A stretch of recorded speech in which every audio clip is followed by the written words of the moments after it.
Good morning.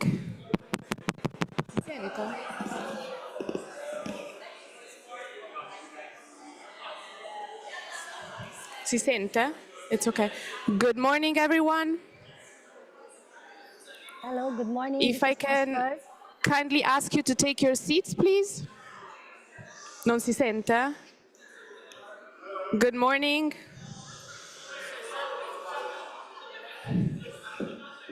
Good morning, everyone. Thank you. If I could ask you, please, to take your seats so we can start this session.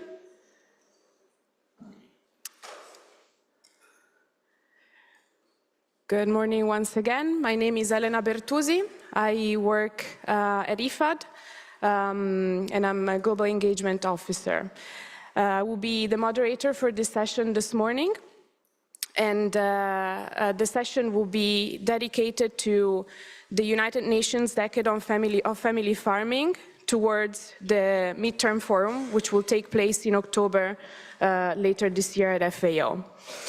As you probably already know, we are at the midterm of the decade. It's been 5 years, so this session plans to take a bit of the stock of what has happened in the past 5 years and look at the future and how we need to reensure that family farmers are at the center of this important agenda, especially in achieving the SDGs and Agenda 2030. This is also to continue the efforts that have been undertaken by IFAD, FAO, WFO, and the Family Farmers Forum that took place in earlier this year, to look at how WFO, WRF, and La Via Campesina, who are the co-hosts of this session, can provide their inputs as well towards the midterm forum. The session today will be divided in 2 parts. The first part will have introductory remarks by my fellow speakers here. Afterwards, we will have a panel session. We'll have a change of speakers, and we will focus on what do family farmers need to harvest the future, what they need to do to harvest the future of agriculture. And then we will have a short, not short, but hopefully a constructive session, a Q&A session, where I will welcome your interventions from the floor for our panelists, and finally some reflection from my colleague from IFAD. So if I can ask Ms. Berioska Morrison, Minister Counselor of the Mission of the Dominican Republic to the Rome-based agencies, on behalf of the International Steering Committee of the UNDFF Presidency, to come and open the high-level speakers. Thank you.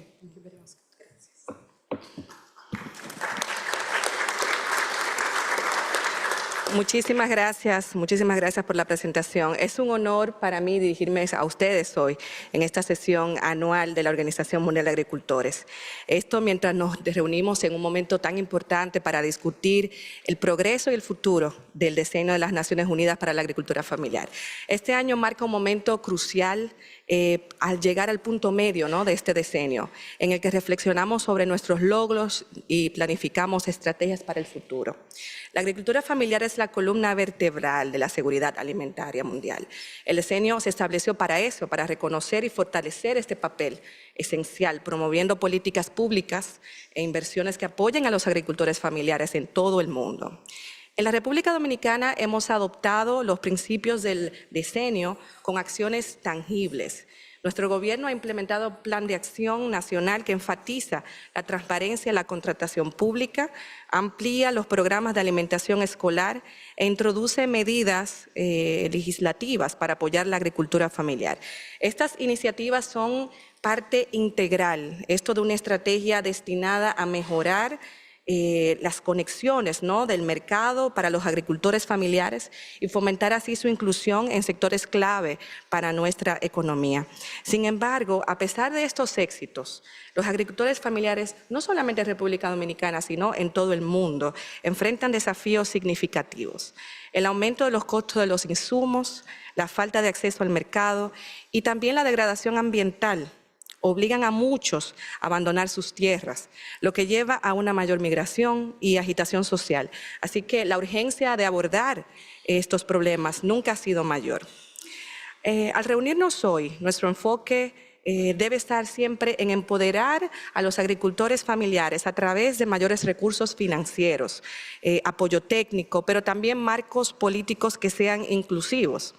Es por esto que es crucial involucrar activamente a los agricultores familiares en los procesos políticos nacionales, esto reconociéndolos, ¿no?, como lo que son, actores principales en la construcción de sistemas agroalimentarios resilientes y sostenibles. Debemos también continuar fomentando, ¿no?, esos diálogos políticos y enfoques intersectoriales.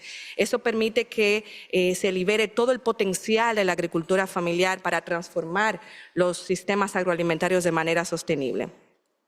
El Plan de Acción Global del Decenio ofrece una hoja de ruta para movilizar esas acciones y fortalecer esas capacidades de inversión para transformar los sistemas alimentarios. Al aprovechar el potencial innovador de los agricultores familiares, podemos abordar esos desafíos multifacéticos que ya hemos planteado, ¿no?, también esos que presenta la crisis climática, pero también las disparidades económicas, las inequidades sociales. Nuestro compromiso colectivo con esta causa puede llevar a un futuro más equitativo y sostenible para todos. Así que para finalizar, permítanme motivar, ¿no?, a todas las partes interesadas en esta sala a renovar el compromiso con el decenio, apoyar la implementación y trabajar de manera colaborativa para alcanzar sus objetivos, que son nuestros objetivos.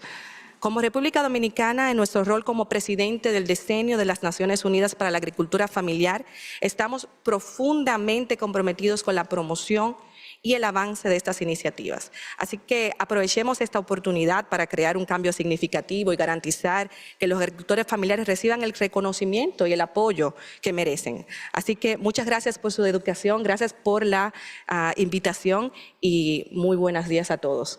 Buenas conversaciones. Gracias.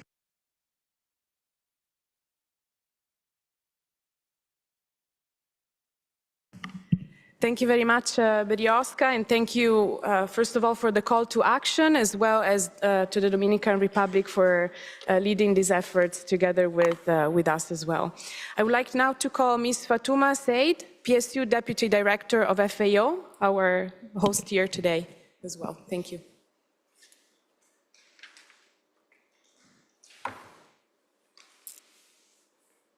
Good morning, ladies and gentlemen, excellencies. A pleasure to be here with you today on this important session, co-organized, as has been mentioned, by the World Farmers Organization, La Via Campesina, and the World Farmer Rural Forum, dedicated and specially dedicated for the UN Decade of Family Farming. A pleasure. Our agri-food systems are key entry point in driving the global transition towards sustainability. Their importance in the full spectrum of global challenges has been fully recognized. But even so, they are still not quite achieving the result we need. Hunger and poverty have been on the rise, as you are all aware, for the past few years. In this context, it is paradoxical that 1/3 of the food that is being produced using very scarce resources and energy is lost and wasted, while obesity and diet-related diseases are on the rise. Family farming is vital to helping ensure food for almost everyone, while producing 80% of the world's food in terms of value. It is the foundation of food security and sustainable, healthy agri-food system. But family farms are also the most impacted by food insecurity, poverty, and vulnerability. and face the highest level of economic, financial, social, and environmental risk. In order to transition to a more efficient, inclusive, and resilient and sustainable agri-food system, provide access to healthy, diversified, and locally available food, and keep our rural areas alive and operational, we have to reflect on the role and evolution of family farming, both in our current context and as we look forward. A deeper understanding of the dynamics of family farming must go hand in hand with tangible, on-the-ground action. This is where the importance of innovative approach to design and to the design and implementation of family farming policies come into play. It is essential that we refine national level policies, tools to make them more effective in supporting family farmers. Only then can family farmers deploy their full potential to help drive the sustainable transformation of our agri-food system that we are all aspiring to. Dear participant excellencies, the UN Decade of Family Farming 2019-2028 offers an excellent space for this critical reflection. The UNDFF shed light on the evolving role of family farmers who are recognized as agents of change. Representing over 90% of all farms globally, family farmers significantly contribute to addressing hunger, producing enough healthy and nutritious food while bringing socio-economic benefit to rural areas, safeguarding the environment, preserving culture and local knowledge. Since its launch in 2019, the UN Decade of Family Farming has been catalytic for policy change. Over these past 5 years, over 82 countries have developed and adopted comprehensive policies, plan, tools related to family farming. To date, 16 countries have approved national action plans on family farming, and 49 others have initiated processes to develop their own. 3 regional action plans have also been developed, and 46 have adopted a policy framework driven by the UN Decade of Family Farming. 2024 is a special year. As you know, we are also celebrating the 5 years of the UN Decade of Family Farming, thus mark the midterm of this implementation. Today's event is an essential step towards the Global Family Farming Forum, halfway through the UN Decade of Family Farming 2019-28, that we will hold in October in Rome, here in FAO. The forum will call again on the commitment of the international community to recognize the need to implement specific policies that support and benefit family farming, as well as create incentive, not only for today, but also for future generations of family farmers. FAO remains committed to supporting this increased policy support for countries to do this work. We have another 5 years to combine our effort in the framework of the UN Decade of Family Farming and build on the result achieved so far. Let's relaunch a joint critical reflection today for an updated, participative, supporting family farming. I'm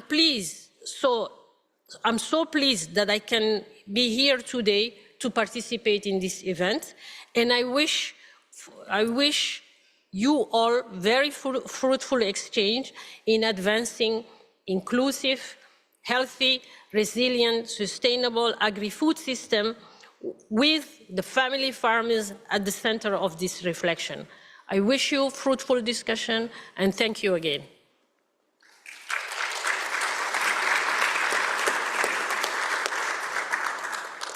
Thank you very much, Fatuma, for providing us with an overview of the achievements to date and to push ourselves as well to move forward for the next 5 years and beyond. I would like to call now Mr. Martin Uriarte, President of the World Rural Forum. Thank you.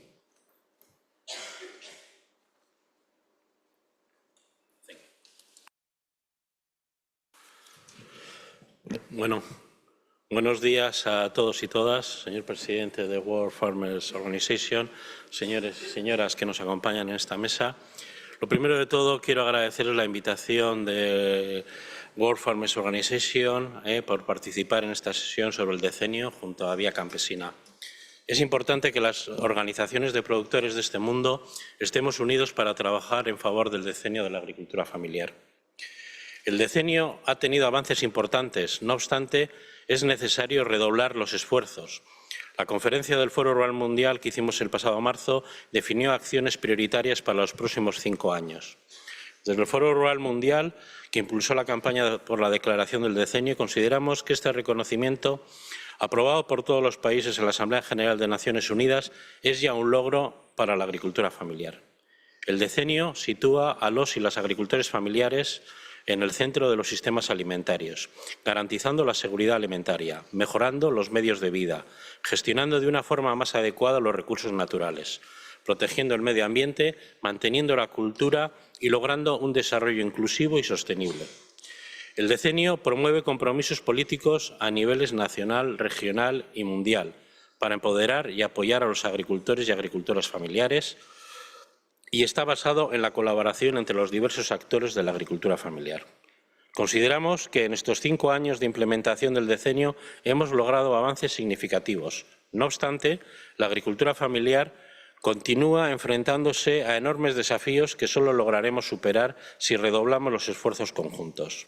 La 8ª Conferencia Global del Foro Rural Mundial, celebrada en marzo pasado, como ya les comentaba, y que reunió a más de 200 representantes de destacadas organizaciones de la agricultura familiar, plataformas regionales, gobiernos, organismos internacionales, centros de investigación, organizaciones de consumidores, organizaciones filantrópicas, de mujeres y de jóvenes, así como comités nacionales de la agricultura familiar de los 5 continentes, definió 10 acciones prioritarias para la implementación del decenio en los próximos 5 años, entre las que se encuentran un llamamiento a la promoción de políticas integrales que reconozcan la multidimensionalidad de la agricultura familiar, vinculándola con agendas clave como alimentación, salud, clima y desigualdades.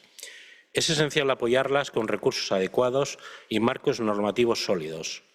Debemos actualizar herramientas, innovar y fortalecer las capacidades de las instituciones públicas, las organizaciones de la agricultura familiar y todos los agentes involucrados para ello. La conferencia subrayó también la importancia de fortalecer los comités nacionales de agricultura familiar como plataformas de diálogo multiactor para actualizar y mejorar las políticas públicas en los países, fortalecer la conexión entre agendas, escalar buenas prácticas y enfrentar los desafíos actuales.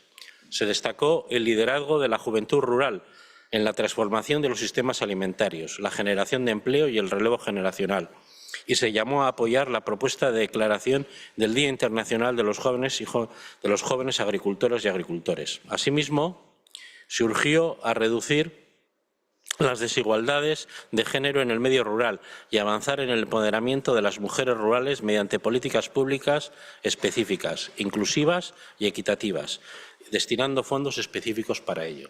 Por último, se instó a impulsar la participación de las organizaciones de la agricultura familiar como actores clave en los debates y negociaciones sobre el clima y en sus mecanismos de financiación. Estas prioridades, definidas durante la 8ª conferencia, junto con los resultados de la sesión de hoy, serán sin duda un insumo fundamental para el foro intermedio del decenio que se desarrollará en octubre y en el que también participaremos. Y acabo. La humanidad enfrenta actualmente enormes desafíos interconectados en un contexto de crisis climática, alimentaria y ambiental. Hacer frente a estos desafíos requiere de los y las agricultores familiares. Sin embargo, las agricultores y los agricultores no lo harán solos ni de forma instantánea. Necesitamos acciones catalizadoras que mejoren la vida de los agricultores y agricultoras familiares, al mismo tiempo que garanticen un futuro sostenible para todos y todas. Y quiero acabar mis palabras como se concluyó la declaración final de la conferencia: todos y todas comemos. Todos y todas necesitamos de la agricultura familiar para vivir. Muchísimas gracias.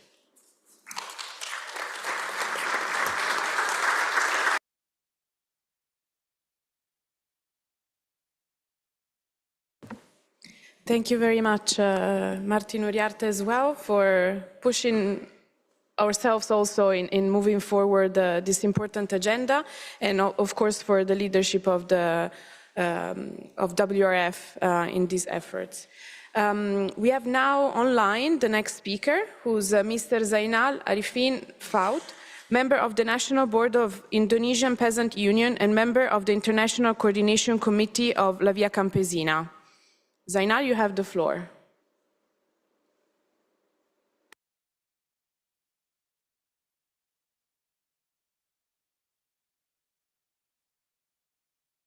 Global Steering Committee, International Steering Committee, FAO, IFAD, and our colleagues, the president of World Farm Organization as the second vice chair, and World Rural Forum. Good morning and good afternoon. From La Via Campesina, a global peasant movement comprising 180 peasants and indigenous peoples organization in 81 countries, we express our gratitude to the organizer World Farm Organization of the important event. This year is the midpoint of the decade of the implementation of UNDFF 2019 till 2028. And during the half period of the decade, we face multi-crises: food crisis, biodiversity crisis, climate crisis, health crisis, economic crisis with high inflation, and even the political crisis, producing which agrarian conflict, social conflict, and war causing hunger and poverty. Even we see now how food aid and medicine was blocked in Gaza and Rafah. Starvation become weapon today. We have to increase our solidarity and once again to stop the blocking and genocide. Those areas should be declared as the famine area. This is humanity tragedy. Linked to this situation, La Via Campesina already declared, faced multi-crisis, we build food sovereignty to ensure the future for humanity.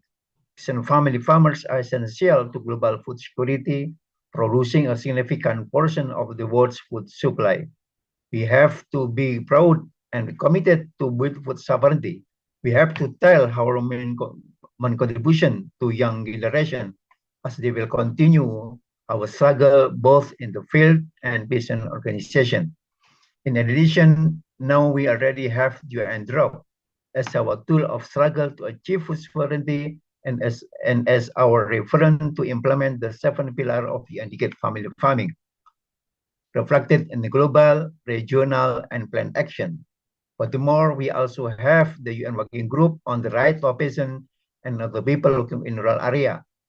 There are 5 members who are responsible in Asia Pacific, West Europe, and other countries, Africa, Latin Africa, and Caribbean. Therefore, it is our have also our advantage in escalating the implementation of the decade. And even now, we welcome and have to the FAO publication on FAO's work on the themes of the UN Declaration in the Right of Peasants and people working in areas. We also want to reiterate our commitment to work for organization of UNDFF forum at FAO in relation to with the decade. Therefore, we have forward some important dates where UNDFF have a need to get involved in clarity how to connect UNDFF with upcoming policy discussion, such as the COAC in September 2024, and also our mid-term meeting in October, as mentioned before. However, we are facing many challenges linked to the unequal population, keep trying to grab our land, our water, and our seed, our climate, and our territory, and our market. Therefore, it should be our concern on how UNDFF also to be connected with the COP of the Convention of Biodiversity, especially in next November in Colombia, and also on the COP on climate change, especially COP in next year in Brazil, and also to support FAO in conducting an international conference on agrarian reform and rural development ICARD plus 2028 as reflection in implementing outcome of ICARD 2006 and the struggle against hunger and poverty linked to the SDG 1 and SDG 2. I thank you, Madam Chair.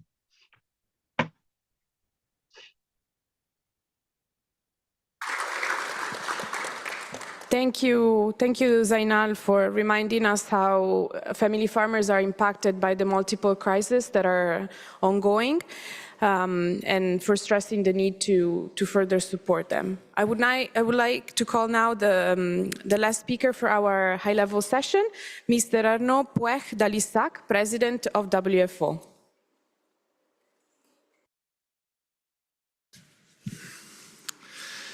Dear Minister Morrison, dear Deputy Directors Fatouma Said, dear Martin, dear Elena, ladies and gentlemen, dear friends, I am very glad speaking with you this morning about this subject. Since 2014, when the International Year of Family Farming was declared, and continuing group in the UN Decade of Family Farming, UNDFF, from 2019 to 2028, the WFO has actively participated in the International Steering Committee, alongside FAO member states and family farmers organizations. The WFO board decided to co-organize this event with the two other main farmers' organizations in the World Rural Forum and Via Campesina. It's important to show that we want to be inclusive. We have a point of view, the others have also a point of view, but the point of view of the farmer is always to find a common issue, a common goal, and a common solution. And that's why it's important that we associate the people. We want to represent the farmer of all the world. We need to be inclusive. We take immense pride in this session, as it marks the inaugural collaboration among our three important global organizations. Furthermore, with the WFO recently assuming the vice presidency role in the steering committee of the decade, we are committed to fostering continued collaboration throughout our mandate with the other organizations. We eagerly anticipate the outcome of this session, contributing significantly to the UNDFF midterm forum in October.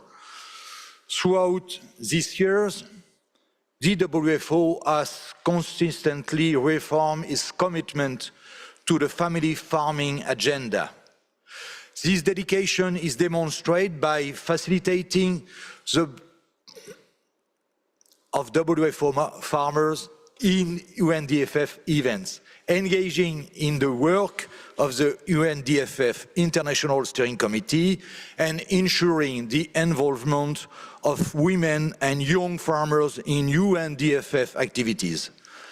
Additionally, the WFO has promoted within its membership the principle and the action plan of the UN Decade on Family Farming to increase awareness and capacity at country level for the farmers to support government in the creation of national action plans.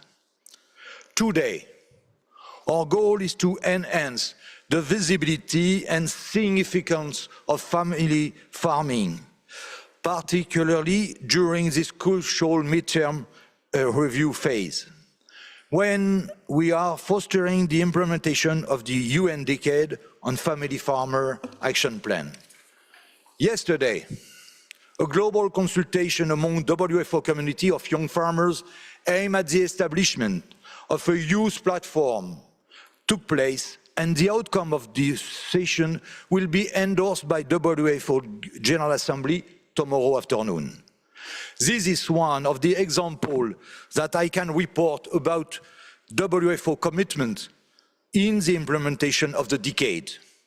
We reaffirm our commitment to prioritizing support for young farmers in the decade implementation efforts. Recognizing that current international discussion on agriculture often sideline farmers as active participant in political and financial strategy and decision. As say our members, if we are not at the table, we will be at the menu. We have joined forces with other farmers' organizations to amplify our collective voice and stress the importance of collaboration for the future.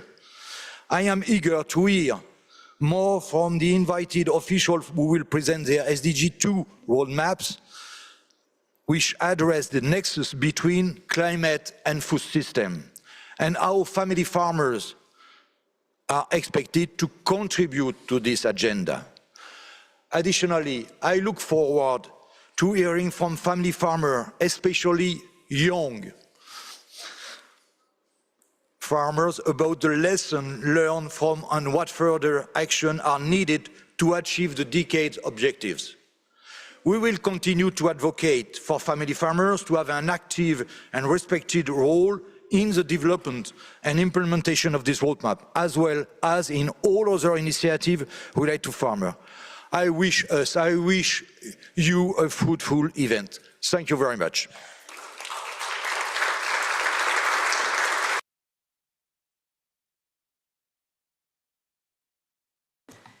Thank you very much to WFO President as well. Thank you for hosting us today, and thank you for raising the point of the importance of youth in this agenda as well. I would like to thank my colleagues that provided introductory remarks. If I could ask you please to take a seat in the front row and stay with us and listen to the next panel session. Thank you again. If we want to give a round of applause.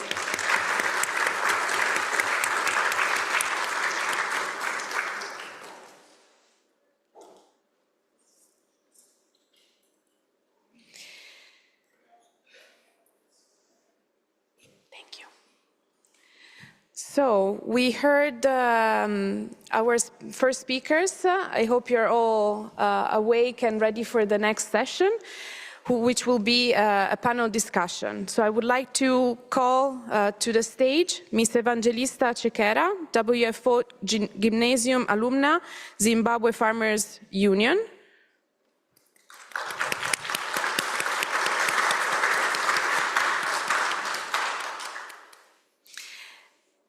Esther Penunia, Secretary General, Asian Farmers Association for Sustainable Rural Development, member of WRF, is joining us online. Ms. Paola Laini, Youth Working Group of La Via Campesina, also online. Mr. Guilherme Bredi, Head of Family Farming Engagement at FAO. And Mr. Marco Camagni, Lead Global Technical Specialist, Rural Institutions at IFAD.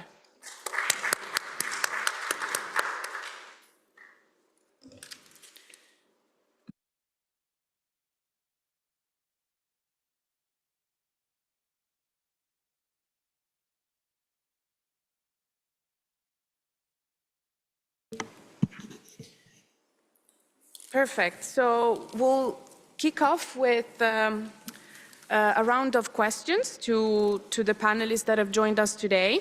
And I would like to start with Evangelista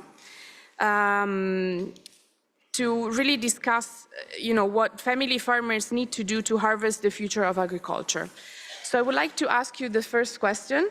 What lessons have young farmers learned that demonstrate how family farming can sustainably increase production while ensuring better incomes for small-scale food producers? Evangelista, the floor is yours. Thank you. Thank you very much for that question, Elena. So I'm going to share a story. 68% of the chicken we consume in Zimbabwe is produced by small-scale poultry producers. And according to the Zimbabwe Poultry Association, they experience high chick mortality rate due to lack of proper brooding equipment, as well as technical advisory services. This is a challenge that I faced when I was growing up, as I was heavily involved in the family poultry business. As you know, as Africans, we don't hire labor on our farms. So the source of labor is the family, including the children. I remember that my little sister and I had a responsibility of making sure that we didn't have high chick mortality rate, but we didn't have proper equipment.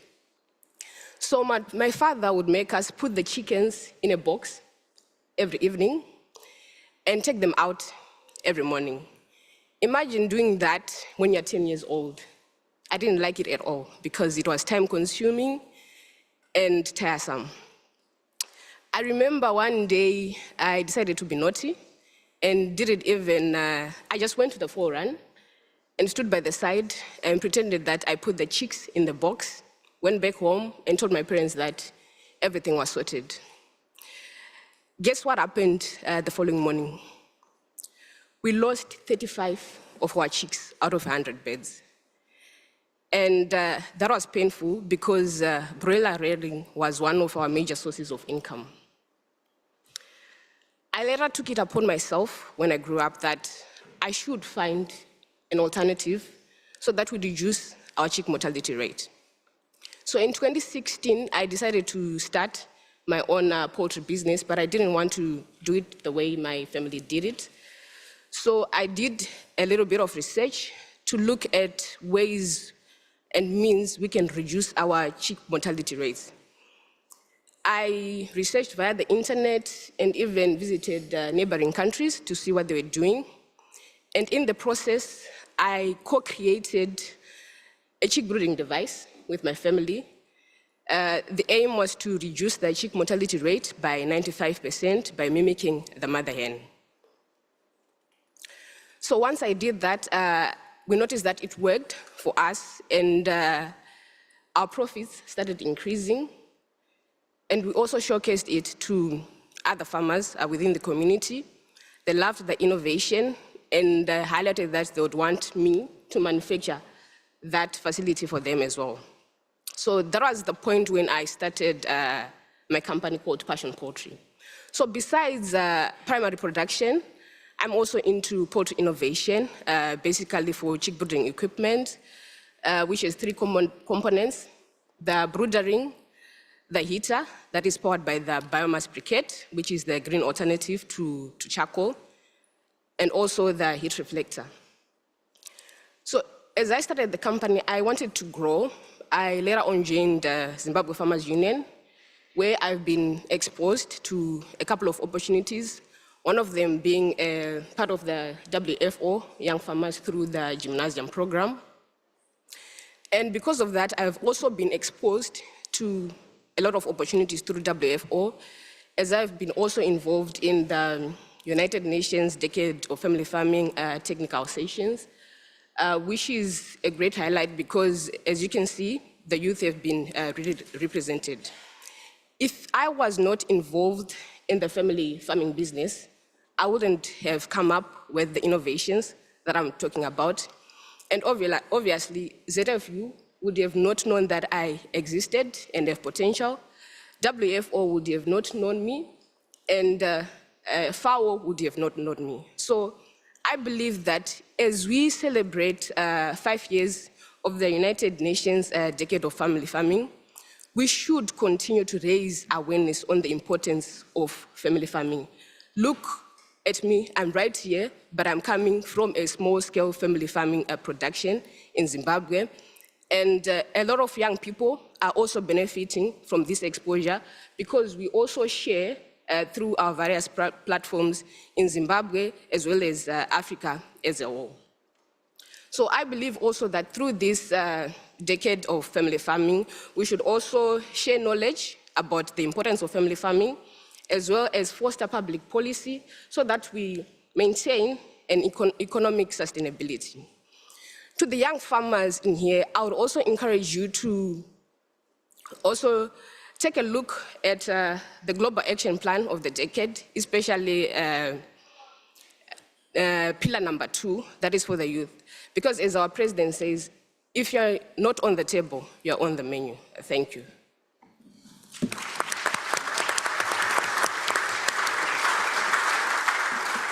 Thank you very much, Evangelista. I think it's really important what you stressed about innovation, especially moving forward, and the role of youth and obviously small-scale farmers in the world. I would like now to ask Esther to take the floor with the next question. What are some examples of financial support or legal frameworks that have been developed or should be developed to enhance the capacity of family farmers to leverage their key role in climate action? Esther, you have the floor. Thank you, Elena. Good morning to friends gathered now in the FAO headquarters in Rome for the WFO General Assembly. I am happy to be part of this session on family farming and the UN Decade of Family Farming that is being organized by WFO with WRF and La Via Campesina. And thank you for this opportunity to be with you.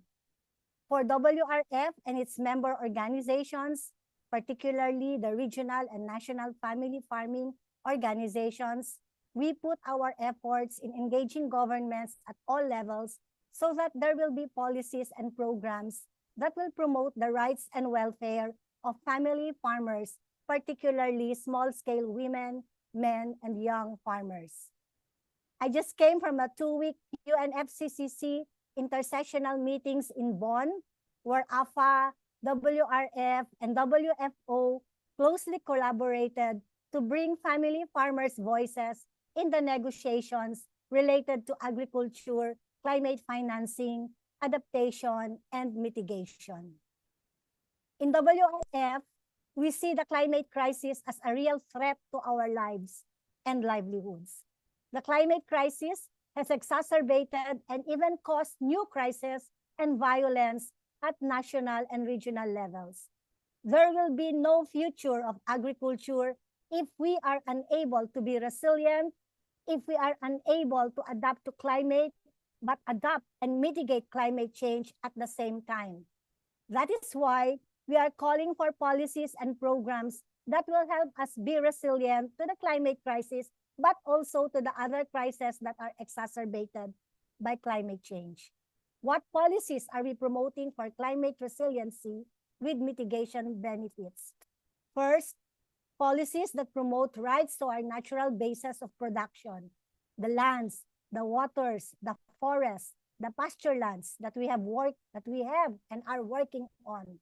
Without these rights, control and access to these natural resources, millions of family farmers, especially small-scale farmers, will be unable to decide where and what and how to grow their crops and will not be able to make long-term investments in their farms. Second, policies that will promote the involvement of young and women farmers in terms of decisions that are related to agriculture, decisions that are related to what they do in the farm. Third are policies that are helpful in promoting climate resiliency practices, such as regenerative agriculture, precision agriculture, agroecological approaches in farms, fisheries, and forests. Another policy that is needed to have a very good future of agriculture that is climate resilient is the policy on climate financing. We will need financing support so that we are able to promote and scale up and scale out the work that we do on climate resiliency. How do we know that these policies are effective? Well, because we see it on the ground. We see farmers organizations and cooperatives who were granted rights under the Agrarian Reform Program policies, for example, of the government, who are able to now feed their families, send their children to school, build good houses, resilient to extreme typhoons, and also be able to have structures in the farm like nets, greenhouses, to be able to, for example, shield their farms to some pests and diseases. So in short, also in WRF, we are organizing the women and young farmers in our parent family farming organizations, and we are inspired by the work that they do in terms of advocating to their governments that they be involved in decision making at the national and regional level, and that they get the support that they need in terms of training, capacity building, and support services like inputs and infrastructure. So with this, we hope that at the midterm review of the UNDFF, we hope that these policies, the examples of these policies for climate resiliency are highlighted, lessons learned on how they can be implemented more massively at the national and global levels can be promoted. We have 5 more years, and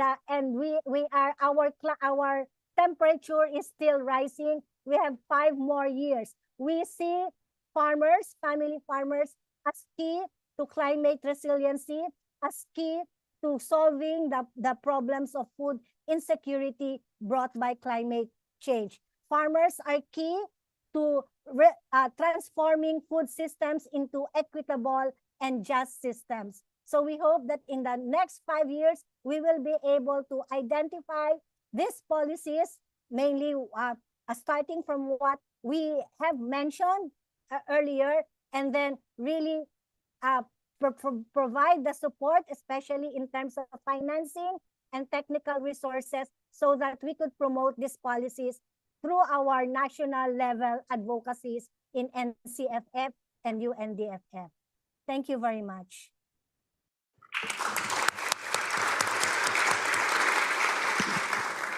Thank you very much, Esther, for providing us with some clear examples of what is needed, and surely will be good to have those examples as we move towards the midterm forum in October. I would like to call now Ms. Paola Laini to ask her the following question. What role do favorable political and legal frameworks play in supporting family farmers, especially women and young farmers? Paola, you have the floor. Thank you very much for the floor, and good morning to you all. I'm a young farm worker based in northern Italy, and I'm an active member of the youth articulation of La Via Campesina, as well as the recently formed youth working group of the UNDFF. Today, I was asked to address the question of favorable political and legal frameworks and the role that both play in supporting family farmers, especially women and young farmers.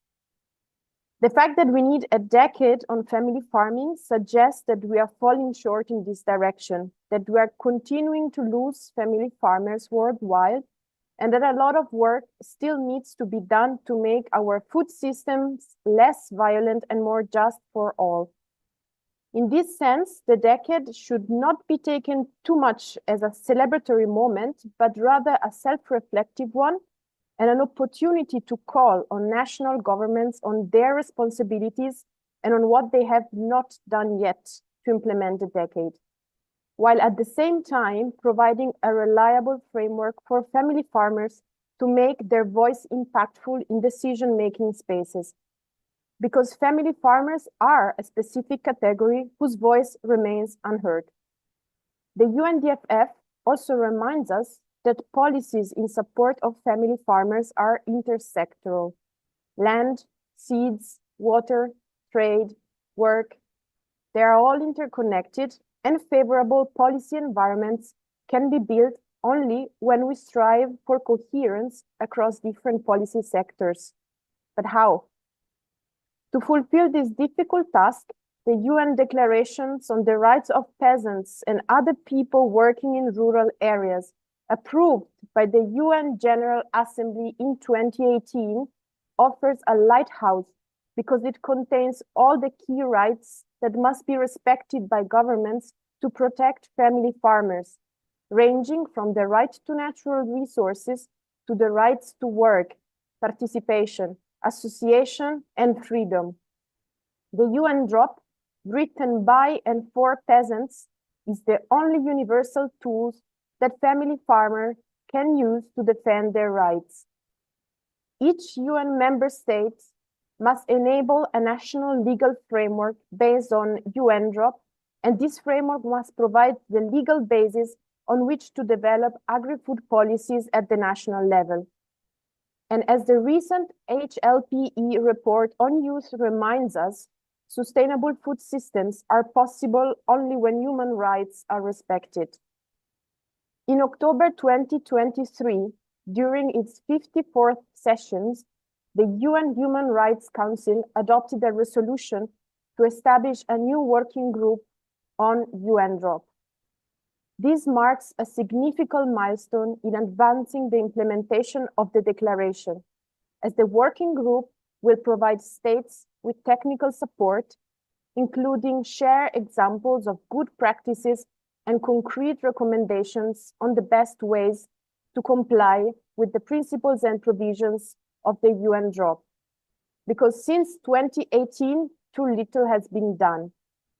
To make the new working group fulfill its role, adequate financial resources must be guaranteed, and family farmers' organizations must work shoulder to shoulder with the members of the working group, as well as with their national governments. In this process, the groups which normally have less voice, including women and youth, must take a leading role. Because no matter how hard we try, we will see no change until we rethink the power relations animating our society. Besides UN drop, peasants and family farming organizations have worked hard to see the approval of legal and policy tools respectful of their rights, such as the CFS guidelines on responsible governance of tenure of land, fisheries, and forests, the FAO technical guidelines for responsible fisheries, the inclusion of farmers' rights in the International Treaty on Plant Genetic Resources for Food and Agriculture, just to name a few. But the existence of these tools alone, especially when they're based on voluntary commitments, is not sufficient to support family farmers. We need stricter implementation procedures, monitoring mechanisms, and legal enforcement. We need a more responsive global community capable of reacting to injustices and making violators accountable for their damage. And we need these frameworks made by and for family farmers to gain the legitimacy needed to challenge existing food policies. In this sense, the UNDFF must remain faithful to its original purpose, function as a mechanism to contextualize international tools and guidelines in support of family farmers and their organizations. When it comes to land access, a primary barrier to all young farmers around the world, states need to come together and discuss agrarian reforms at the global level. Agrarian reform is needed to stop land speculation, land occupation, land grabbing, and the destruction of natural resources. In Europe, we are advocating for a land directive to stop the destructive impacts of land deregulation and redistribute land based on the needs of family farmers and rural communities. We also need a new trade framework to contain the destructive impacts of free trade agreements and the always growing power of multinational corporations on family farmers worldwide. To conclude, I want to say that positive feedback loops, those that start from an international declaration like UN drop and develop into a national or regional favorable policy, will only be possible if spaces of collaboration between family farmers, global food institutions, and national governments are guaranteed. This is the only way to keep policies tied to reality and address the root causes of a global crisis which grows bigger and bigger. Linked to this, I want to remind us all that the UN Committee on World Food Security remains the most inclusive space for global food governance, where civil society, including peasants and family farmers, can still have their say. As such, this space must be protected and play a functional role towards the realization of the UNDFF objectives, for which the full commitment of FAO and IFAD is key. Thank you very much for your attention. Thank you, Paola. Thank you, Paola, for providing your perspective and for stressing the importance of collaboration across organizations, institutions, governments, farmers' organizations, and also for stressing the role of the Committee on World Food Security in collaborating with the UNDFF.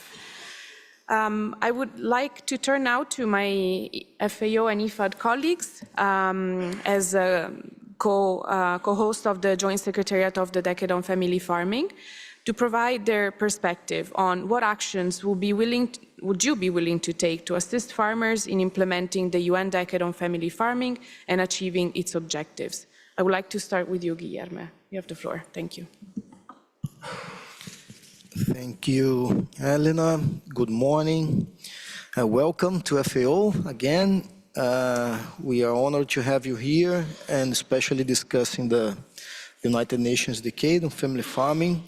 Also honored to have you as our vice chair, so you are the bosses now.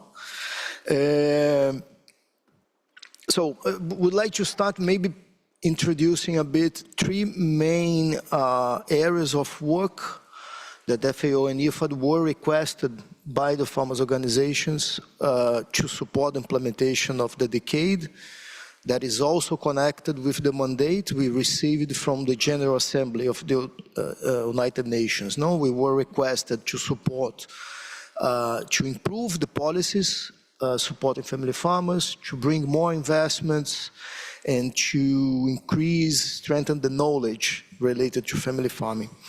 And then, in order to make it happen, we received the advice from the members of our International Steering Committee to focus on developing global knowledge products that could structure a solid technical background for governments, for farmers to implement actions on different topics, on public policies, on organizational strengthening, for instance. We received the request to increase the knowledge, the outreach about the decade, and therefore we work supporting platforms, one platform on family farming knowledge platform with more than 30,000 contents related to family farmers that you are all invited to visit, to provide inputs, to contribute. But we also have communication for development initiatives in 3 regions, in Asia, CONDEV Asia, in Africa, IENCASA, and in Latin America, Onda Rural, that are platforms bringing together farmers' organizations and rural communication actors to develop products, programs, contents to inform family farmers. And the third pillar is how we can support our members, the governments, to implement, to improve their policy framework on family farmers. And we've been working hard on this, supporting to review, design legislations, review or design policies, programs, but also supporting the development of national action plans on family farming. But what I think what else is needed? No, areas that I really think that we should focus on the following period. Although we have all the information about the importance of family farmers, food production, the numbers are really impressive. but we still need to develop more evidence on their contributions to different areas. No? Unfortunately, nowadays, it's not a given in the international agenda that family farmers should be considered. Unfortunately, should be natural, but we need to fight for it. And the better way to show this is developing strong evidence about the contributions to the environmental agenda, to climate, to biodiversity, to the local economies, and this is very important. So I think this is an area we should continue investing in order to better position family farmers in the agenda, in the dialogues, and also to facilitate the connection, development of synergies with different initiatives that are ongoing. And I think another big area, very important, is related to this policy development, policy support that is needed. No, I think we will continue to try to convince, to make the case, to make governments better understand that dialogue is very important. Dialogue with the farmers in order to understand the needs, in order to better shape the policies. Not only an issue of inclusion of rights to be part of the decisions that affect your lives, but it's also more efficient for the governments if they dialogue. If you are a government that needs to develop solutions to the farmers, you will reduce your margin of error if you understand what the farmers need. So it's more effective also. You reduce, you optimize resources. You don't need to review the actions afterwards if you start rightly.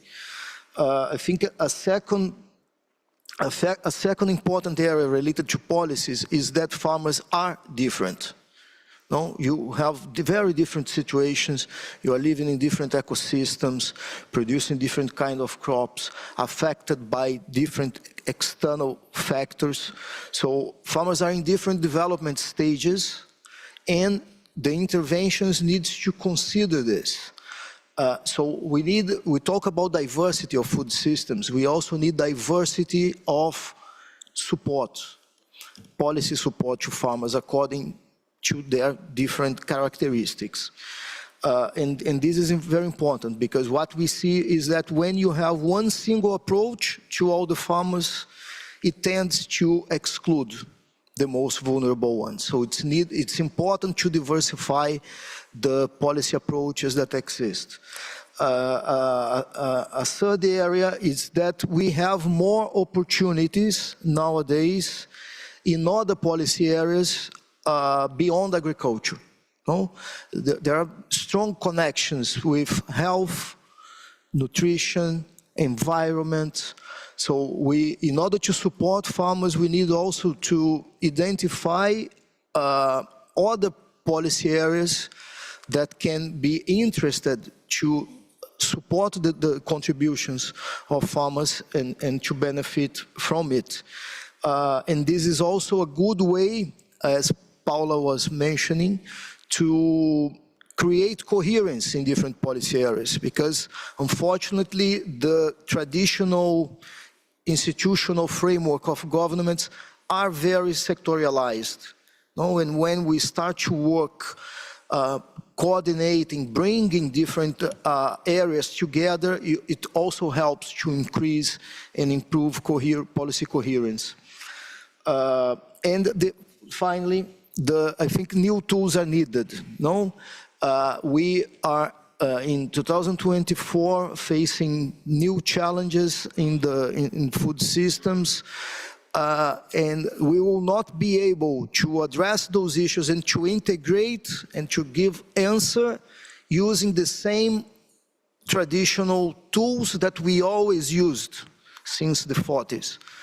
The rural extension, credit, insurance, all of this is important, but it's also needed for us to consider new tools to bring the policy support to farmers. And this is, I think, an important point, because there is a gap of operational capacity in several governments. We need to look for fresher and more smooth tools to support farmers. Thank you so much. Thank you, Guy. Thank you very much for raising these important points on engagement and dialogue between governments and farmers' organization, the need for coherence, the need of not a single one single approach, but diversified one, and the need to innovate and be able to keep up with the current times. Marco, over to you. Same question. Thank you. Good morning. Many thanks for the invitation. It's a pleasure to be here and speaking with a lot of people that I know on a very on a topic which is really I'm passionate about. IFAD, you know, it's a financial institution, so our mandate is really to work on rural development, and you know, small-scale family farmers are really one of our key target groups, together with fishers, herders, pastoralists. We strongly believe, now as a key message, I would say we are all converted in this room, but we have to reiterate maybe a message. So we are strongly believe that the family farmers play a key role in rural development, in poverty reduction, in food security, in nutrition security, to feed the world, to produce healthy food, and to also help us tackle the consequences of climate change, protect biodiversity. So they have a full range of services they offer to the society. This is really a starting point. So we see family farmers as part of the solution to the global challenges that we all face. This is really a message we need to reiterate and, you know, build awareness of.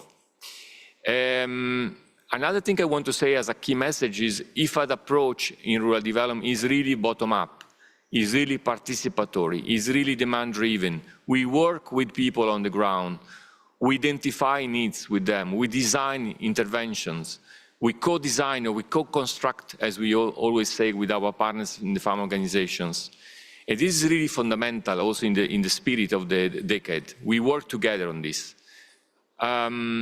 So what are the actions? I think IFAD has been, you know, involved in many areas. I just go quickly in some of them, following the pillars of the decade. So for example, pillar 1, which is about policy, Guillermo was making reference to it, is so important. In this respect, I just want to, as a first message, say that IFAD regular funded programs and projects on the ground are working not only in investing in activities, in equipment, in capacity building, but are also working in creating spaces for policy discussions and enabling people on the ground, family farmers, women, youth, indigenous people, to have their voice heard in this kind of discussions. We also have specific initiative. For example, we have an initiative to support farmers' organizations, which we believe are really instrumental to, you know, have collective actions, have critical mass, and have more chances to be heard by policymakers, by governments, by all the other partners. And so we have programs that are supporting and building the capacity of farm organizations. Those programs have been going on for many years with the support of many partners, EU, for example, the Swiss and the French cooperation, Agricord as a technical part. But those programs are actually implemented by farm organizations themselves. This is really the secret. So I co-designed with them and then implemented by them. So again, going back to the point that really farm organizations are the center of the intervention. We also have a new initiative that I'm pleased to announce, which has been recently launched, which is managed by World Rural Forum, also in coordination with the FAO Secretariat. It's actually an initiative to support policy dialogue and policy interventions at the country level through a competitive mechanism, which is called Challenge Fund. There was a call for proposal launched in months of May, and now I think we have received 32 proposals from all the regions of the world. There is a committee which is going to select, review and select this initiative. Unfortunately, we don't have funding to cover all of them, but we'll make sure we support those that are more, promising, more promising impact, let's say. But also this can be the starting point of something that can be broader. So it can be a pilot for something that can be scaled up. And hopefully, if we have good results, we can convince more partners to put funding on it. Then going to other pillars, I want to flag again the point about gender and youth, the important role that women and youth play in the rural areas, their fundamental role in ensuring food security, innovation. I think Guillermo was making reference to innovation, so important. So, for example, enabling youth to be really the agent of change in rural areas.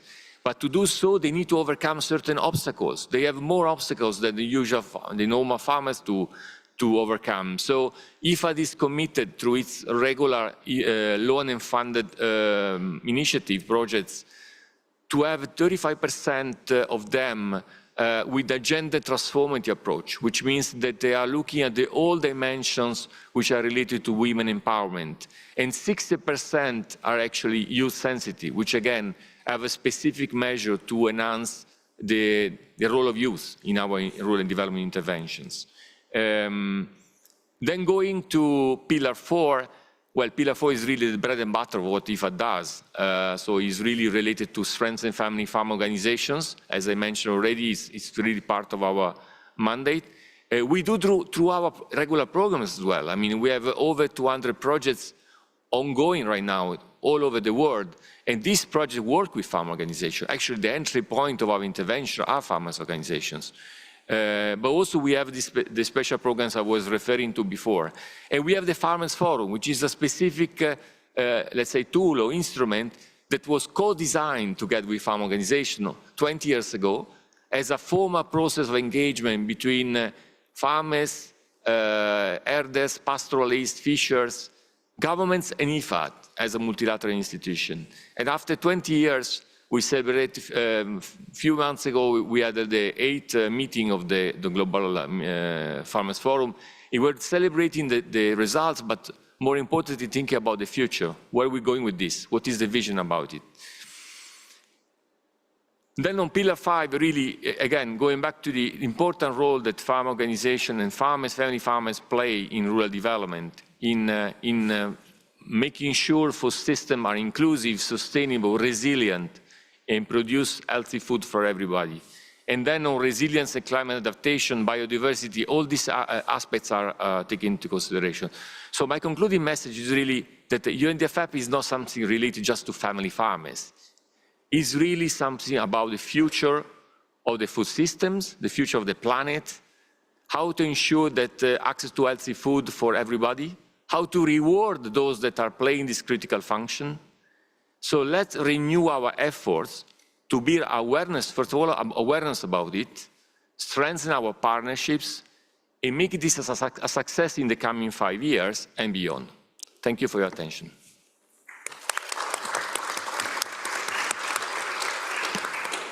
Thank you very much, Marco, also for providing IFAD's perspective and how we are also contributing to the implementation of the decade. I would like to now open the floor for a few minutes of questions from your side to our panelists. To call for the floor, I think you have just to push the button in front of the little TV.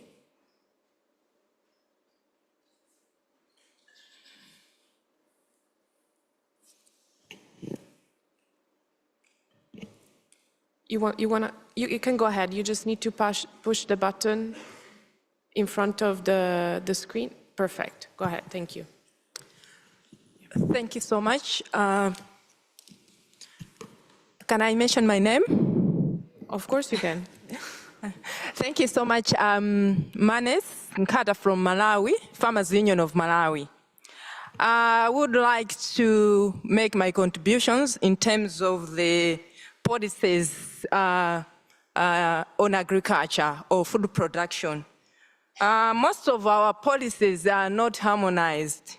So I'm so happy for the contribution that IFAD and FAO are contributing, because our policies governance of the food, in terms of the food systems, are not sustainable. So in most of cases, our policies and our policy support systems does not speak to each other regarding on complementaries. For example, the agriculture production policies might support the production of the commodities that has no food and nutrition. So I think taking the approach of harmonizing our policies in terms of our food system, it's also very important. Thank you so much. Thank you very much for sharing this, this perspective as well. We have the gentleman over here, if you can introduce yourself as well. Thank you. My name is Mwenda Ntomailoda from the Kenya National Farmers Federation, KENAF. I would like to pose a question to Marco. From IFAD, he's talked about co-creating whatever IFAD does with the local people. In fact, he used the term bottom up. My case in Kenya, you know, I have not seen this happen because we had challenges working with the local IFAN country office. Obviously, I know IFAN being intergovernmental works with the government. But we've advanced the case that working with the National Farmer Organization, which is really working with farmers at the grassroots level, is important. And maybe Marco could tell us whether this is different in the African constituency or whether this is something that IFAN could work on. It's also talked about the Challenge Fund, which we know of. And this Challenge Fund is about policy dialogues. I also realize IFAN focuses a lot on the regional farmer organizations, but we know laws are national. And I would like to know why, you know, there is no focus with national farmer organizations, because at the end of the day, policies and laws are done by the nations, not mostly the economic blocs. In the case of Kenya, we have the East African Community, so which brings together about 8 countries. So the laws that affect agricultural development are more specific to the nation. So it would be important that IFAN also focuses on working with national farmer organizations. Thank you. Thank you very much, sir. Marco, can I ask you to react, please? Thank you. Thank you very much for the question, and allow me to a little bit expand on that point. Absolutely. I mean, as you can imagine, I mean, there are so many countries, you know, so maybe the reality is not exactly the same in every country. Having said that, I think as part of the agreements and deliberations that were made even recently in the last Farmers Forum, there is a strong commitment by everybody to you know, make sure that we have this kind of consistent approach in every country and strengthen the collaboration not only at the regional level and the global level, but also going down on the country level. IFAD has gone through a very important reform during the past few years. You might be aware that, you know, there was a strong push to, you know, making IFAD more closer to the clients, let's say, so decentralizing a lot of the operational stuff. So this is also a challenge, because we need to make sure that you know, same principles, same approaches are adopted by many people across the world in many different locations. So it's actually a work in progress. So, but the commitment is there. So actually, this is part of the dialogue that we're having with the Global Steering Committee of the Farmers Forum, exactly on how to make sure this approach is systematically applied in every country. And on the role of the national organization, I totally agree with you. I think they are fundamental.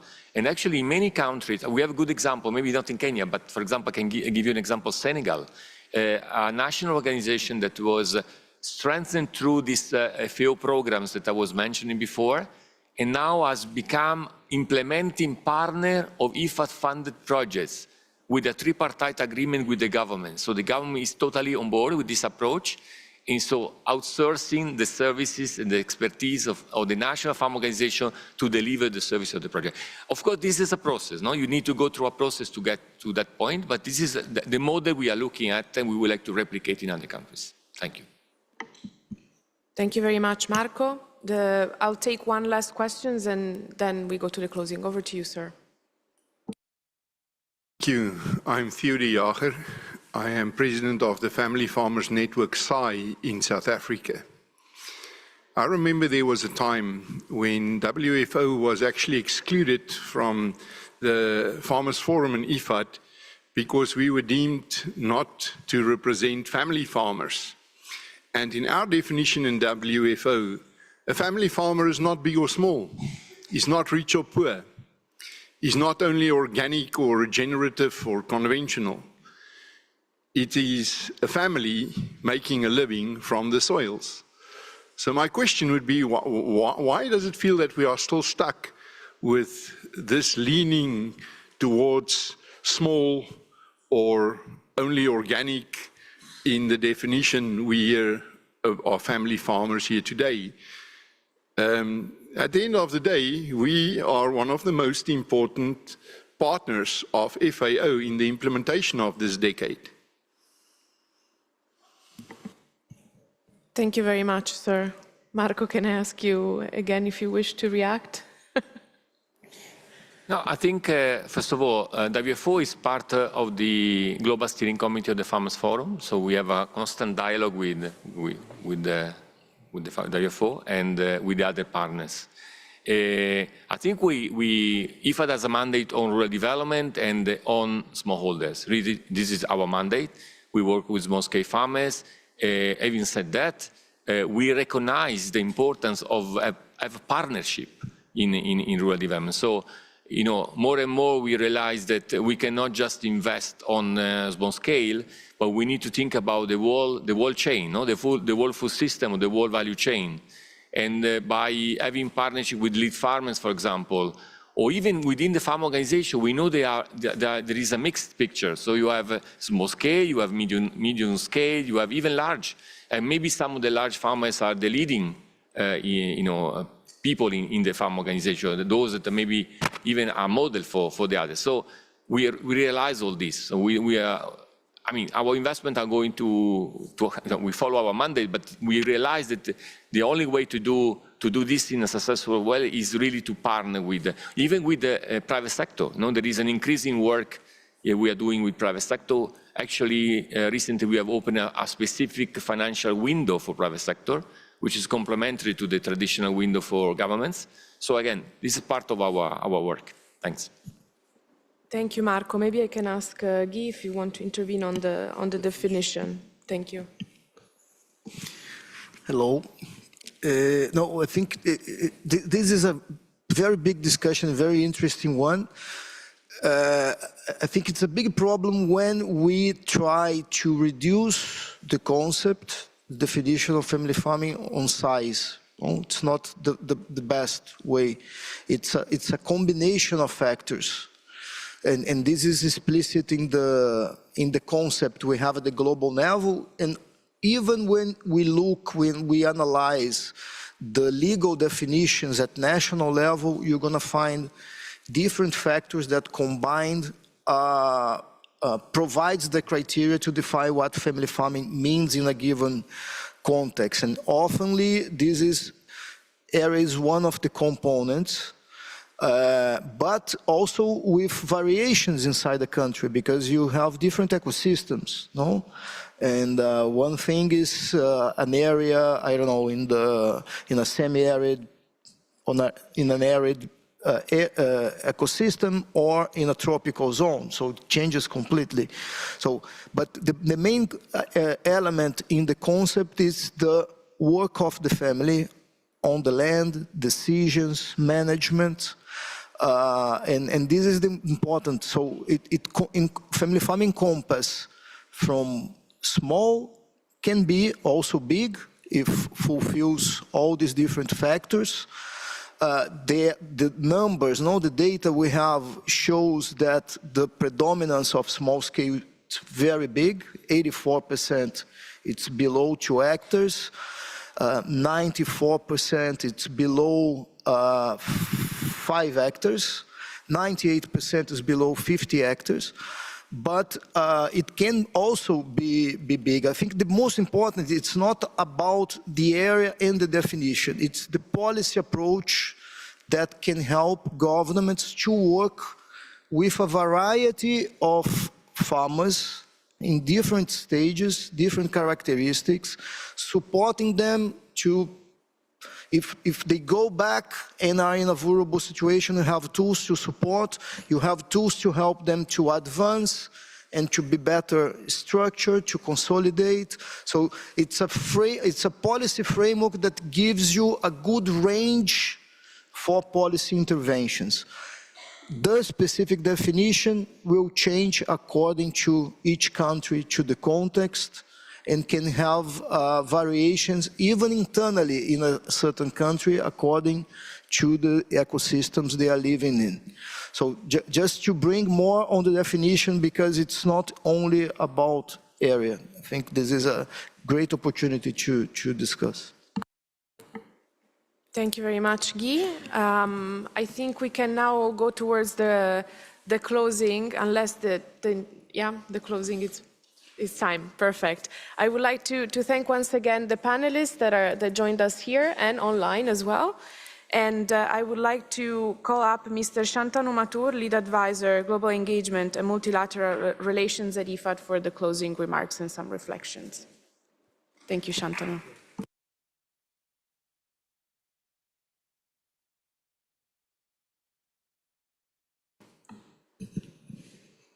Thank you, Elena.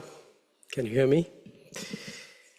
So, at the outset, I'd like to thank the World Farmers Organization for inviting us to give the closing remarks here today. And it is my great pleasure to do so, given such a rich set of presentations that we've seen and a very insightful discussion that we had with very incisive questions that have been asked also from the audience.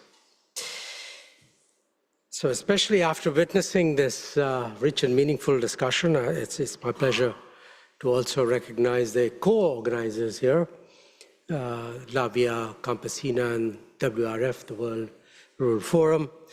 And I think together, you are the movers and shakers of this movement, if I can call it that.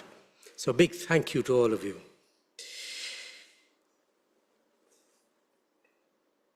Chair, let me start by underscoring a little bit about IFAD and why we are truly proud to be associated with the UN Decade.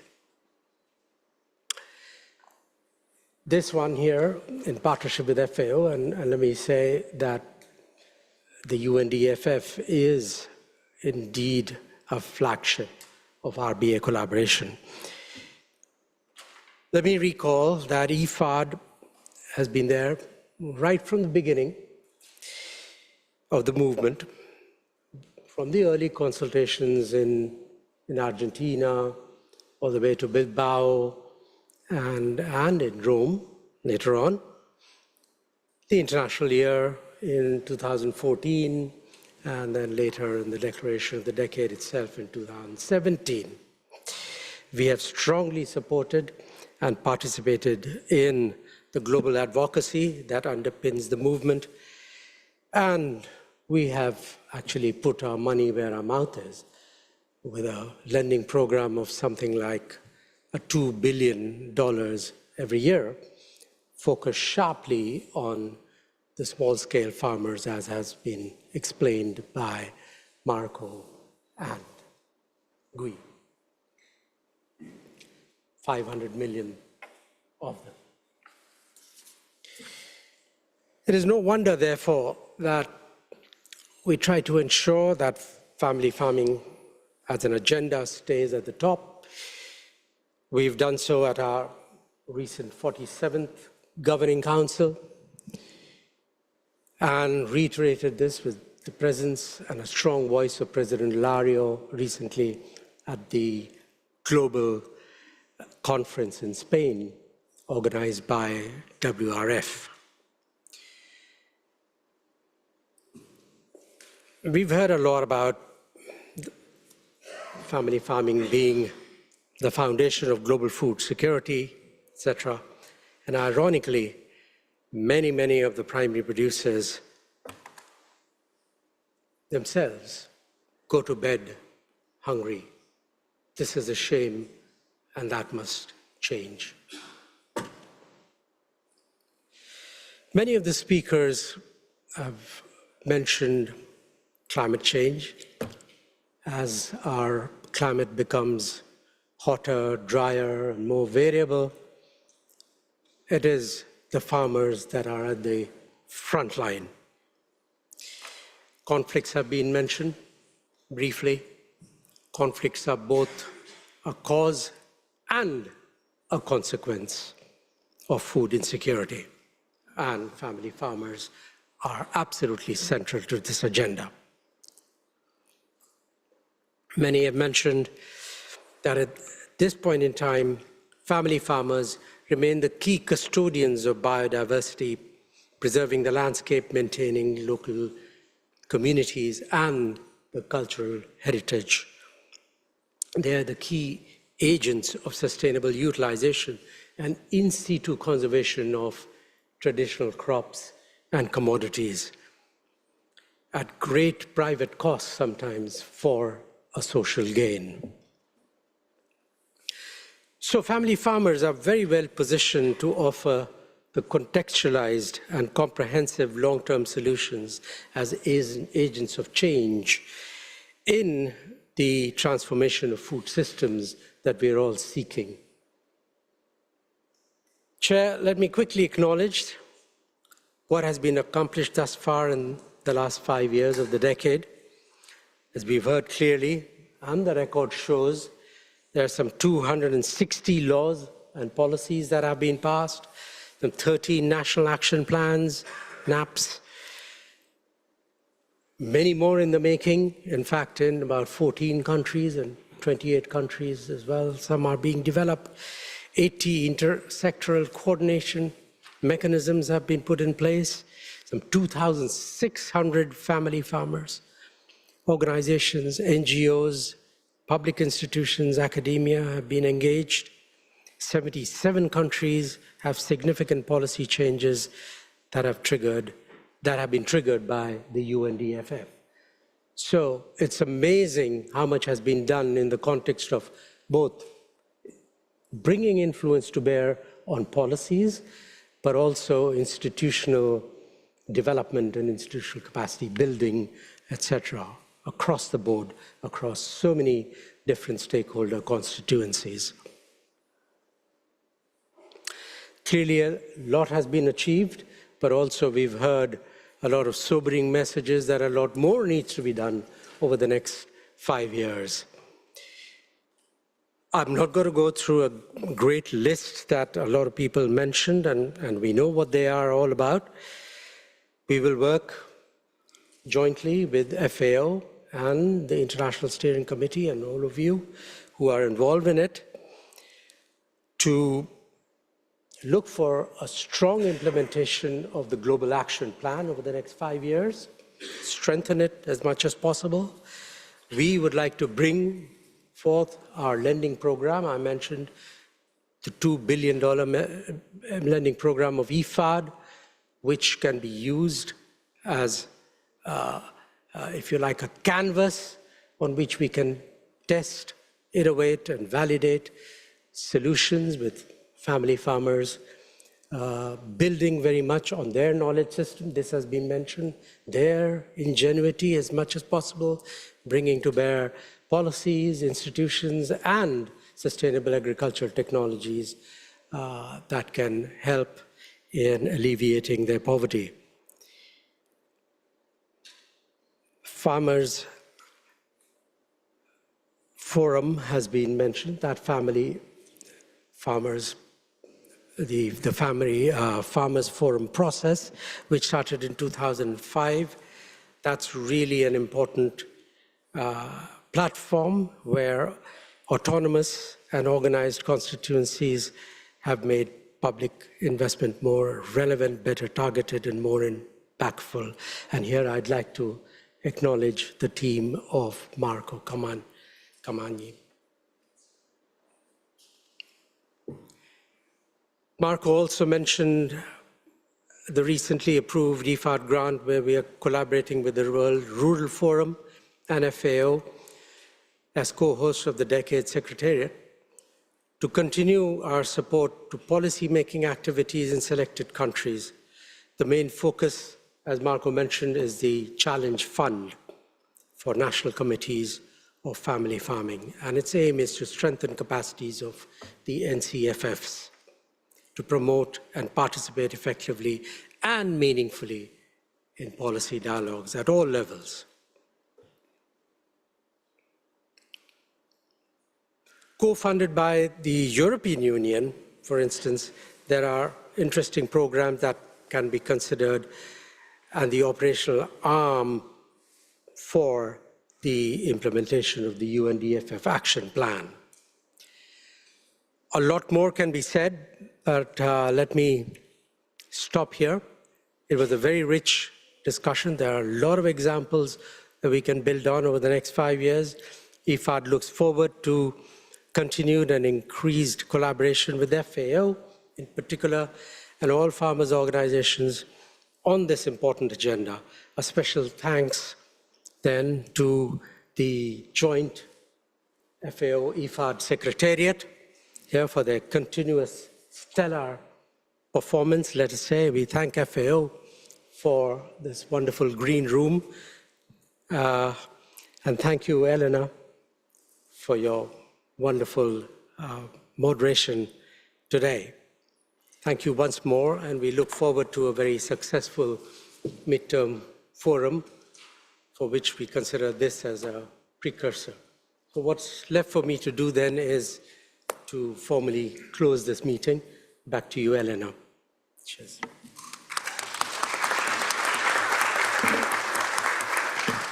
Thank you very much, Shantanu. Thank you all for listening. Thank you to the panelists once again and to the interpreters for their support throughout. Thank you.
Sì, sono già sbloccati.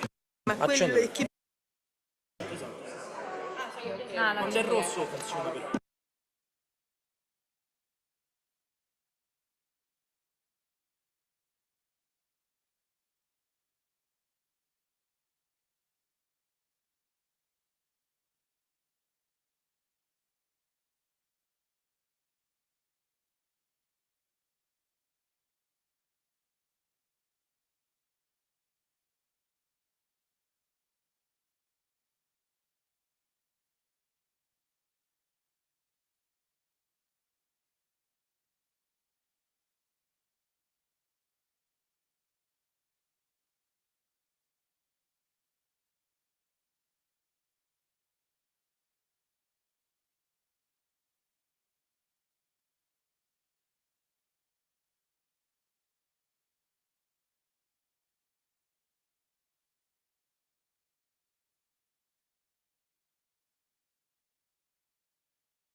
Prova, prova.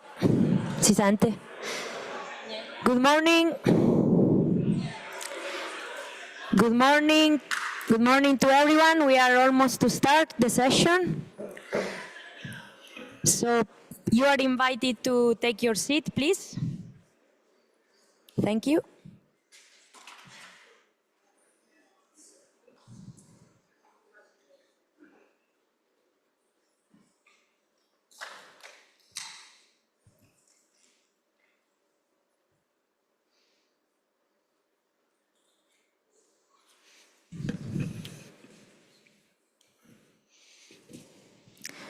Good morning. Thank you very much to be here. I'm pleased to introduce this session about innovation and digitalization in agriculture. I'm Delia Milazzo and I'm a researcher in engineering company. Here you can see our speakers and panelists that I will introduce later on. And I welcome you to this session, and I'm happy to introduce Andrea Porro, the WFO Secretary General. Please, Andrea, take the floor. Thank you.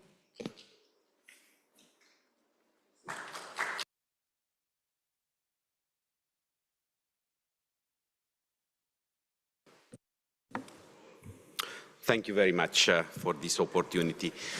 Welcome all. Welcome to all farmers, both women and men, young farmers and partners presented here today at this significant session.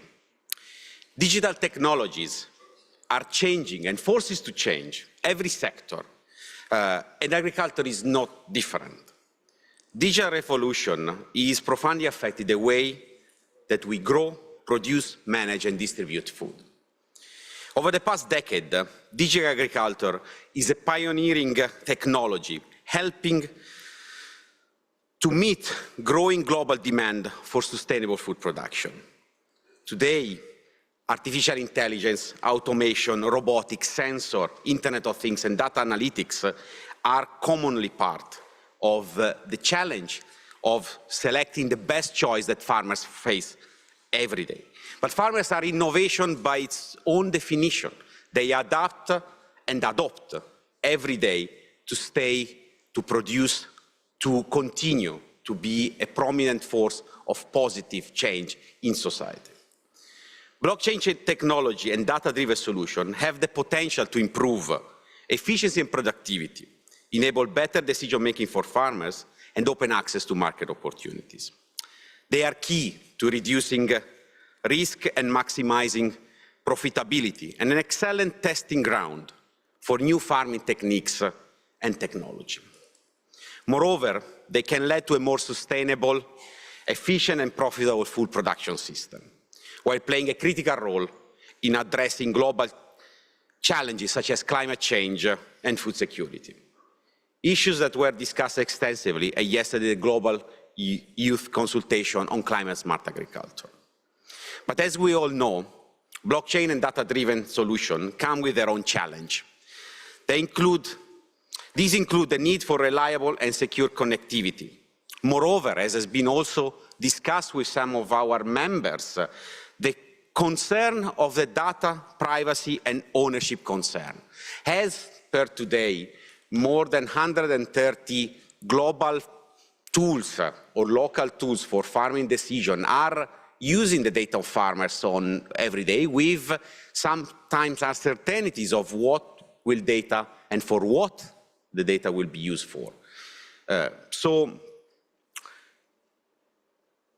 the cost of investment to implement such technology and the need to face the challenge of cultural change sits at the heart of this challenge, along with supporting farmers to adopt and use this technology at the best. Farmers, then, must be at the heart of the digital revolution and involved at every stage of planning and implementation to ensure that solutions are aligned with their needs, experience and expectation. That's why WFO has been actively involved in the journey of innovation and digitalization. And today, we will deep dive into this critical decision, discussing, guided by the insight and experience of the two pioneering EU-funded projects, Divine and Trusty Food.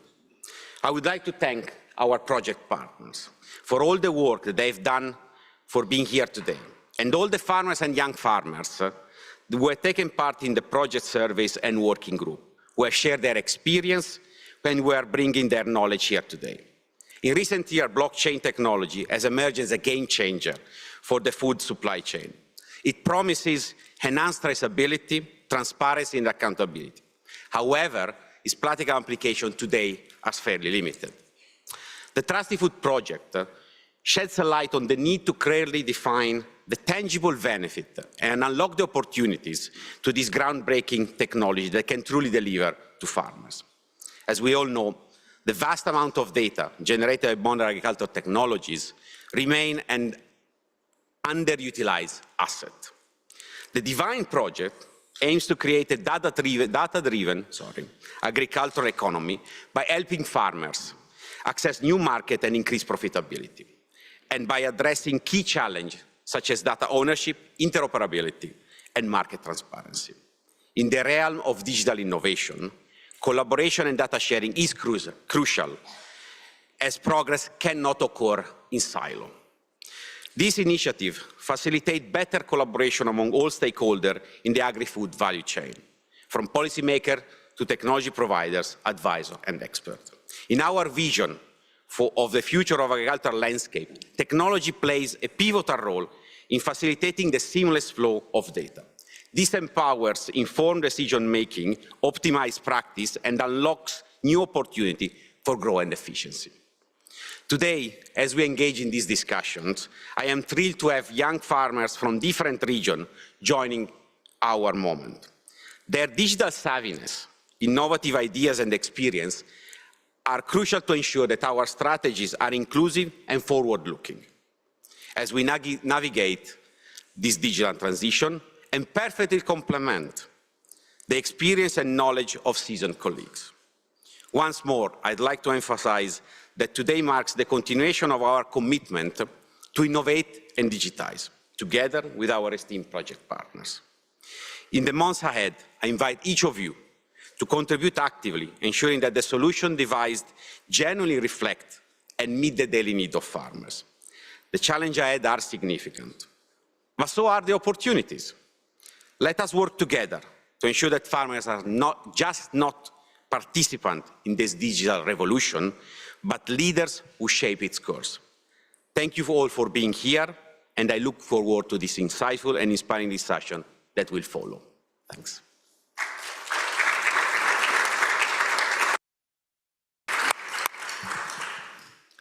Thank you very much, Andrea. We can display the first presentation, so I take advantage to introducing our first speaker, Ioanna Rusaki. She's the project coordinator of Divine project mentioned by Andrea, and she is an associate professor at the School of Electrical and Computer Engineering, as well as an affiliated with the Institute of Communication and Computer Science and Computer Systems. I will not go longer than this, just to give you an idea. She has been involved in more than 30 European and national projects with key roles such as technical, project manager, and so on. And she has a huge experience shown by her publications in artificial intelligence, Internet of Things, and so on. So I give the word to Ioanna. Thank you for your presentation. Thank you very much for the kind introduction, Delia. I'm honored to be here in front of you representing our European project, Divine, that stands for demonstrating the value of agri-data sharing for boosting the data economy in agriculture.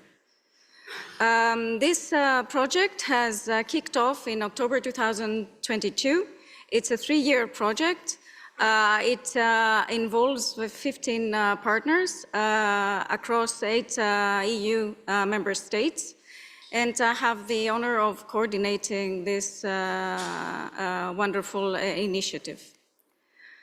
A few words about the vision of the Divine project. As already mentioned, its primary goal is to boost the agri-data economy.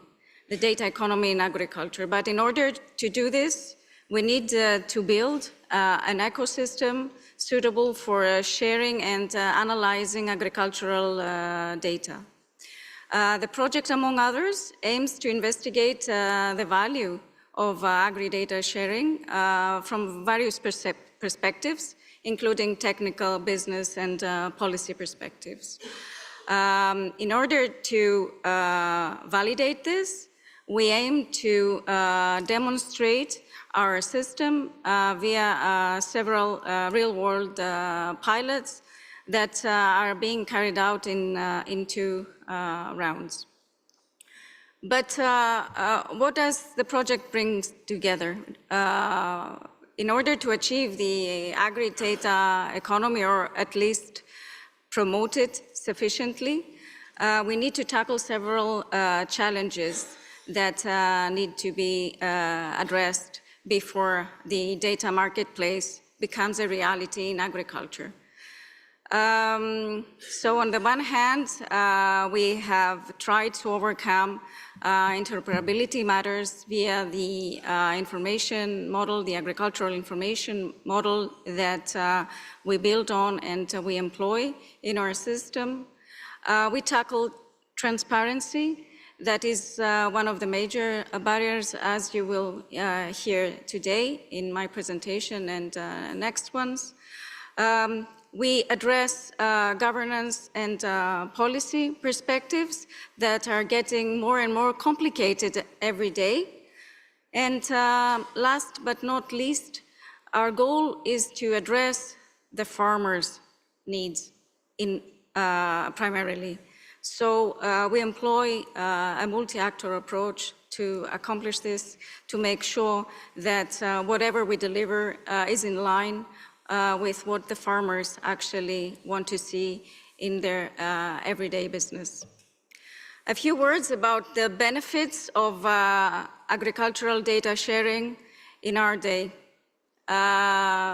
First of all, being able to share data among fellow farmers and other stakeholders manages to increase efficiency and productivity in the farms. There are also economic benefits.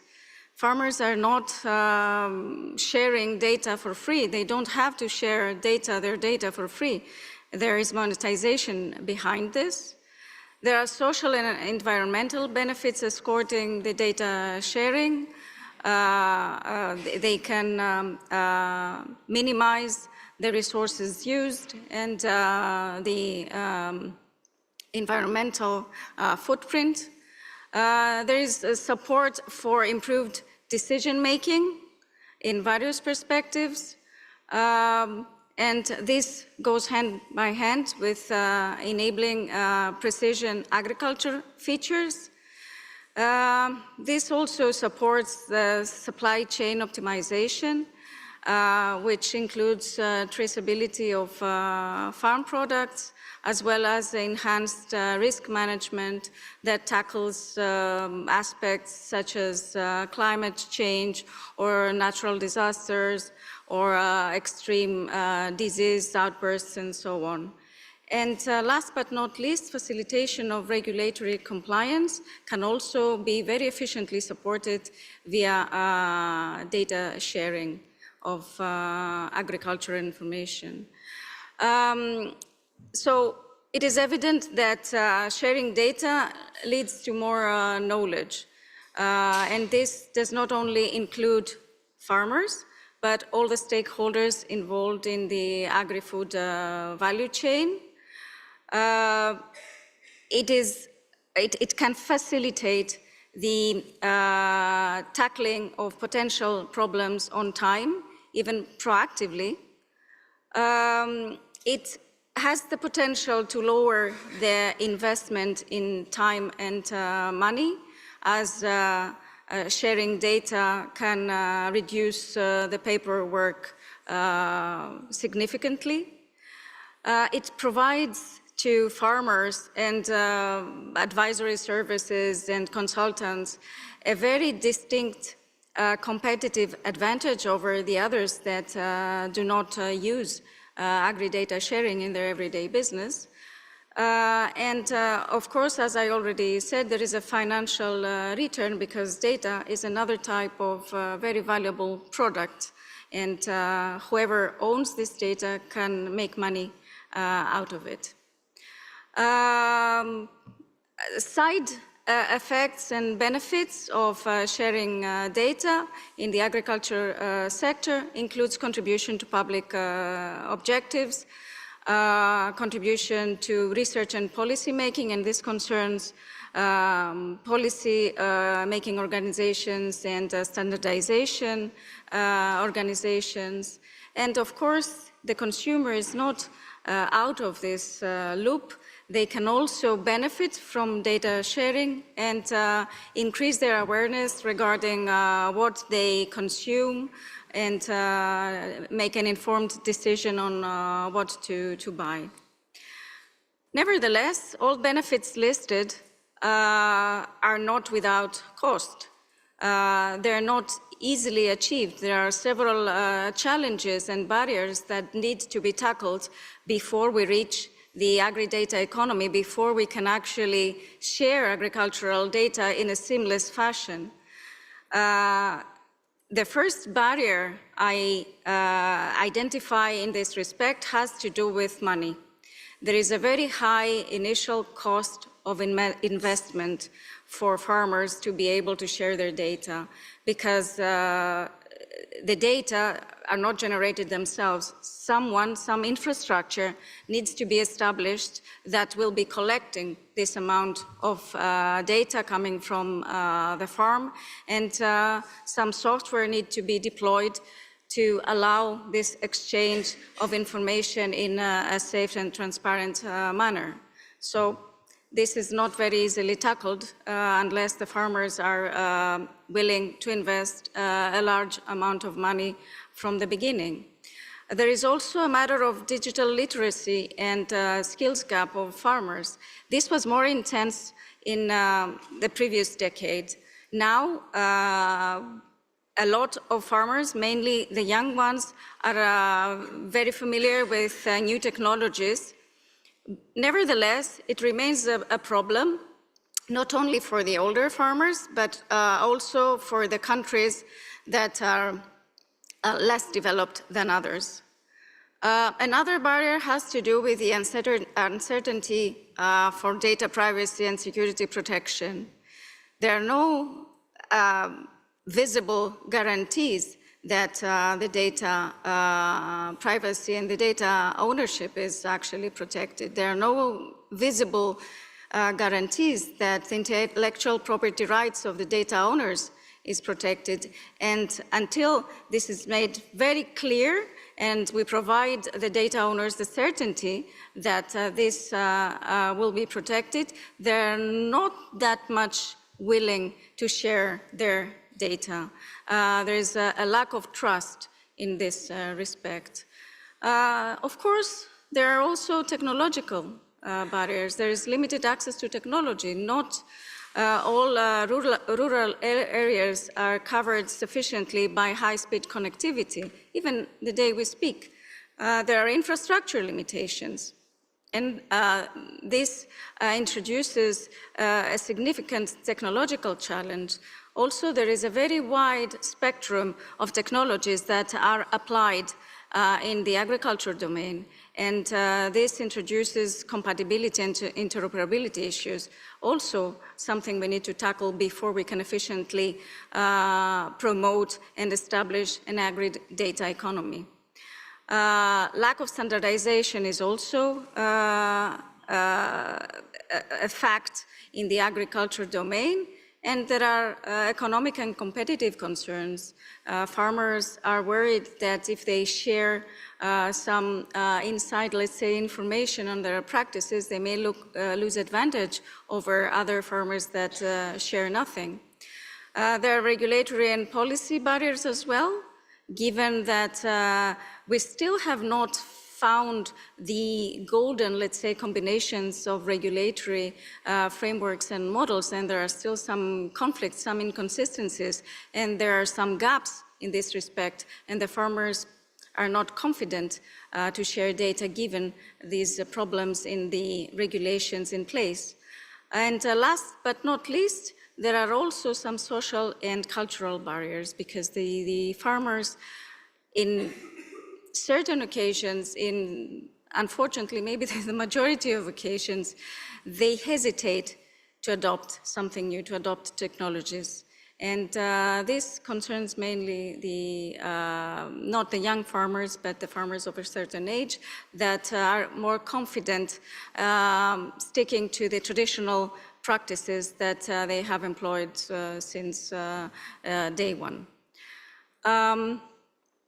Now, to validate these benefits and barriers, WFO has conducted a very thorough survey on digital innovation and data sharing, and it has involved several dozens of national farmers organizations across the globe. The purpose of the survey has been twofold. First, getting the farmers' perspective on the role of digital innovation in agriculture and their experiences with digital innovation. And second, identifying which are the main challenges and opportunities for farmers in data collection and sharing. So we were very happy to confirm that the majority of farmers, the vast majority of farmers, are much interested in sharing data with their peers and with other stakeholders of the agri-food chain. However, given that they are guaranteed that transparency is preserved and that they have direct added value in their everyday business. Other findings indicate that the majority of farmers believe that is a very valuable asset in data sharing that has to do with decision making on the farm. They also identify that there are monetary incentives in sharing data, that there is a fairer trade and market competition when sharing of data is sufficiently engaged. They believe that data sharing, agricultural data sharing, helps making more responsive and tailor-made policies, and also supports the compliance with quality or economic environmental standards that are in place. And last but not least, it has some potential to support access to funding and aids and subsidies as well. The main barriers that farmers see for agri-data sharing has to do with lack of trust, as mentioned before, and also the lack of suitable tools. One of the surprising findings in this survey has been the fact that only 4% of the responders believe that inadequate connectivity is an issue. So in the majority of cases, as opposed to what we know from the literature and from former studies, connectivity seems to have to be a less significant problem. Main solutions include the access to digital tools and networks, suitable digital tools and networks, and the establishment of a mandatory code of conduct and guidelines to discipline the ownership, to govern the data usage. And only 8% of the farmers believe that a voluntary code of conduct would be in a position to help this. With regards to the willingness of farmers to share data, we were happy to see in this WFO survey that most of the farmers are willing to share data on a national and international level, as well as on a local level. Going into more detail for the divine pilots that we have conducted, we have 4 distinct pilots in 4 European countries, so Slovenia, Ireland, Greece, and Spain. And some success stories from the first round of the divine pilots that has recently concluded is the delivery of an efficient benchmarking tool for milk production, a benchmarking tool for pork production, and a tool for calculating carbon footprint for our first pilot.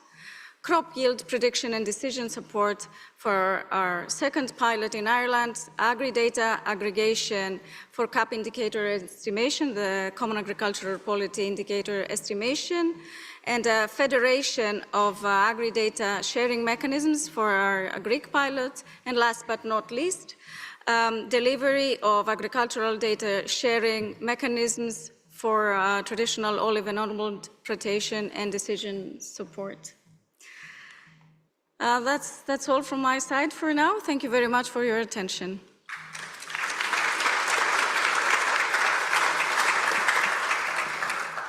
Thank you very much, Joanna. Thank you for your presentation. Now I'm glad to introduce Marianna Faraldi. She is the Chief Research Officer in Tecnoalimenti, which activity has been distinguished in these years with the goal of bridging the industry sector with the research players. She has a big experience in the sector of value chain, specifically in the domain of agri-food, and she's here with the representing the project Trusty Food, about which she is the coordinator. So Marianna, please, and thank you very much. Thank you. I'm glad to be here today together with you, and I have the honor to present to you a project which is called Trusty Food, and the title of my presentation today is Barriers and Drivers to the Blockchain Technology Application in Agriculture. So, obviously, in this kind of presentation, it is mandatory to spend a few words about what blockchain is. I'm not a technical expert in blockchain, so don't worry, I don't enter too much in detail in this. Indeed, I have this kind of scientific background, and I will present from a different perspective this project.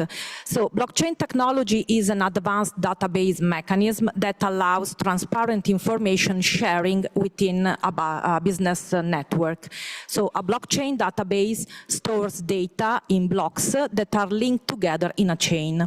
The data is chronologically consistent because you cannot delete or modify the chain without consensus from the network, and as a result, you can use blockchain technology to create an unalterable and immutable ledger for tracking orders, payments, accounts, and storing information. So what are the main functionalities of blockchain which are of main interest in the agri-food sector? First of all, the decentralization, so the capability to eliminate the need for a central authority or intermediary, and this creates a simplification of the management of processes and information exchange. Surely the immutability, because once a block is added to the blockchain, it cannot be altered or deleted, and this provides a reliable record of all the information. A focus on traceability and transparency. So blockchain can track the movement of assets across the supply chain, providing a transparent and tamper-proof history, and the security, because blockchain uses cryptographic algorithms to secure data, and each block is linked to the previous one using a cryptographic hash, and transactions are validated through this consensus mechanism. So, what is the starting point? The starting point is the current gap. So blockchain exists since 2008. It was introduced mainly in the finance sector, but slowly it was investigated the possibility to replicate this kind of technology in other sectors, agri-food included. This is an emerging technology, and it has received much attention in recent years. I think that all of you have heard about blockchain at least once in your life. But there are so many different opinions among experts and the general public. So we are speaking about blockchain and its application only for marketable reasons. This is only hype, or there are big opportunities behind this disruptive and new technology, in particular in the agri-food sector. You have to understand that this rapid but unpredictable direction of blockchain and innovation, we continuously increase the number of technology providers, new blockchain included in the market. This makes it particularly hard for the government agencies in particular to make strategic decisions on how to respond. Have they to invest or not in this kind of technology? Have they provide support or not? So there is the need to create some evidences, some information for helping them in such a decision. So in this context, we created this Trusty Food project. This is a Horizon Europe project, so it is funded by the European Commission, and the title is Stakeholders-Driven Pathways for Blockchain Implementation in the Agri-Food Sector. It includes a consortium of 13 partners in representation of 7 European countries and 1 third country, which is Egypt, but this partner is able to cover also Middle East area, and with the participation of WFO as global farmer organization, so the capability to provide us a global vision in this perspective. We decided to create this consortium following a multi-actor approach, so to put together experts in the field together with end users, so the farmers organizations, the food industry representatives, but also with technology providers and some experts from the social science and humanities. The project started 2 years ago. Now we are closing in this moment the second year, and we will have still 1 full year in front of us.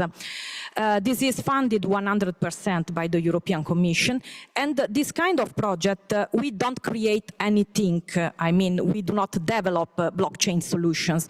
What we want to do is to clarify the benefits and opportunities which blockchain can really and concretely offer to the agri-food sector, and accordingly provide support to the policymakers in their decision-making process for future investments in the field. And indeed, one of our main expected output is represented by a roadmap. This roadmap will be a document, a report, which will have a strong strategic power, and it will create the pathway for future investment in the sector. Another important target for us is represented by the end users. We want to provide guidelines, information to end users for a prompt, easy and effective implementation in their own context. We will create also some other type of documents for specific aspects under the topic of blockchain. So this project is included in the strategic goal of modernizing the agri-food sector. So the intention of the European Commission in particular to bring their new technologies, and you understand that digitalisation can play an important role in this sense, and encourage this uptake. So we want to gradually move from the past, which is so much analogic, so much on paper, towards a future which is a little bit more digitalized and can efficiently support farmers and other actors along the value chain in the challenges. Just a few words on the methodology we decided to approach. When we created the proposal, we excluded from the beginning a top-down approach, so it doesn't work. So we decided to create a bottom-up approach. So we decided for a user-centric approach where the farmers and the other actors along the value chain are at the center. So in this user-centric approach, we decided to involve the users from the beginning in the process, to collect their needs, their requirements, to hear from them in which sense, what is their knowledge about the blockchain, what is their experience, if they already experimented blockchain in their facilities, what are the success stories, what are the failures and the reasons behind.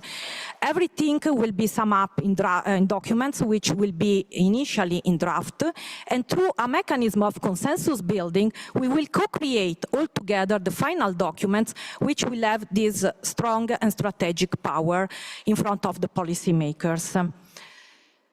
So, in the first 2 years, what has been done in Trusty Food? We have mapped and collected and assessed a lot of applications of blockchain in the agri-food sector. We collected 320 use cases and we analyzed all of them. They were differently geographically distributed.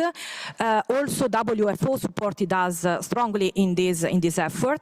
And these are some main findings which I want to share with you. So first of all, we noticed that inside the agri-food sector, the main sectors involved are those which have this kind of products with greater margin. So PDO, PGE, organic products are those products which are mainly used for implementing this kind of technology. So the wine, the olive oil, the coffee, the honey, these type of products are those mainly related to the use of this disruptive technology. In terms of origin of investment, we tried to understand who is funding this kind of implementation, and we noticed that there is a sort of balance. I would say that 45% of the cases there are public funds, and this is very important because this demonstrates that for implementing sometimes, in particular in this sector, it is important the support of the public funds. In terms of main goal, we noticed that those farmers or those companies who applied in the agri-food sector this technology are applying it mainly for traceability and transparency reasons. So far from the traditional use for finance and insurance and transactions, we would say that blockchain is used in this specific sector as an enabler of trust for information exchange. So I would say that the immutability feature, which I previously mentioned, is that which is mainly used, since it is a reliable and trustworthy technology. You have to understand that blockchain per se in a single farm, in a single company doesn't work. So the power of this technology is in the value chain. So this is important to understand that for working properly, it is important that all the actors along the supply chain participate. There is also an interesting trend on blockchain use for sustainability reasons. Indeed, traceability and transparency are regarded as enabling factors of the circular economy, and with the introduction of blockchain technology, it is possible to represent intangible assets, such as, for example, CO2 emissions, as a tamper-proof and digital version, which can be owned and transferred.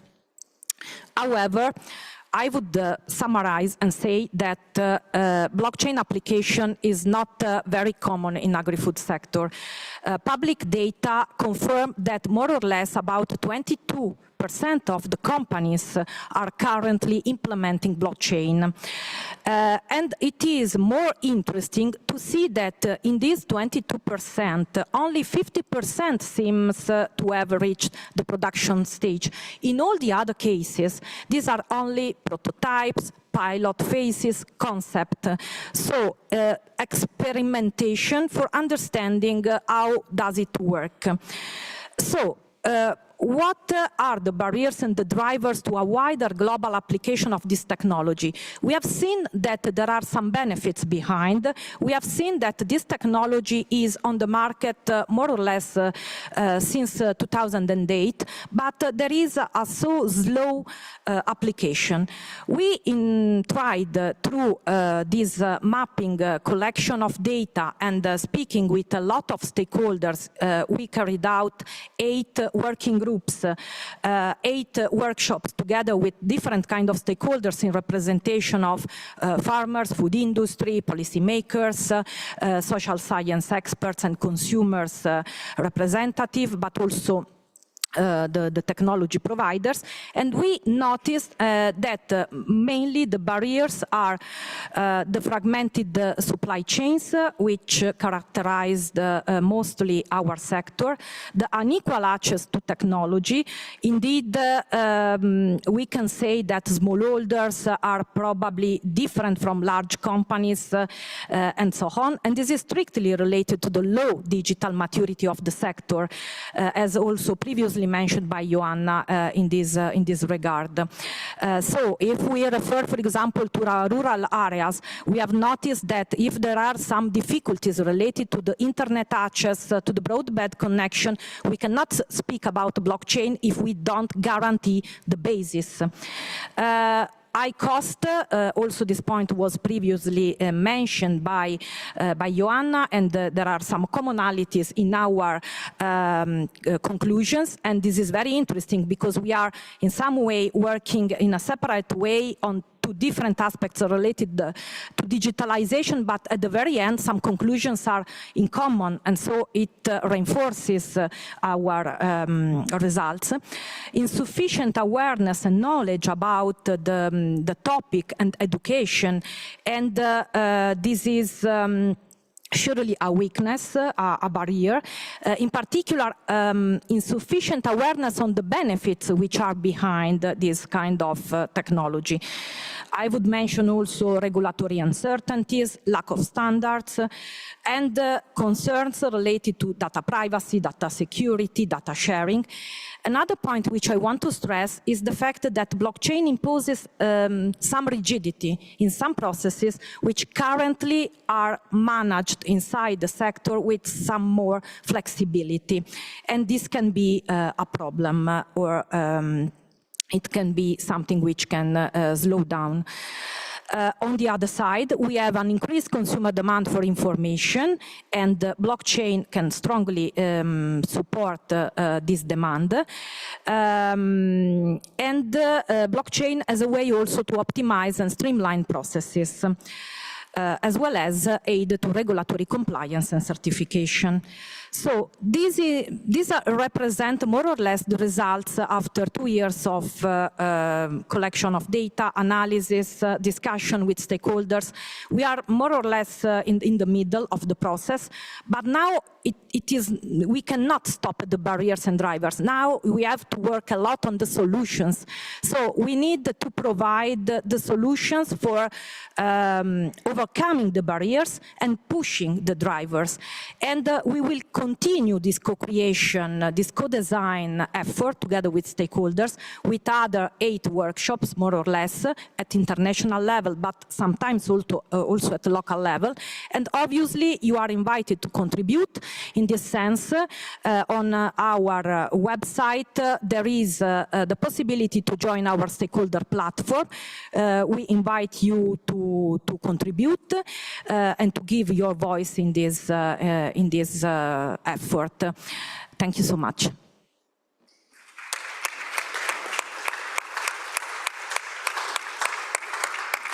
Thank you very much, Marianna. It has been very interesting to see and to find some commonalities with 2 projects, for sure involving the same supply chain, but approaching with different technologies. So very interesting. From this point, we want to move into real life experiences. So I'm happy to invite Catarina for her speech. She is an agronomist and a forest owner from Finland, and she is the chair of Finnish Young Farmers Select Committee, working day by day into the poultry sector. So thank you very much for your presentation, and please, the floor is yours. Thank you very much, and I'm very pleased to be here. I'm like giving greetings from Finland, where the sun is not setting at the moment, so it's quite light. But yes, we will go forward. So I'm here to talk about the digitalization in agriculture in Finland specifically. In my country, we have managed to take in many tools in digitalization. The first thing I want to introduce is this WFO app that is used by the farmers and is made by the authorities to satellite scan what is on the fields. We have to take pictures and send them to the apps, and the authorities will see what we are doing on the fields. Then, as I'm a forest owner, in Finland we have scanned all our forests through satellites, through data, and they are able to be seen by everyone in the country. And it's quite special. And also we are now using AI to see what kind of diseases do we have in the forests. This is in production, you could say. Also, we have a register for animals. All the animals must be registered in Finland. And from this point, we also have a medication register, and it's completely digital. You have to write everything down, and we do not use preventative medication for animals in Finland, and medication can only be prescribed by vets. And then I also wanted to introduce this innovation of digitalization from Finland. The little sensor you see in the big picture is called Soil Scout, and the man who invented it is actually from my town. And these sensors send information under the soil, and these are actually used in the Wembley Stadium in UK to see how the soil in the stadium is working. So it's gone quite viral, but it's still quite expensive. Here is a picture from the field in Finland, and if you think about digitalization, you might think this is how it looks from the tractor. A lot of screens, a lot of buttons you have to push. At least this is how I see it. I saw this pretty funny video as a young farmer with a guy with his father in the tractor, and the father was trying to push all these buttons in the tractor, but the son was like not letting him to do it, and there was this "can't touch this" on background. So this brings the realization, okay, we have a little generational gap here going on, but we are going forward with it. We also have challenges in Finland, and of course we were talking about the cost here before. It's the cost of implementing the technology on farm and the development of the technology.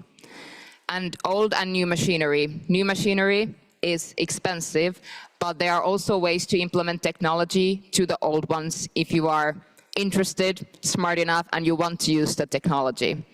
We have also seen some problems with data transfer between the brands, because usually the tractor brands want to own the data and don't want to give it to other brands. So there are some problems, especially if you do contractor-based work. Then you don't have the same tractor as a farmer. There might be some problems. Also, the risk of information fragmentation.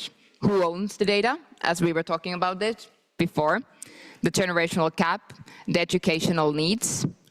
And we had this problem in Finland that many things are invented many times, again and again and again, so we should not invent the same things again and again. And also, does the technology work in real life? Can we use it? Is it easy to implement? Then I would like to say a few words about the food traceability examples in my country. So you can see the big blue mark, ruokaa omasta maasta, or hyvää Suomesta. This is a label that is recognized by 90% of the Finnish consumers. And this label is a voluntary designation of origin for Finnish packaged foods. And it is a unique outcome by cooperation. So all chains was involved, from farmers to industry, employees, retailers, and consumer. And this mark can be found in over 10,000 packages in Finland, the Finnish food especially. So this means that meat, eggs, fish, and milk need to be 100% from Finnish origin. And companies that use this mark need to be audited regularly. Then we have a picture of chicken there and layers, as I work in the poultry. We are very proud in Finland to be farmers. So if you can see, there is a name in the package. Our farmers are very happy to have their names on the food that they produce. That is a way we are transparent, and we are very proud of the transparency, but also the traceability. So when you go to the store, it's very basic for me. I go there, I see a packet of like broiler, and I see the name. Oh, it's like from a farm that I work with, or from a farmer that I know. I know where it's coming from. But also the consumers that are not so much in farming and don't know the producers, they can trace it down all the way to what the animal has eaten and so on. And we also have this thing in Finland that I wanted to mention that has like given us the opportunity to be so traceable and transparent. We have this thing called the Finnish Salmonella Control Program, and it is a treaty of accession to EU, Finland, reserved right to implement stricter regulation on salmonella control than the other EU member states.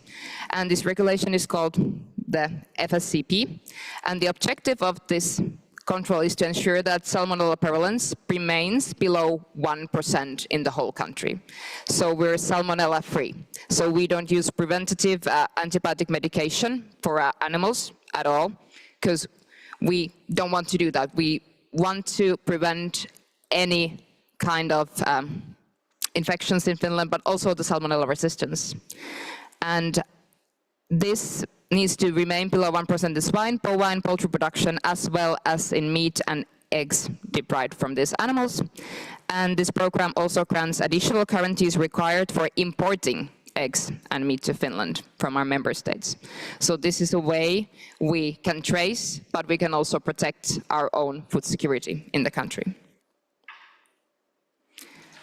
So that was a quick one from me. So thank you, everyone. Kiitos.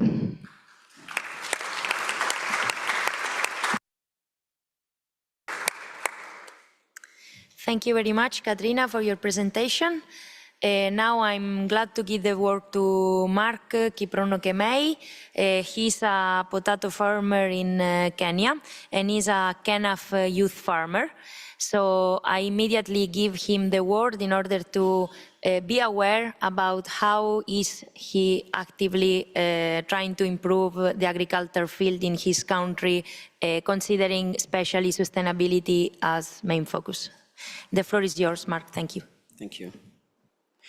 Yes, as introduced, my name is Mark Kiprono, and I'm a potato farmer from Kenya. I'm a member of the Kenya National Farmers Federation and also a leader at the Kenaf Young. Kenaf is the national farmer organization in Kenya, and it is founded in 1946. It is a non-political, a non-profit, and a democratic member-based organization.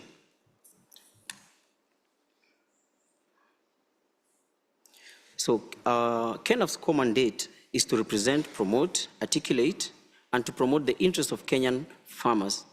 And we do that through lobby, advocacy, policy action, and farmer empowerment. Our motto in Swahili language is Sauti ya Mkulima, which is translated to the farmer's voice. Our total membership is close to 1 million, and it comprises of 58% women and 17% of youth.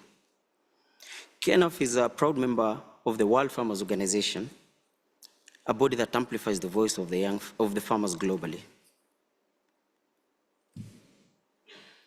Yes, our vision is an inclusive, strong, influential, and a respected national farmers organization. Our mission is to influence transformation and the growth of agricultural sector for enhanced food and nutrition security, improved incomes, and better livelihood for our farmers. So we have our KENAF strategic plan, the 2022 to 2026, which has 7 pillars. But for today, I want to focus more on pillar number 6. So pillar number 6 is on data innovation and ICT in agriculture. The goal of this pillar is to promote ICT, data and innovation for optimal production and productivity. And our focus is on digital application in knowledge sharing, dissemination of information, technical advisory, market facilitation, and weather data services. Just like other countries, we have several challenges that affect our farmers and farming in general, which include climate change, limited access to extension services, low internet access in rural Kenya, limited access to a better market facility, limited access to financial services, and limited access to quality farm inputs. ICT stands to address some of our challenges through enhancing access to information and extension services, improved decision-making and policy formulation through data analytics. ICT also enhances efficiency in farm management with precision agriculture. It also enhances access to market and financial inclusion, increased productivity and sustainability. We as KENAF have several initiatives on digitalization, which include our number 1, the KENAF USSD code platform. This platform is a digital advisory platform which enables our small-scale farmers to transition from the traditional and conventional to digitalized extension services.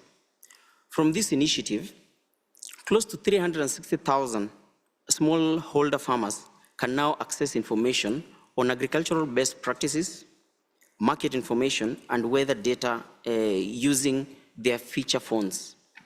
Feature phones are these phones that don't have a smart application. This enhances accessibility to farmers with limited internet connectivity, hence empowering their decision-making. We also have the KENAF Farmer Organization Video Library. So this library offers farmers with information on best agricultural practices. And currently, our platform has over 4,000 videos providing actionable farming advice. This platform is accessed by our farmers for free in both English and our local language, Swahili, in video, audio, and text format. The purpose of this library is knowledge sharing, dissemination of information for improved productivity.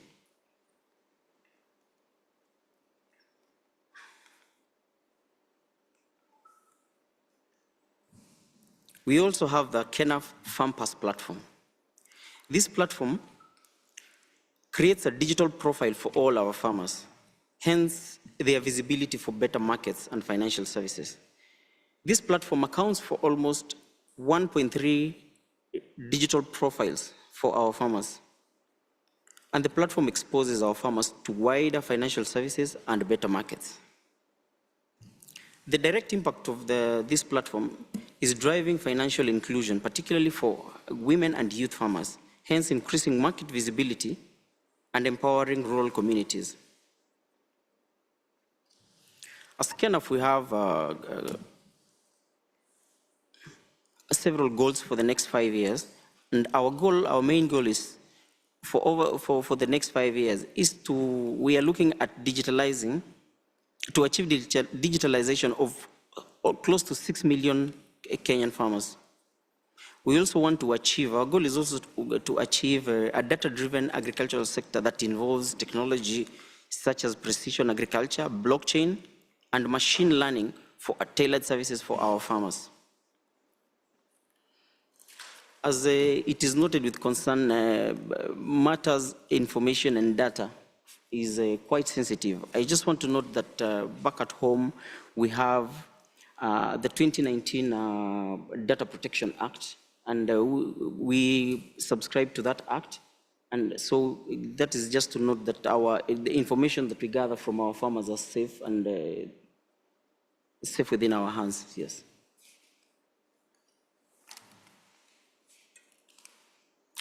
That is a brief intro of KENAF and what we do within the ICT and digital space.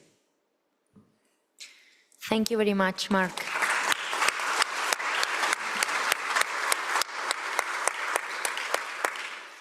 Thank you to all of you for your presentations. Now I'm glad to open the Q&A session. So I can see a raised hand. So first we will do a first round to the speakers, and then we will go through the audience questions, if it's okay for you. So the first question will be for Mark. Based on your presentation, you have discussed about digital platform and the tool you are providing to your farmers in order to be involved and to actually exploit the advantages of the digital tools. How do you aim to address the challenges of the digital exclusion among the farmers that are, for example, in rural areas with a difficult access to connectivity and technology in a high-level sense? Thank you. Okay, thank you. So we address the challenge of digital exclusion through the application of the USSD technology to provide our farmers with information via their feature phones. I noted that the feature phones, with the feature phones, our farmers who lack access to internet can access information comfortably. We also train through conducting capacity building to our farmers to adopt to the use of technology. And KENAF, we've made a collaboration and partnership with Microsoft through the popular Airband project, which connects the rural community to internet and ensure digital inclusion. Thank you very much. Sorry, thank you very much for your answer. It sounds like an interesting plan, so we will be happy to follow the results on the next month and years. Caterina, Mark mentioned about their plan in terms of goals and steps within the next 5 years. What is your idea in terms of considering data economy as the main goal, but in a general way, the possibility of managing the data in order to exploiting the added value that can be given to the organization? How do you see a transformation in the next 5 years? Thank you for the question. In my opinion, I think in future we will be more digitalized in everything. That's something we cannot avoid, because everything is more and more gathered every year in the same place, and we need to be able to share. But also, like you were talking about the infrastructure and all that, especially for countries that are quite diverse or long and have a lot of land, especially in Finland. We're a long country, and the people are living in these very basic cities, and in land it's hard to build infra. It's very costly, and in my opinion also as farmers we have to realize, and I hope consumers and everybody realizes, that we cannot trust on data in everything, because in farming you will always need working hands. So data is not the only thing we need. We need farmers who do the work but are able to collect the data. Thank you very much. I have a question for Marianna. In your presentation about the job done by Trusty Food and the possibilities that blockchain are giving to the farmers and to the companies within the agri-food domain. For sure, apart from the opportunities, there are some challenges that need to be addressed in terms of lack of knowledge or even some training that is needed. For Trusty Food and within Trusty Food project, how do you think to manage these issues? And if so, do you have a specific plan for that? Thank you. Thank you. So first of all, Trusty Food is a project with a mainly European vision, but on the other side, we really want to define a global outreach, so we don't want to stop only to Europe. But in any case, starting from the European Commission blockchain strategy, which is there, we noticed, for example, that one of the bullet points reported there is about the skills development. But we noticed that if you read along the line, you notice that the skills development is referred mainly to the technical people. So they want to increase the job of professionists who can support in the future the end user, so to provide services. But from our point of view, this is not enough, because when we refer to skills, we need to refer also to the development of skills inside the end user. So we have to stress a lot the increasing of awareness, of knowledge, and also the skills inside the ICT departments of some farms or some companies. In this regard, we are creating some recommendations from the policy point of view to take this into consideration in our white paper. But what I think it is needed from the farmers and users in general terms is training courses, guidelines, and also I think success stories, because from the examples of the others, the people can learn a lot and can have some practical evidences of successes. So we are creating into Trusty Food a platform, a digital platform, which will be open for access, and it will act as a sort of repository where all these kind of documents will be included. The training courses will not be developed directly by us, by another project, a sort of sister project, but we can host this kind of information, or in any case address directly where this information can be found. And just last point, I would like to stress also the fact that for increasing awareness, it is very important the access to public funds, because these represent the possibility to reduce the risk and to really piloting this kind of technologies from the farmers, from the end users. So I think this is another point. Yeah, thank you. Thank you very much. So this is why even you are inviting us to follow the project and the results. So it's kind of an open source platform where we can take advantage of the learning results. So learning by doing and then sharing what you're doing. Thank you very much.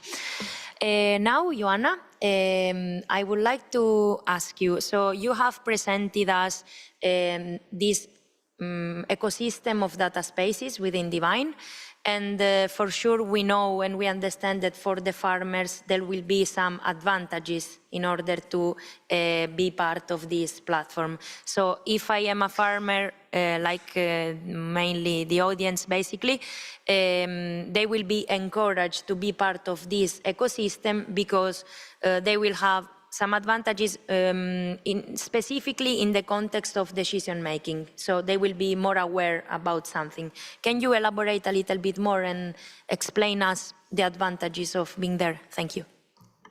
Thank you very much for the question, Delia. We heard today in several of the presentations actually about the drivers and benefits that the data sharing has to offer. So we heard about increased efficiency and productivity, enhanced risk management, promotion of precision agriculture, supply chain optimization, economic benefits, facilitation of regulatory compliance, etc., etc. A common denominator or even better, a facilitator of all of these I aforementioned, has to do with enhanced decision-making support, not only for farmers, but also for advisors and agronomists that are engaged. And this mainly concerns the ability of the ecosystem that Delia just mentioned of Divine to support the provision of recommendations for increased quality and quantity of the products of the farms, of the yield. So increase of the yield value overall on the one hand, and on the other hand, a reduction of required resources and inputs like water, pesticides, fertilizers, even effort that needs to put into the everyday operations on the farm. So this has the ability to reduce the costs that are there. For example, given the fact that there are available data provided on the farm, the system can very easily advise the farmer when to irrigate, which exact crops to irrigate, how much water to identify for each of the plants and the areas of the farm. And even this can go one step further. If the necessary infrastructure is in place, the system can automatically irrigate in a precision and informed manner so that we save water, and this does not only have a cost reduction effect, but also an environmental benefit as well. I would like to ask all farmers to investigate the potential that they have in addressing one of the main barriers that is in place in engaging in data sharing and employment of digital agriculture technologies. And this has to do with the lack of sufficient resources. There are a lot of funds worldwide that are now being given for this purpose, the employment, the adoption of digital technologies. And this happens on a European level. It happens in all continents, even on a national level. For example, in Greece, a few months ago, there is a commitment on the government, from the government's perspective, to give a very large amounts of resources of money to the farmers that are provenly using applications that are built on digital agriculture, that facilitate digital agriculture. And I know that this is the case for several countries, so please do investigate what funds are available in your countries, in your continents, and try to promote this. Thank you. Thank you very much, Joanna. Now we will be glad to hear from you. Specifically, Joanna and Marianna mainly have listed some needs that these two projects are trying to fight against. So in these two projects, the main is to identify the best shape of that specific technology, which is on one hand the data spaces, on the other hand the blockchain, in order to respond to some existing needs within the field of agriculture nowadays.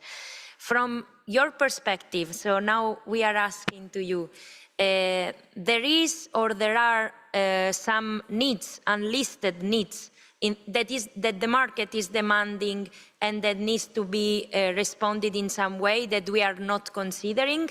And if so, which are them?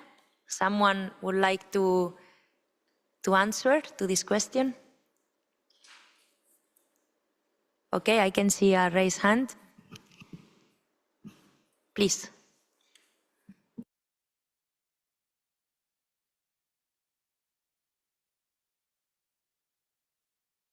The presenters. For me, it is kind of different. I wanted, before maybe responding on what you've just raised, I wanted to say to Your Honor and maybe one of the presenters to say, what is the project doing in terms of sustainability plans on how farmers can access these projects?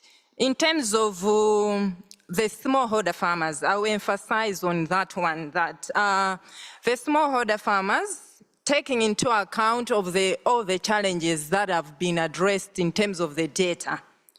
I'm looking at in economics or in business, numbers or data matters, or numbers or data are very important. So in this case, numbers for us as farmers, numbers or data are also very important. But what are the things that we can do to help the farmer in the rural areas to access these projects in order to be sustainable?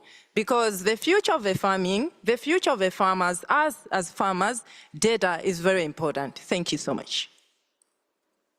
Thanks to you.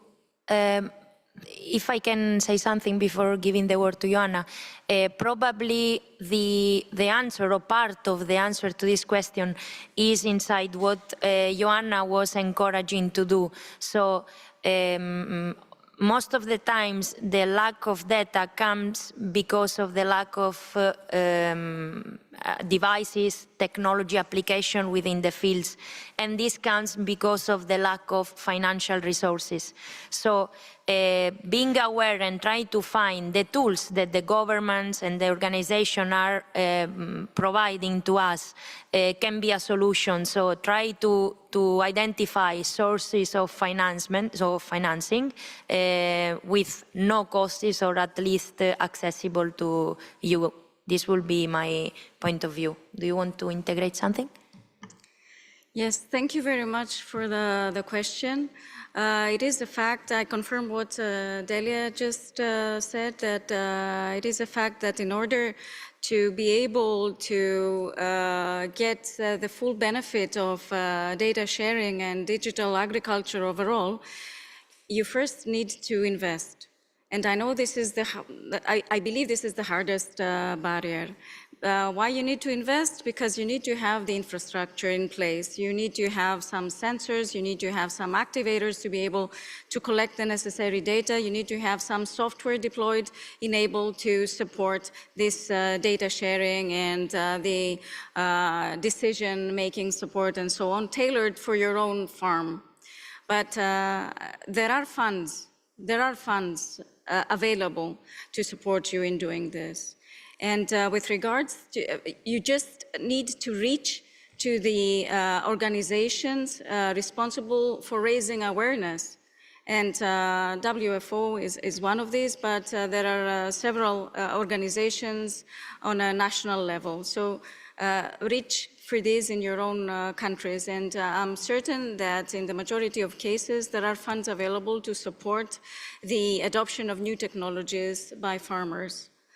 With regards to sustainability, there is a very high advantage of employing such technologies. You heard about the reduced footprint. You heard about the minimization or reduction of necessary inputs in the framework of precision agriculture. So less water, less pesticides, less fertilizers, and so on. And there is a very high focus on food safety and security as well. So these all fall under the sustainability framework, and I'm very confident that the data sharing and the promotion of data economy will greatly facilitate the sustainability goals in the domain of agriculture. Thank you. Thank you very much. There was a guy over there, please. Walter Schweitzer from the USA, and these tools are awesome and are really going to change agriculture worldwide. But what's slowing the uptake of precision ag tools in the United States is trust. You know, everyone is focused on the ownership of the data, the privacy of the data. But there isn't a lot of discussion about protecting the security of the aggregated data. And in the United States, where we export a lot of our products, having that information on the condition of the crops, the yields of the crops, the quality of the crops, is really inside information. And the corporate monopolies, the multinational corporations, the companies involved in trade, if they have access to this data, they can use it against the family farm.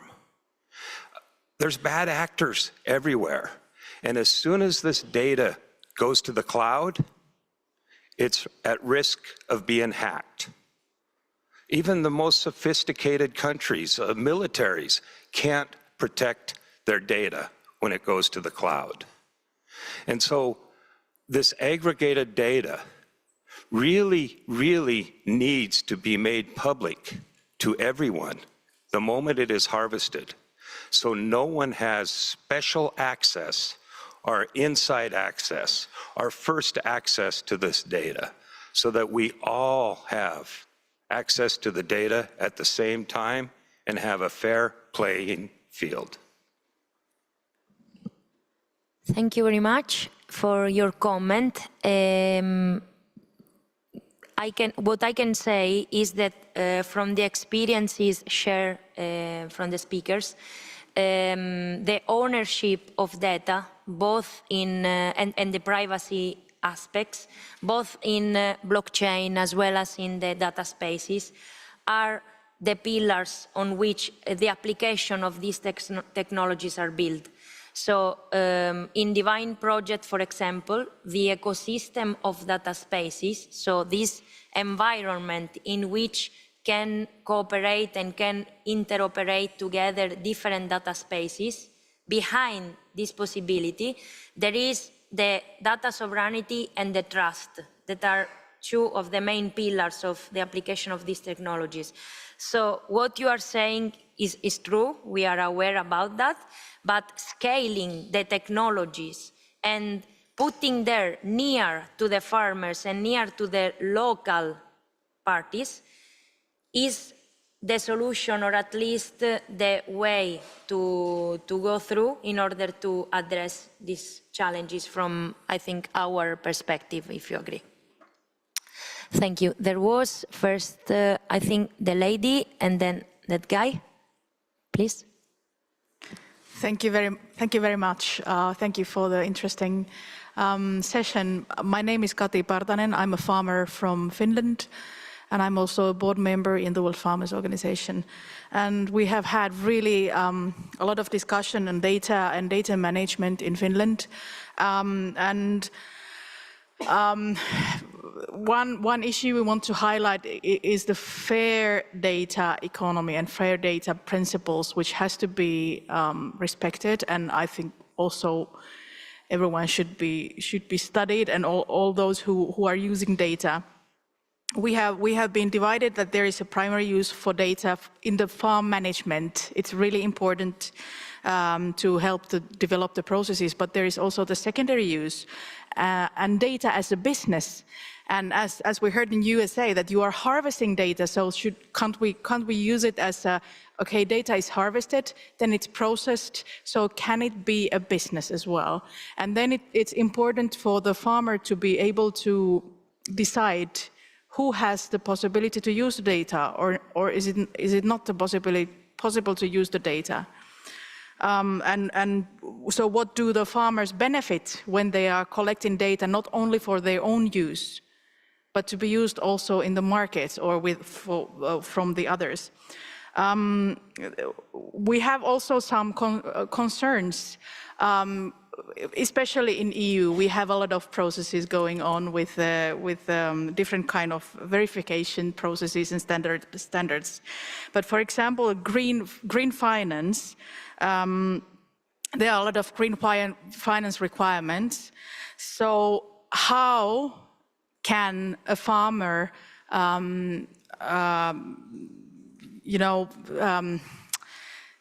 prove that they are meeting the green finance requirements? Because there is a risk that if you can't prove it, you are not able to get funding, or you will pay much more from it. And it's also like, what is it's a lot of concerns, and I think it's also, especially for the smallholder farmers, that what is the process to verify their data, or what is the process for them to collect the data so that they can prove that they can have market access or the funding. And it's so important, this data discussion, and it's a lot of opportunities, but we have to also mind barriers and the risks and what has to be taken into account and solved. This is more like bringing up the discussion we have in Finland at the moment. But thank you very much.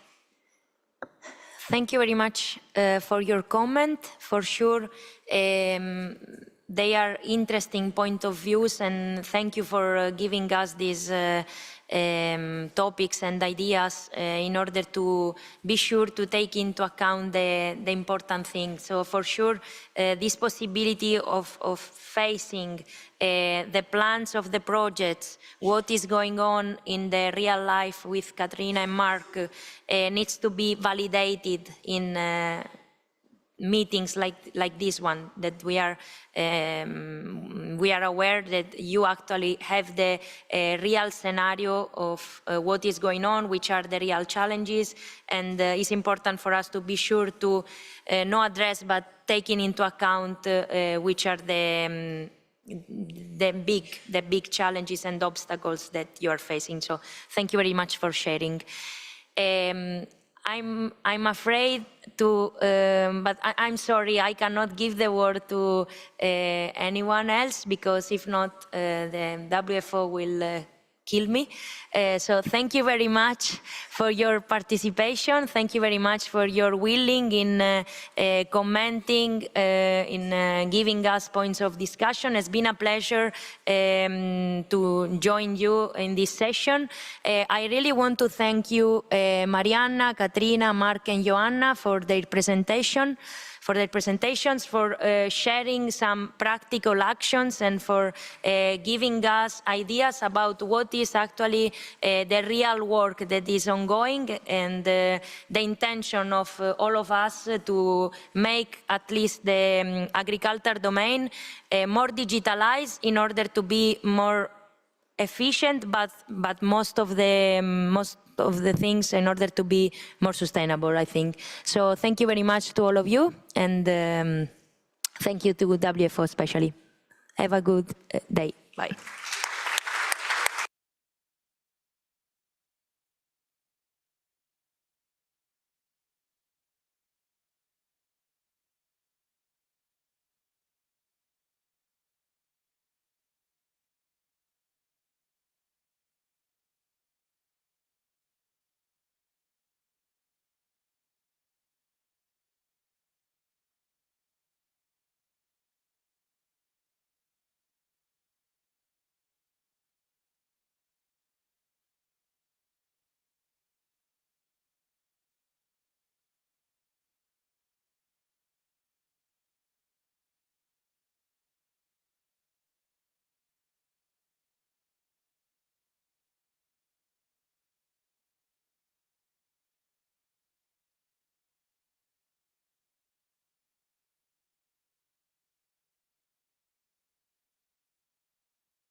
Ladies and gentlemen, can you please take your seats?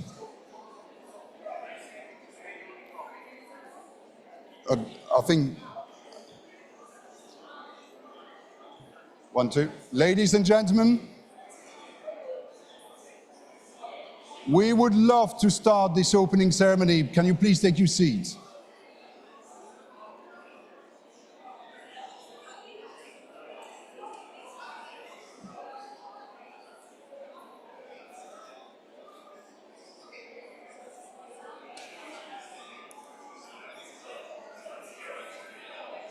Farmers of the world,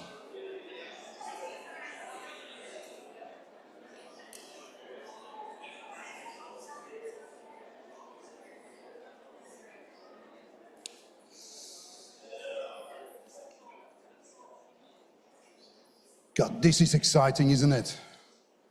Look at this place. I'm excited. Your Excellencies, Ministers, Director General, distinguished guests, farmers of the world, ladies and gentlemen, buongiorno. To quote Lin-Manuel Miranda's lyrics in Hamilton, you have to be in the room when it happens. This is the room you need to be in. We have the who's who of the farming and food world with us today. In a minute we will hear from them, but this week here, you have a unique opportunity. An opportunity to shape our food systems. An opportunity to change it towards a more sustainable system. A fairer system. A system where all farmers, large or small, can expect a fair return for the essential work that they do. The work they do in order to feed the planet, but also, no, more important than ever, to look after our planet. So welcome to the official opening ceremony of the World Farmers Organization Annual Meeting 2024. My name is Dimitri Houtart. I look after rural affairs, food and environment at the BBC in the UK, and I'll be your moderator today. If you want to share your thoughts, you can do on social media. The hashtag is WFO 2024, and translation is available on your screen in front of you. But thank you so much to the FAO for welcoming us in this amazing building here in Rome. It's a fitting venue indeed, as the FAO and the World Farmers Organization are natural partners. You both have similar goals and ambitions. The goal of the FAO is to achieve food security for all and make sure that people have regular access to enough high-quality food. This can only be achieved through working closely with farmers and farmers' organizations, especially the WFO, who is bringing together national farmers' organizations and agricultural cooperatives from all over the world. So thank you to all of you who are joining us today, especially those of you who have traveled far. And thank you also to those of you who are following us online. I really hope that over the next 3 days, you can come up with new ideas, consensus, agreement, as more than ever, we need solutions. Make sure you really engage with the young farmers, though, who are here with us. I spent some time yesterday listening to their stories, and my God, they're smart. They're ambitious. They have talent. But you know what? They're not the farmers of tomorrow. They're the farmers of today. So I'm excited about the next 3 days. And no, we have an amazing lineup of speakers for this opening ceremony. We'll do this in 2 sections. We'll have a short break in the middle. But first, to open up, we have the president of the World Farmers Organization, Monsieur Arnold Pouek-Dalissac.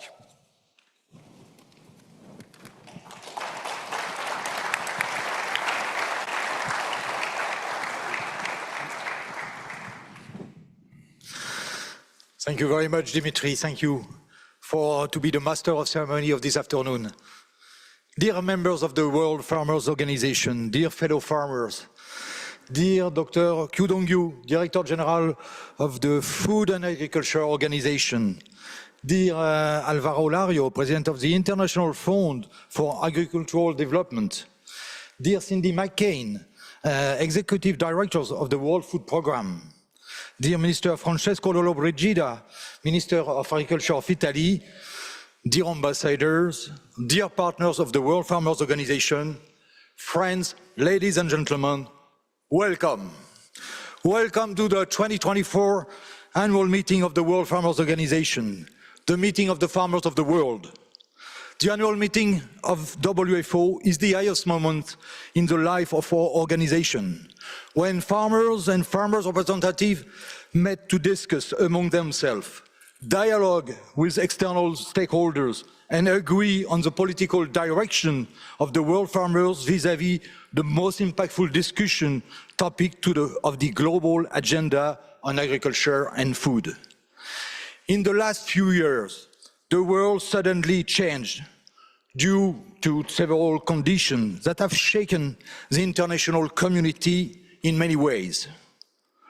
Farmers are unfortunately not exonerated by these changes that have created multiple crises in the agricultural sectors.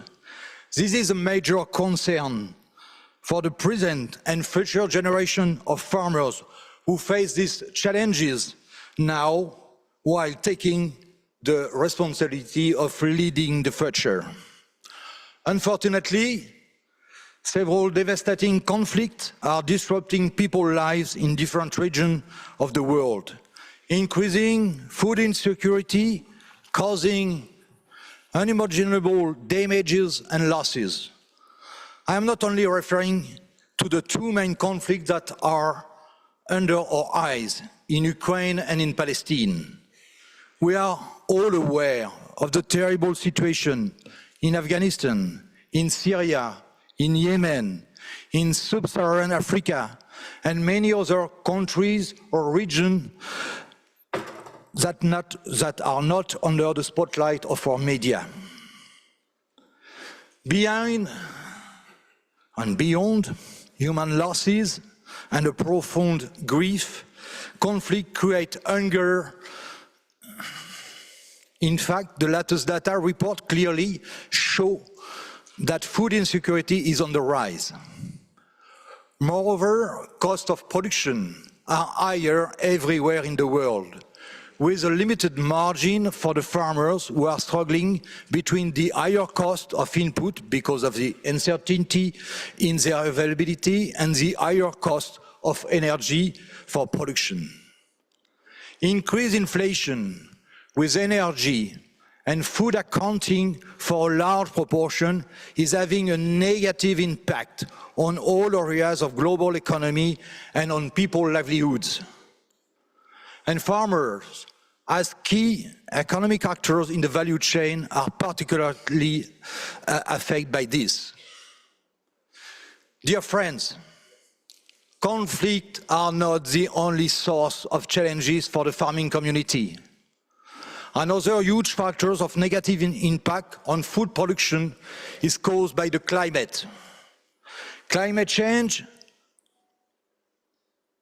is affecting the predictability of harvesting, the seasonality of products, the capacity of farmers to plan seeding period, and the overall capacity of farmers to cope with all these challenges.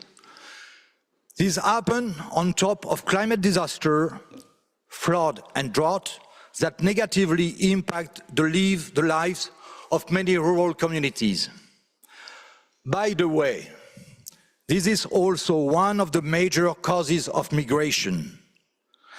In this situation, farmers are called to mitigate and adapt to climate change, on top of draining the transition of food system to acceptable sustainability level. This solution to all these challenges can be found in the exchange among farmers in the cooperation between farmers and stakeholders, in the co-creation from all the actors in agriculture, co-development of policies, and in capacity building of farmers. We all have the responsibility to address the multiple crises, and we, as family farmers, are taking our responsibility in the transition of food system towards sustainability. We have found our own solution while continuing to produce food for the whole humanity. We are bearing the cost of this transformation. We are adapting the new conditions that the world is facing, also mitigating the risk of the transition. However, we can't win this battle alone. What we need is partnership.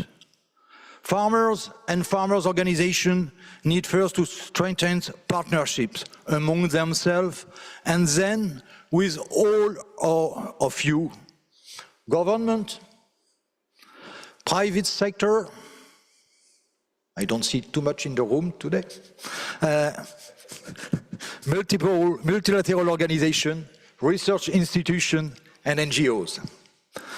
We have to work together to find not only short-term but also long-term solutions to increase resilience to shocks, improve preparedness, and work toward fast and sustainable recovery approaches to make food system more resilient. One key group that must be involved in this cooperation and co-creation is the group of young farmers.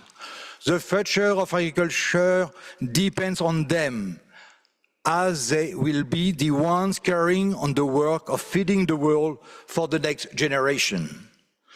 We must make sure that young farmers have the support they need to take up this vital profession and contribute to the sustainability of our food system.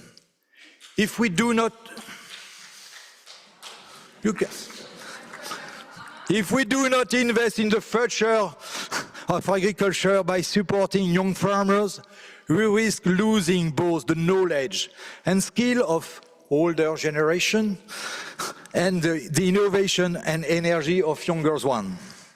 We need all hands on deck to address the challenges facing the agricultural sector today and to create a resilient and sustainable food system for the future.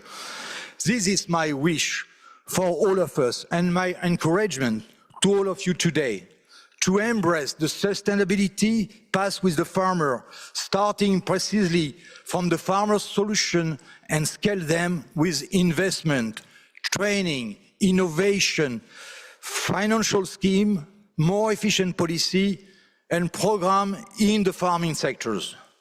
Ladies and gentlemen, food is produced by the farmers. Let us not forget that farmers are at the core of feeding the world. Therefore, if we want a flourishing agricultural sectors, investing in farmers and farmers' organization is the key. As WFO, we are operating under the partnership approach already and have established a number of partnerships with co-organizations that are interested in fostering win-win collaboration with the World Farmers Organization and the World Farmers Community. FAO is indeed one of the WFO closest partners. I am deeply grateful to Dr. Qiudong, FAO Director General, for having opened FAO doors to WFO and its members, and also two key Deputy General in FAO, Beth Berdolt and Maurizio Martina, for their invaluable contribution to a successful annual meeting here in this historical headquarters. You, Dr. Qiudong, have shown that a true collaboration is possible. I thank you all, and I wish us fruitful discussion in the next 2 days. Thank you very much.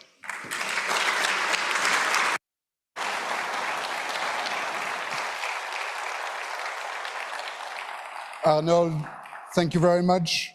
And now our next speaker is the Minister for Agriculture and Food Sovereignty, His Excellency Francesco Lollobrigida. Grazie dell'invito. Un saluto al padrone di casa Chiu Dong-Kyu, direttore che lo scorso anno è stato rieletto e che rappresenta un direttore proattivo, come dimostra l'intervento che abbiamo appena ascoltato del Presidente Dall'Isaac, quindi una collaborazione virtuosa in favore del mondo agricolo e di uno sviluppo integrato del sistema economico che possa rispondere alle istanze di sicurezza alimentare del pianeta. Un saluto alla signora Cindy McCain, che ho avuto modo di ascoltare già in altre occasioni, con puntuale e competenza dà risposte a quelle che sono le istanze anche di carattere economico, a cui anche l'IFAD col dottor Lario devono contribuire in maniera attiva.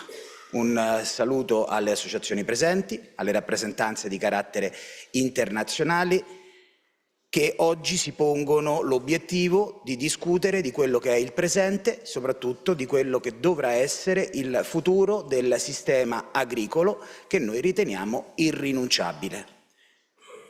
Per il governo italiano l'agricoltura è il centro e la possibilità di sviluppo di due risposte che vanno contestualmente ricercate. Una risposta è alla produzione di cibo di qualità, l'altra risposta è la tutela dell'ambiente. Noi consideriamo l'agricoltore nella sua doppia funzione, quella di garante del nostro nutrimento e quello di garante della tenuta dell'ambiente. Per noi l'agricoltore è il primo ambientalista del pianeta ed è per questo che va sostenuto anche oltre il riferimento al fatto che produca cibo e non solo in relazione a quanto cibo produce dal punto di vista economico. Gli agricoltori sono stati individuati anche nel sistema normativo italiano con questa doppia funzione. Esattamente 100 anni fa un ministro italiano, Serpieri, portò in Parlamento una legge che poneva la tutela dell'ambiente su due presupposti: la forestazione come elemento centrale della difesa dal dissesto idrogeologico e il ruolo dell'agricoltore che con il suo lavoro, senza costi per lo Stato, garantiva la manutenzione del territorio. Io credo che nel tempo le nostre società si siano evolute facendo da questo punto di vista, rispetto a quel sistema normativo, dei passi indietro invece che dei passi avanti, minimizzando il ruolo dell'agricoltore e rendendolo solo un soggetto di natura economica, piuttosto che un vero e proprio custode della natura al quale non si può rinunciare. Nel tempo l'agricoltore è stato anche il centro dell'interesse di organismi complessi.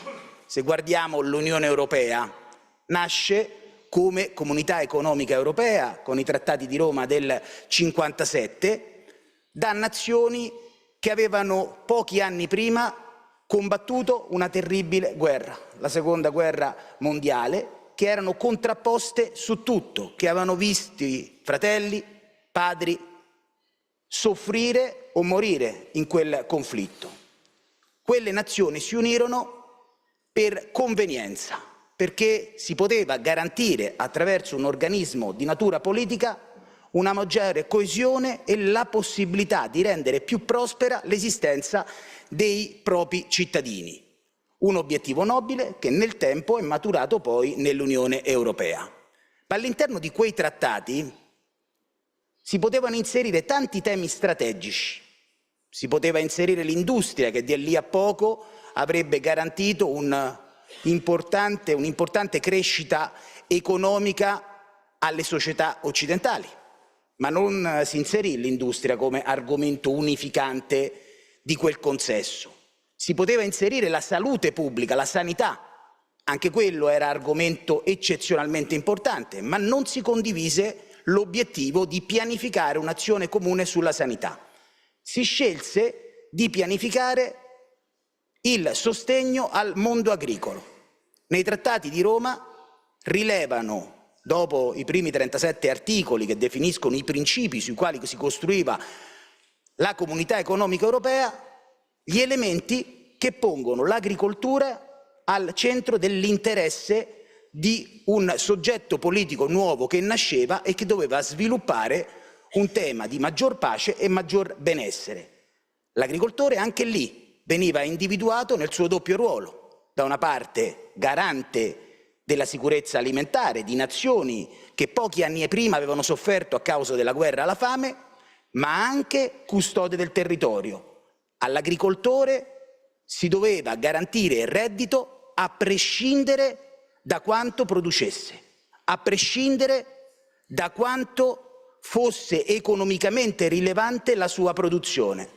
E si immaginò, l'anno successivo a Stresa, sempre qui in Italia, nella riunione dei ministri dell'agricoltura italiana, lo strumento per garantire il reddito agli agricoltori perché non lasciassero le loro terre. La PAC, la politica comune europea. All'epoca l'obiettivo era evitare lo spopolamento delle campagne, era evitare lo spopolamento dei paesi, l'abbandono del territorio, perché era semplice intuire quanto fosse rilevante per la tenuta del territorio la presenza dell'agricoltore.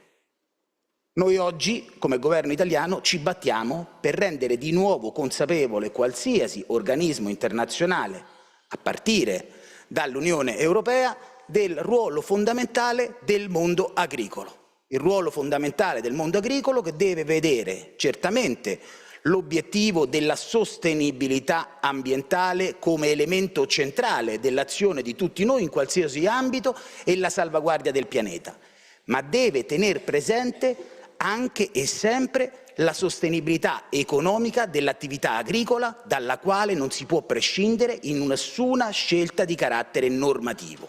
Da questo punto di vista, per esempio, il governo italiano ha contestato le scelte dell'Unione Europea degli ultimi anni che utilizzavano la politica economica comune più per indurre gli agricoltori a ridurre le loro produzioni e il reddito che proveniva da queste, piuttosto che incentivare lo sviluppo dell'agricoltura.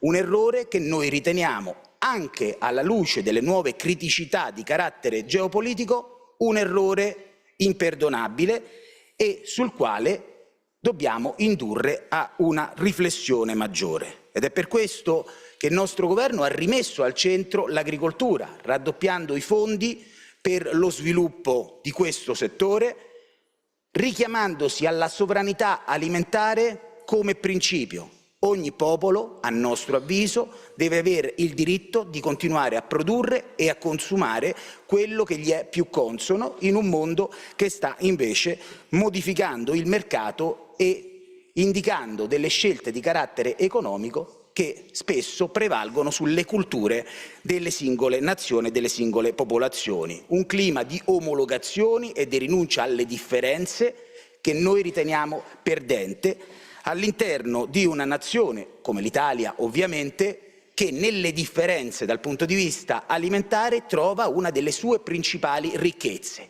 Differenze che però rappresentano anche un elemento unificante tra loro, che è l'elemento della qualità.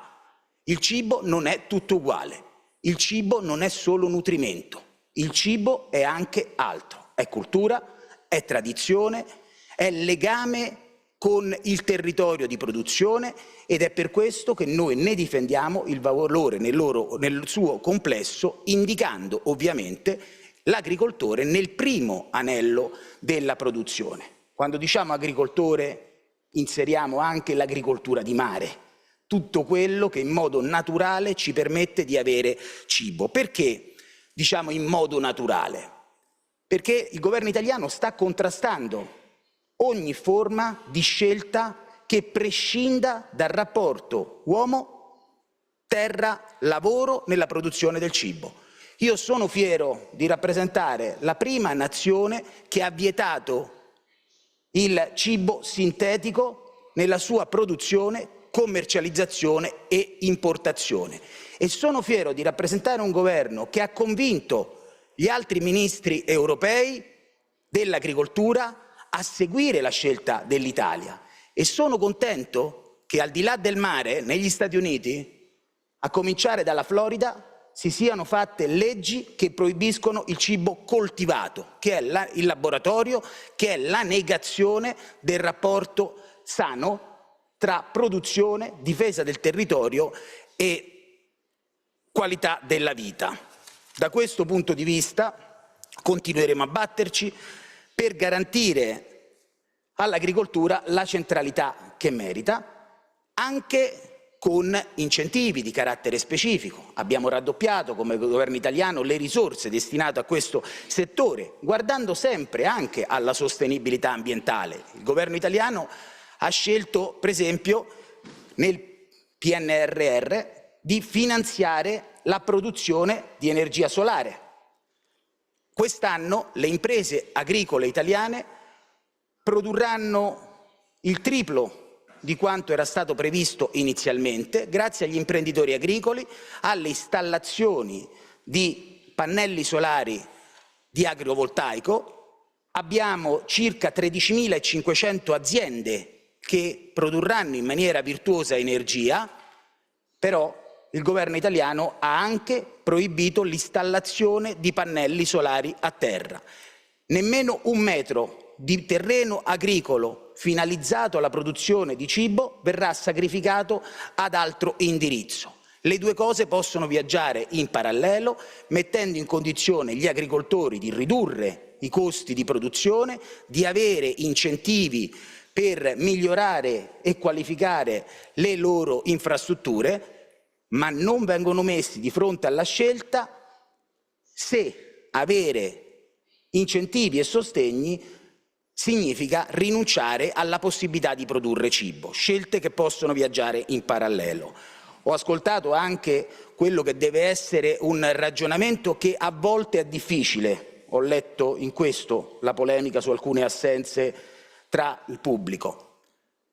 Bisogna rafforzare la filiera della produzione, la trasformazione e anche la distribuzione, che sempre più devono provare ad essere un unicum, un sistema che ragiona insieme nell'interesse di carattere generale e nel quale ci sia garanzia della equità di distribuzione del valore.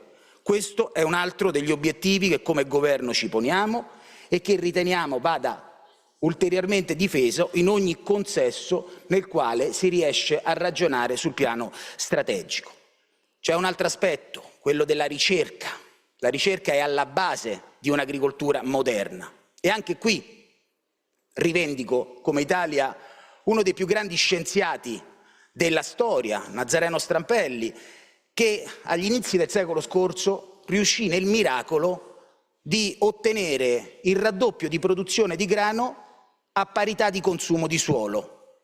All'epoca un risultato straordinario, ottenuto con sistemi di ibridazione intraspecifica, non OGM, all'interno della stessa specie, mise insieme grani differenti che produssero grani più forti. Sulla sua tomba c'è scritto: dove nasceva una spiga, ora ne nascono due, a perenne ricordo di un uomo che ha rafforzato il sistema agricolo, è andato incontro alla riduzione di consumo di suolo, ma è riuscito a garantire all'Italia sufficiente approvvigionamento di grano, ma anche di sostenere all'epoca la Cina, in particolare con quei grani, anche l'Unione Sovietica, salvando decine di milioni di vite umane dalla fame. Oggi torniamo su questo argomento con le tecnologie evolutive avanzate, la possibilità di accelerare dei processi di rafforzamento delle culture che rispondano al cambio climatico, che rispondano a una eccessiva idroesigenza delle piante, ma in linea con un processo naturale che viene attraverso la scienza solamente accelerato.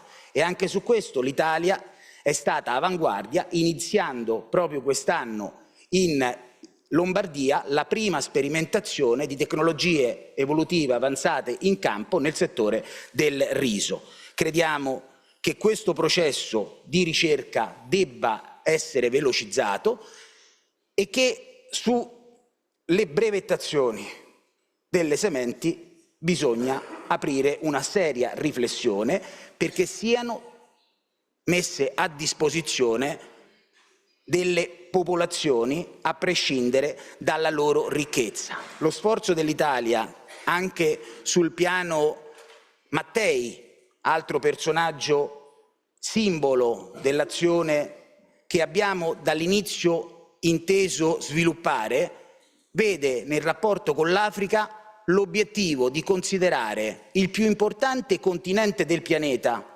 con le maggiori potenzialità, sia dal punto di vista delle terre che dalla gioventù che ancora risiede, è il continente più giovane del pianeta, possa, insieme ai paesi tecnologicamente avanzati, produrre un processo di crescita economica che punti sull'autosufficienza alimentare, ma anche sulla qualità del cibo prodotto, perché possa accedere a mercati con un valore più alto che garantisca ai paesi africani una crescita in termini economici.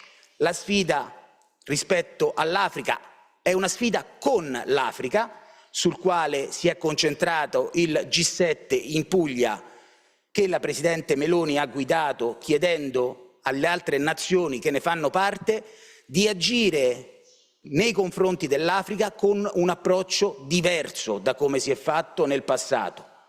Per quello che ci riguarda, l'Europa si deve rapportare con l'Africa sul piano di un confronto paritetico, né predatorio come è accaduto per troppo tempo, né con un approccio caritatevole. L'Africa è un paese ricco, è un continente ricco, mancano le tecnologie e la formazione. Siamo noi che dobbiamo metterci a disposizione per una crescita comune e dei passi avanti in questo senso li stiamo mettendo in pratica e crediamo che nel nostro G7 Agricoltura, che si svolgerà a Siracusa nel mese di settembre, potremo fare passi avanti specifici con progetti che guardano esattamente alla ricerca, che guardano allo sviluppo, all'innovazione, a un sistema solidaristico che metta in condizione anche i giovani di avere una prospettiva. Ringrazio i giovani agricoltori presenti, ringrazio i giovani dei nostri istituti agrari italiani che si sono messi a disposizione per collaborare con i ragazzi africani o di qualsiasi paese ritenga opportuno sviluppare una progettualità comune per far crescere la formazione con le conoscenze che l'Italia ha avuto la possibilità di accumulare in 3.000 anni di storia, di contaminazioni tra culture differenti e che possono essere messe a disposizione di chi vuole crescere e dare al pianeta un futuro davvero sostenibile, senza ideologismi, ma con un sano pragmatismo che metta in condizione di pianificare e di avere delle prospettive che mettano l'agricoltura, lo sviluppo al centro di un sistema di qualità al quale non siamo disponibili a rinunciare. Proprio nel G7 di Siracusa avremo la possibilità, oltre che la presenza delle associazioni di carattere internazionale, delle associazioni agricole presenti, anche del G7 dei giovani che abbiamo invitato a partecipare e che riteniamo possa essere il riferimento anche su quella che è una pianificazione che riguarda la loro generazione, e anche il G7 delle associazioni agricole, perché possano anche loro, con un confronto di sistema, cercare di implementare quella vocazione di collaborazione e di crescita delle produzioni. Grazie per quanto state facendo in questi anni come sollecitazione a tutte le istituzioni per riuscire a garantire una difesa del sistema agricolo e soprattutto uno sviluppo dell'agricoltura del futuro che sia però compatibile con quelle che sono delle tradizioni irrinunciabili che garantiscono il nostro pianeta da sempre e che riteniamo non possano essere sostituite da laboratori o da fenomeni che poco hanno a che fare con l'esistenza umana.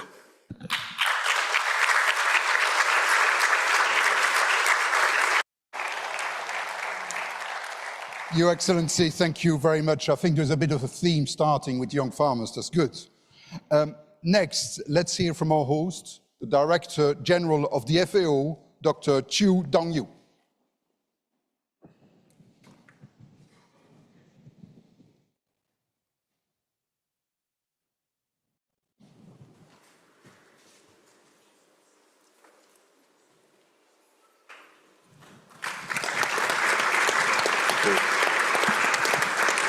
Thank you. And first of all, I would like to congratulate the World Farmers Organization come to FAO headquarters to have this important assembly. Dear colleagues from the IFAD, WFP, and also dear Minister of Agriculture and Food Sovereignty, Italy, and of course, dear our President of WFP and distinguished guests, members of WFP, not WFP, WFO, sorry. Welcome to your home, FAO headquarters, because FAO should offer all the service to the farmers globally, so that's your home. You should make use of it.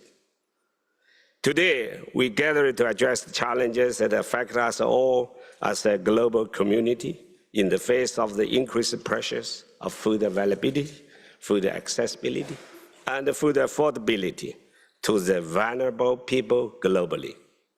Agri-food system can help us address this and other challenges, steer the world to a more sustainable path, accelerating progress towards achieving the 2030 Agenda for the Sustainable Development.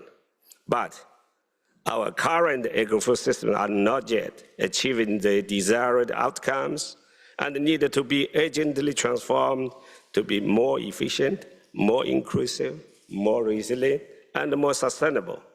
Almost 80% of the world poor and food insecurity live in the rural areas, and most of them are small-scale family farmers.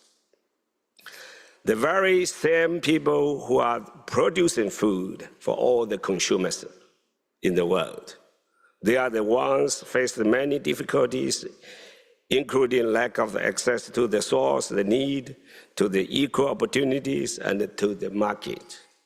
We need to produce more with less. We also need to work to address the food loss and waste, related diseases, depletion of the natural resources, and the impact of the climate crisis, among others. Farmers are fundamental contributors and the concrete driving forces to the transformation of agri-food system. They are the primary agent of change for the transformation needed based on their combination of innovative practices and extensive traditional knowledge. There are around 4.53 billion people living in the rural areas so far, and 610 million farmers in the world, of which more than 90% are run by an individual or family or rely primarily on family labor. That's why I support it, because I'm a son of the smallholder farmers, less than 1 hectare. And also the DDG Bex Bechdel, she's running her own farmers before she joined FAO. And Mauritius Martina, also from smallholder farmers in the north part of Italy. So that's why I said welcome and come home, because of the DDG, we are all from smallholder farmers. perspective is not so small, but in American standard, it's still small. Yeah. They operate at a small scale, yet produce around 80% of the world food in value chains terms. They also fulfill key environmental, social, and cultural roles. They are the custodians of the biodiversity rooted in their communities with a unique understanding and ability to protect the local ecologies, knowledge, and heritage. I fully agree with the minister what he said, that food is not only food. Food is not only about the nutrition. Food always related to the culture, history, and also your local communities. That's why the make food is beyond nutrition. That's why we have to appreciate the smallholder farmers. In the world, 85% are smallholder farmers. But also, at the same time, we also appreciate the bigger farmers because they produce enough stable food to export it intensively and also with a reasonable price to contribute to the global food security. So we don't, especially in FO, we're not allowed to use one group against another. They have a different role. To be clear, without the bigger farmer, we still have a lot of people didn't have enough food, especially street food, rice, wheat, corn, soybean, you name it, barley even. So we have to appreciate those bigger farmers who produce really cheaper and larger marketable volume for the world. But the smallholder farmers, not only food, it's culture, heritage, and also history, and also the local cuisine. Yeah? It's fully, closely linked with the food. Family farmers are also major part of the private investors. People forget, always say, encourage FAO to have more close cooperation with the private sector. Who is the most important part of the private sector in agriculture? It's the farmer. Compare maybe my colleagues from IFAD, you can give the exactly what number or proportion of investment from the public, from big companies, and from smallholder farmers. But to my knowledge, 70% investment from smallholder farmers themselves, not from government, not from the big companies. So that's why we support you, because you are also the most important dominant private sector who are really in the field of agriculture and food system. And agriculture form the backbone of the rural economic structure. Despite their central role, family farmers are often the most vulnerable and face the highest level of poverty and food insecurity. Ladies and gentlemen, to overcome barriers, farmers needed to better coordinate and strengthen their collaboration to improve their access to agricultural resources, public service, and policies. The World Farmers Organization is a great example of effective collaboration, bringing together more than 80 national farmers organizations from all over the world. Producer organizations can bring the economies of the scale to agricultural inputs, machinery, technology, and access to the financial resources of the market. This organization also disseminated knowledge, information, innovation, as well as created solidarity networks in the rural communities. And they can contribute to policy change, link local solutions to national and global goals and challenges.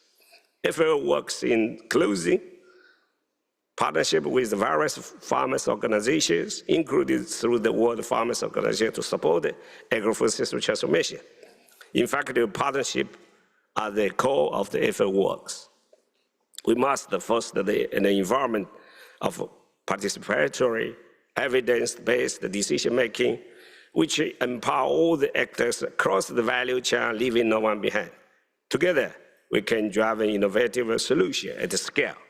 Farmers, FAO can be proud of working together, and FAO is proud to be the leading UN agency together with IFAD for the implementation of the UN Decade of Family Farming 2019 to 2028, which was established to promote public policy that is better support family farmers worldwide.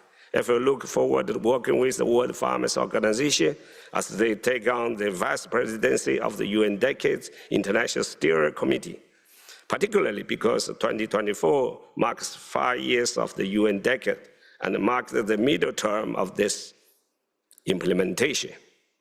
And today's event is an essential step towards the Global Family Farming Forum that will be held in Rome in October 2024, officially signaling the midterm of the UN Decade of Family Farming.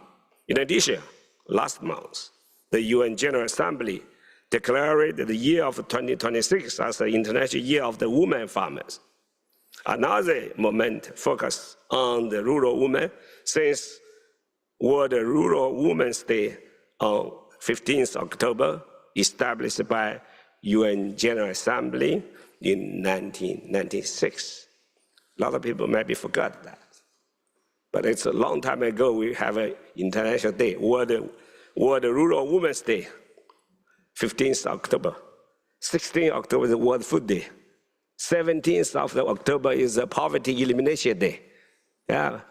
Please remember, that's 3 days continuous. That's why I established the World Food Forum, not only for 1 day or 1 hour. FAO is work with these 3 issues together, from rural women and food, of course, and then the poverty elimination. A lot of people still didn't understand why we extended from 1 hour celebration to this 3 or 4 days. Because we want to get all the key partners to work together and the 3 pillars. Empower women and the young, youth, and then science innovation, and then the investment. We need more investment to improve their resilience, and especially in the rural areas. So it's a holistic design. Why we promote the World Food Forum since I can. Yeah, even during the pandemic, we started the first one is in vitro. Because that year, it's just started World Food Summit, System Summit. I know summit, once summit finished, it's finished. It's only one summit meeting. But we are FAO, our mandate, together with other relevant organizations, IFAD, WFP, and also the World Farmers Organization, you name it. We have to keep this movement collectively together with members, with the private sector, with the academia, with the civil society, with the scientists, of course, yeah, and all this, and staffs, and indigenous people also. So everyone, if you work in the Ministry of Agriculture, you should look at the holistic way.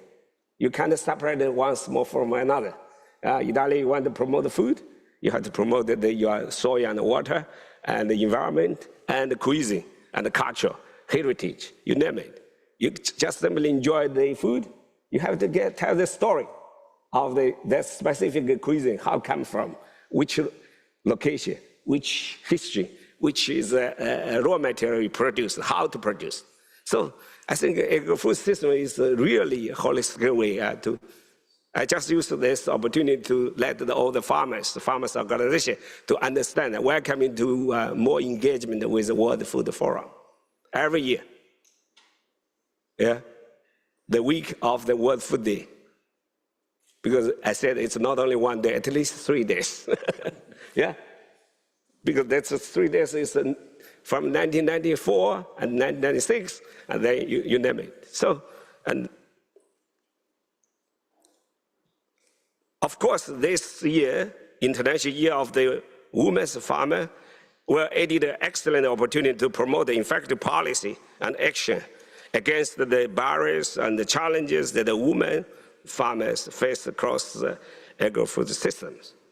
All the developing countries now, 65 to 68 laborers who are working in the rural areas are women. We said the women support half sky. No, it's more than half, 2/3 of sky. The men only support the 1/3 of sky. That's why we have to appreciate all the food that produced by women, rural women especially, and the women's farmer in the big countries like the United States or Argentina or Brazil or Australia. The more and more women's farmer. I encourage the World Farmers Organization to use the World Food Forum platform October 14 this year to 19th in FAO and increase the awareness of the crucial role that the young and the women farmers around the world play in the agri-food systems and promote gender inequality and empowerment of all the young youth and women in agri-food system. Dear colleagues, we must create incentives not only for today, but also for future generations of family farmers, and especially women farmers.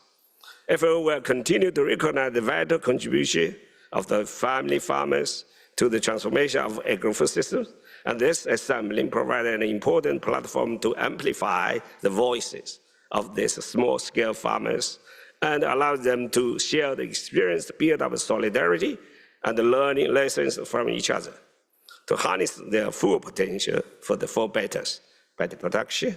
So FAO strategy program will say four betters.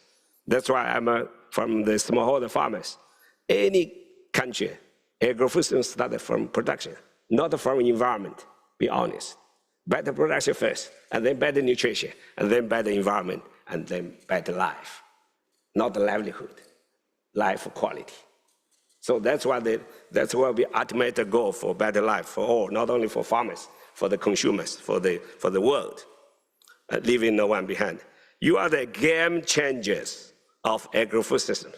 You are the guardians of the food security with the plant sustainability.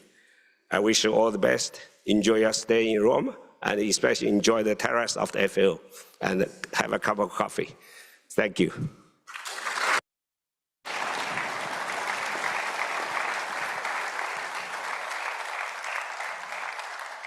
Dr. Dong Yu, thank you so much. The importance of women farmers, the importance of storytelling. I can definitely buy into that. Thank you very much. Next, we have Mr. Alvaro Lario, the president of IFAD.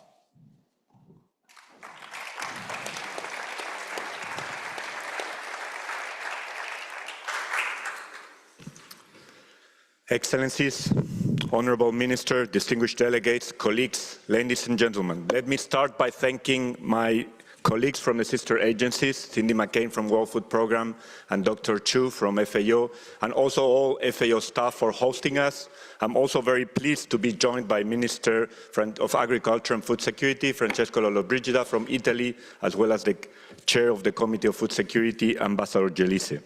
And of course, this annual meeting reflects the vision of Monsieur Arnaud Puech-Dalissac, the World Farmers Organization President.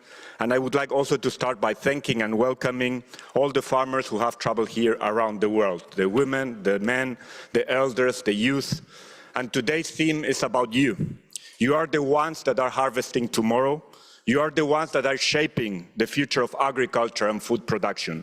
You are the ones who carry our hopes and ambition for a greater global food security. Thank you for making the long journey to here, and thank you for your commitment on our shared goal and for your hard work in achieving it. Minister Lollobrigida mentioned that you are the custodians of nature, biodiversity, environment, and we need to support you to finance in a lot of these transitions. And we also mentioned the importance of private sector. Actually, smallholders is private sector. Most of the flows in the countries are being done by the small and medium enterprises, by the small-scale farmers, and those are private sector. Official development assistance is a very small part of the investments. Even public investments are a very small part, as Director General Chu was mentioning. Farmers are the private sector, and as such, farming is a business. And as Minister Lollobrigida was mentioning, we need to find ways of increasing the investments in distribution, in storage, in exporting, in innovation, in technology, in access to water. These are the parts that will enable farming to be a business where we will have more and more people willing to join. With this, from IFAD and from our early stage, we have recognized and valued the importance of farmers' organizations for their livelihoods and also for the welfare of the members, particularly small farm holders, as I mentioned. We believe strongly in the importance of smallholder farmers. We know that you are at the heart of agriculture and development, and you are the ones who can support in making food systems more inclusive, more resilient to climate change, and more sustainable. And for this important objectives, I think we need to see how we can support farmers' organization. Why? Because you bring together a range of different producers across the food spectrum and you unite them for a common cause. Secondly, you support and empower your members and build partnerships across the entire agriculture value chain. And last but not least, you also advocate for your members' rights and interests, ensuring they get a fair deal for this very important work that you do. Over the years at IFAD, we have consistently supported farmers' organizations through loans and grants, and also by building capacity for policy dialogue. This is a very important element. We were the first international financial institution and UN agency to recognize farmers' organizations, strategic partners, establishing in 2005 the Farmers Forum, which is a process through which farmers' organizations can engage with IFAD, but also, more importantly, with all member states. And over these 20 years, the Farmers Forum has become also a unique platform for dialogue at a global and a regional level. It has also strengthened farmers' organizations in the design and implementation of our own country programs and projects, making sure, and this is very important, that it responds to the challenges, the needs, and the wishes of the farmers' organizations and smallholders on the ground. I'm also proud that we have also increased our engagement with farmers' organizations through the UN Decade of Family Farming. Together with FAO and the World Rural Forum, we are putting farmers at the heart of the policy debate, and we are ensuring that they have platforms to share their knowledge. This includes a new challenge fund that will support national family farming action plans.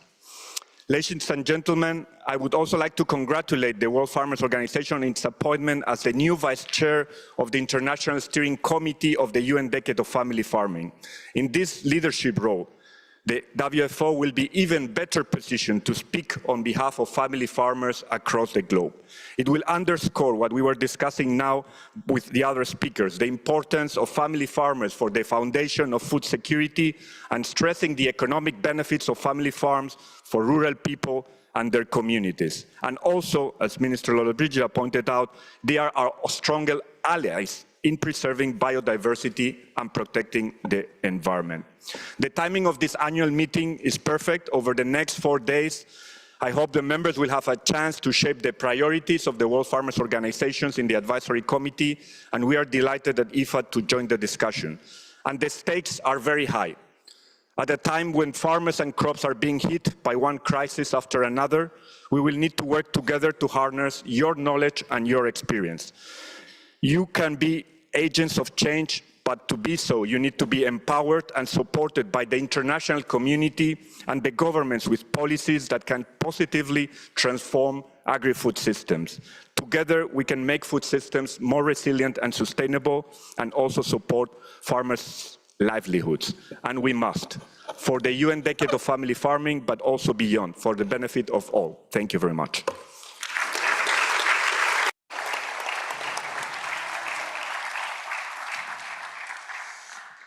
Mr. Lario, thank you very much.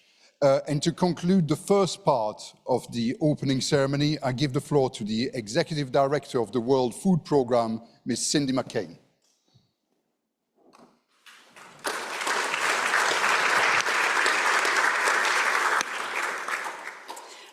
Excellencies, ladies and gentlemen, good afternoon. It's a pleasure to join you today for the opening of the World Farmers Organization annual meeting. But I want to start by applauding the incredible work of the WFO. I'm so afraid I'm going to say WFP. I'm sorry. Everyone in this room understands that smallholder farmers are fundamental to building strong and resilient global food systems. WFO's tireless efforts to advocate on behalf of global farmers and to encourage the implementation of policies and programs which strengthen food production systems is vital to helping build food security for all. Thank you for everything you do. And I want you to know that the World Food Program stands ready to support your work however we can. Now, more than ever, we must collaborate to find short and long-term solutions to hunger and malnutrition. A global hunger crisis driven by conflict, the pandemic's economic aftershocks, and climate change is threatening the lives of over 300 million vulnerable people. They don't even know if or when they will ever eat again. And we also know that the world's 500 million smallholder farmers provide most of the world's food. They supply 80% of all the food produced in Asia, Latin America, and sub-Saharan Africa.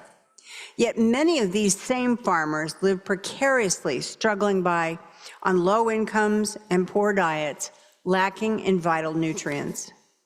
Excellencies, if we can fix the structural problems in the global food systems, which mean that so many food producers are also food insecure, we have a shot at reversing the rising tide of global hunger.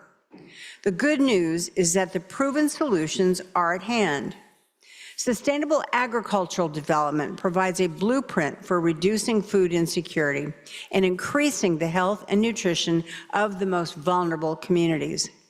Smallholder farmers are truly the key to creating more resilient food systems, which are better able to withstand the impacts of climate change and capable of absorbing other shocks, which threaten long-term food security.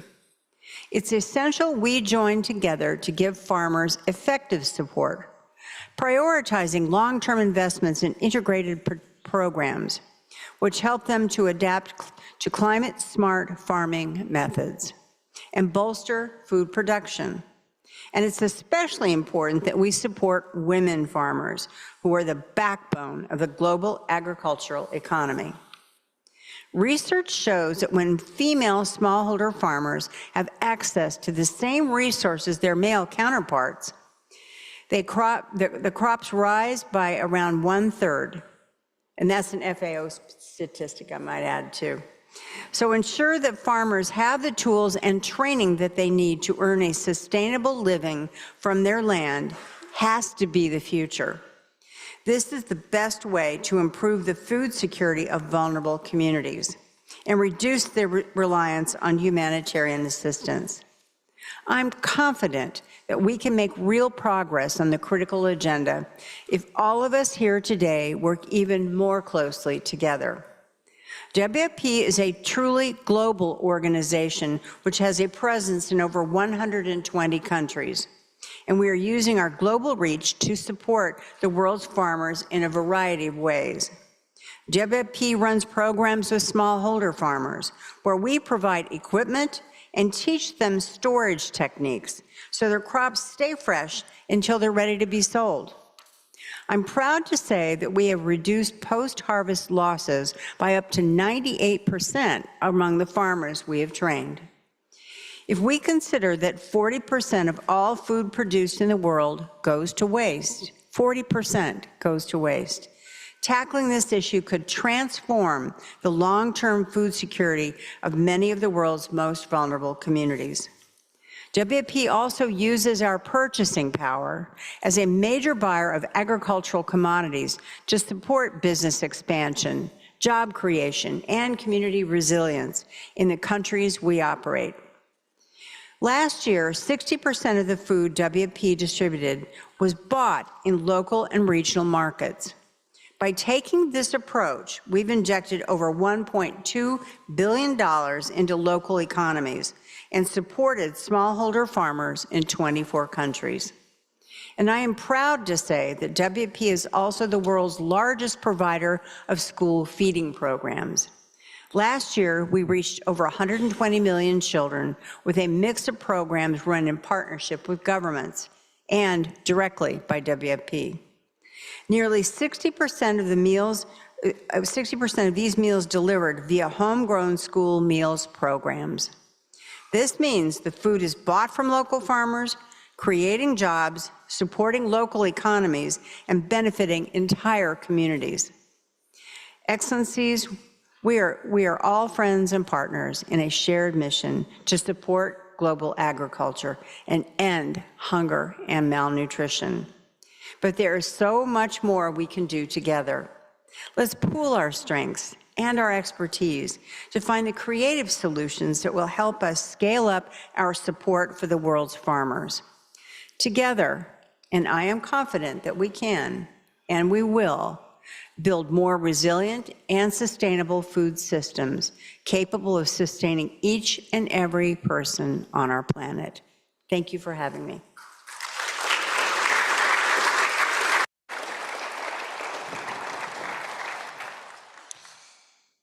Ms. McCain, thank you ever so much. We'll now have a short break, and then we'll reconvene in 15 minutes for the second part of the opening ceremony. So please, can you be back here by 35 past, please? Thank you.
I'm supposed to be mobile.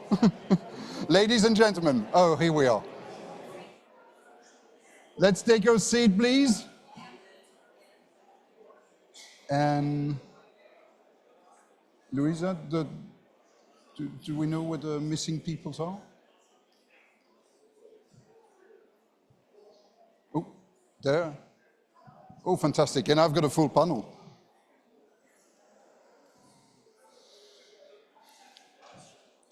Thank you.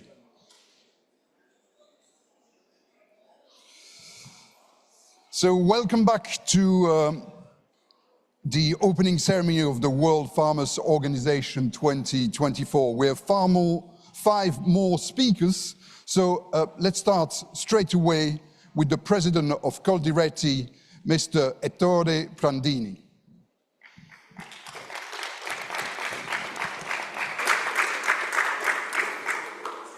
Grazie, buona giornata a ognuno di voi. Per noi è un piacere potervi ospitare oggi a Roma, in Italia, in un paese ricco di storia, di cultura, di identità, ma soprattutto la possibilità di ospitare 60 paesi che insieme a noi vogliono guardare al sistema agricolo, agroalimentare in modo diverso rispetto al passato. World Farmers Organization è un confronto legato al valore di ciò che noi rappresentiamo, un valore che parte dalle famiglie, dai nuclei familiari.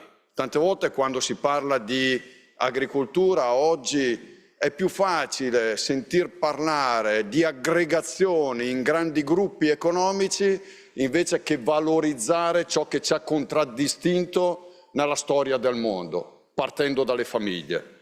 E io penso che sotto questo punto di vista l'agricoltura intesa come valore sia anche la valorizzazione di quelli che sono la biodiversità, l'identità, come dicevamo, le culture che a noi appartengono e le comunità del cibo, che non sono un aspetto secondario, perché anche questo possono diventare uno strumento forte per dare risposte soprattutto in quei paesi in cui la distribuzione ha ancora delle serie problematiche e diventa la possibilità di evitare che ci sia spreco di cibo all'interno dei sistemi produttivi, ma anche come un'idea, quella che gli agricoltori sono i custodi del territorio sul quale noi viviamo. Perché faccio questo passaggio? Perché in questi ultimi 5 anni in Europa si è creato un po' un meccanismo per il quale si è cercato quasi di rappresentare l'agricoltore come colui che ha un impatto a livello ambientale, che è responsabile dei cambiamenti climatici, non capendo che l'agricoltore è il custode dell'ambiente nel quale noi viviamo, è colui che ci può garantire su una tenuta ambientale per il lavoro che svolge. Pensiamo alle aree interne, pensiamo alle aree collinari, pensiamo alle aree montane, pensiamo a una politica di attenzione che ci dovrebbe essere legata allo spopolamento di questi territori che purtroppo abbiamo visto negli anni passati poi arrivare nei grandi centri urbani. Ecco, questo va, secondo noi, assolutamente evitato. E come dicevo, culture diverse sono un valore che ci porta oggi a confrontarci rispetto a quello che noi vogliamo porre in termini di attenzione. E cosa vogliamo porre in termini di attenzione? Permettetemelo di farlo in questa assise. Un ringraziamento particolare all'Organismo Mondiale della Sanità per l'attenzione che ha posto proprio nelle ultime ore sul tema dei cibi ultraprocessati, su quella che è la responsabilità che hanno in termini di perdita di vite umane legate ai sistemi di alimentazione. Più del 34% delle persone oggi muore perché si alimenta in modo sbagliato con prodotti che spesso e volentieri nulla hanno a che fare col lavoro dei nostri agricoltori. Io penso che questo sia esattamente ciò che noi dovremmo contrastare se vogliamo un mondo diverso, un futuro diverso e soprattutto un'attenzione che deve essere dedicata al cittadino e al consumatore. Il cibo è sicuramente un tema economico, le due cose non stridono, però è altrettanto vero che il cibo è anche un tema ambientale e soprattutto un tema sociale. E quando parliamo del mondo e dell'ambito sociale, ritorno sulla questione legata allo spreco del cibo. Tante volte si ragiona su come aumentare la capacità produttiva, si ragiona troppo poco su come evitare che ci sia spreco nelle filiere distributive. Ancora viviamo nei paesi ricchi legati a un modello che è il calibro di produzione, e se non corrisponde a quel calibro, nonostante quel prodotto magari ortofrutticolo non ha nessun tipo di problema, deve essere scartato e deve essere distrutto. Noi pensiamo che questo vada superato anche rispetto a un modello invece di distribuzione, come dicevamo, completamente diversa. Siamo sicuramente contrari a qualsiasi forma di omologazione produttiva. Siamo invece alleati di tutti coloro che vedono nel cibo la possibilità di avere un percorso di identità, mi ripeto, di cultura, di storia, di tradizione, di biodiversità. E a questo aggiungo il ruolo che i nostri giovani possono avere. I giovani sono sicuramente il nostro futuro e loro dobbiamo trasmettere quello che è il nostro sapere, quelle che sono le nostre radici, quella che è la nostra storia. Però dobbiamo anche fare in modo nel dare fiducia reale ai nostri ragazzi per quanto riguarda, da un lato, il favorire il ricambio generazionale all'interno delle imprese, se noi vogliamo guardare alle sfide che ci dovranno appartenere.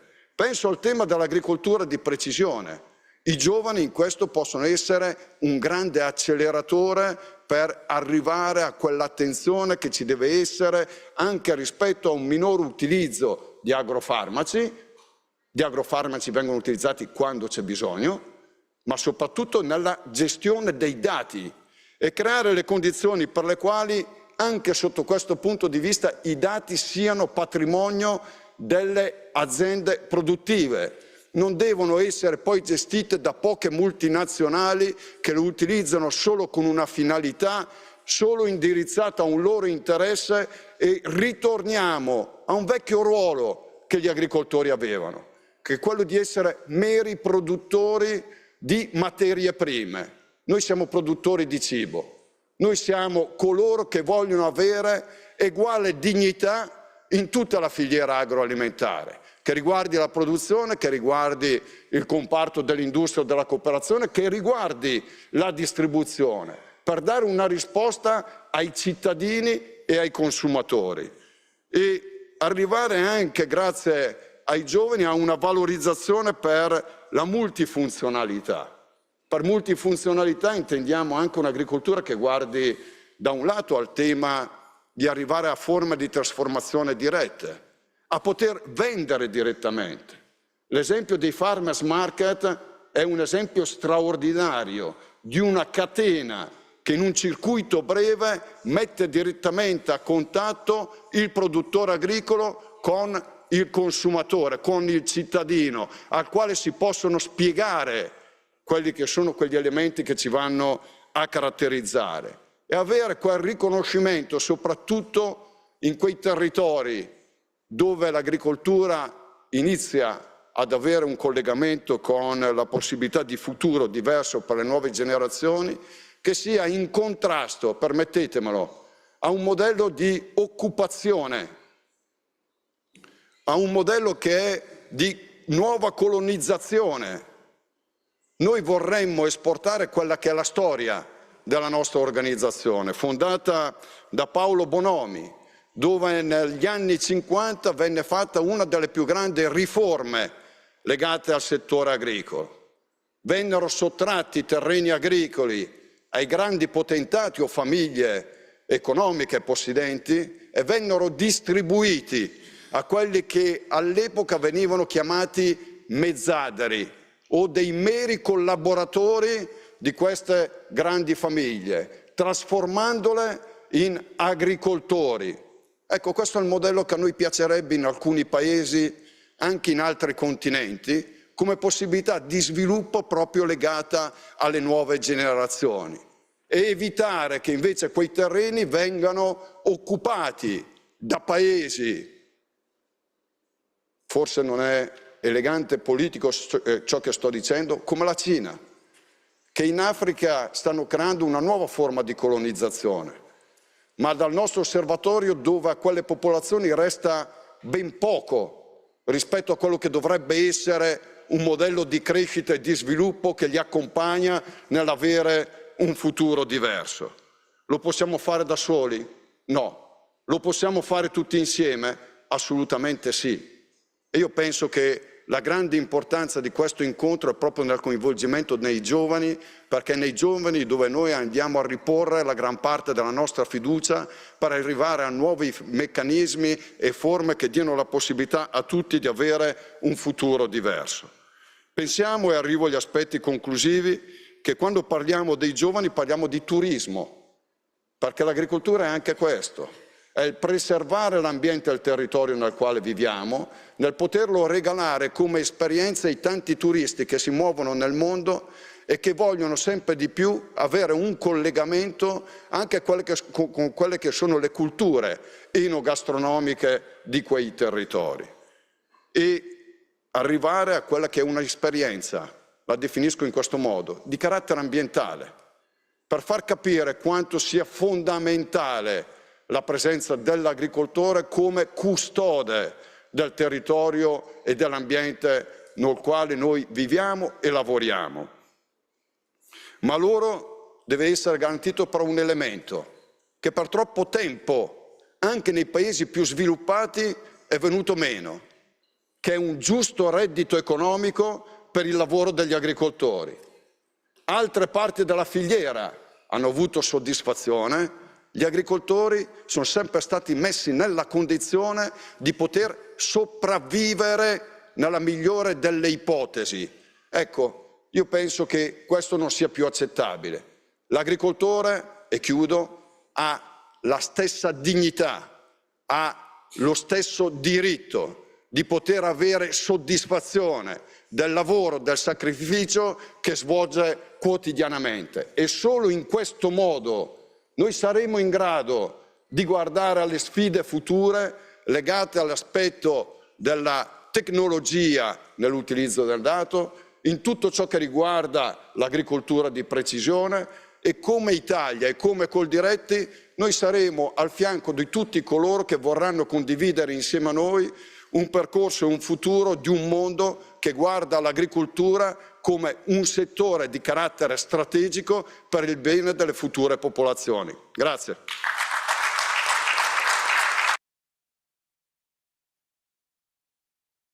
Mr. Prandini, thank you very much. Next, please welcome Mr. Cristiano Fini, President of the Confederazione Italiana Agricoltori.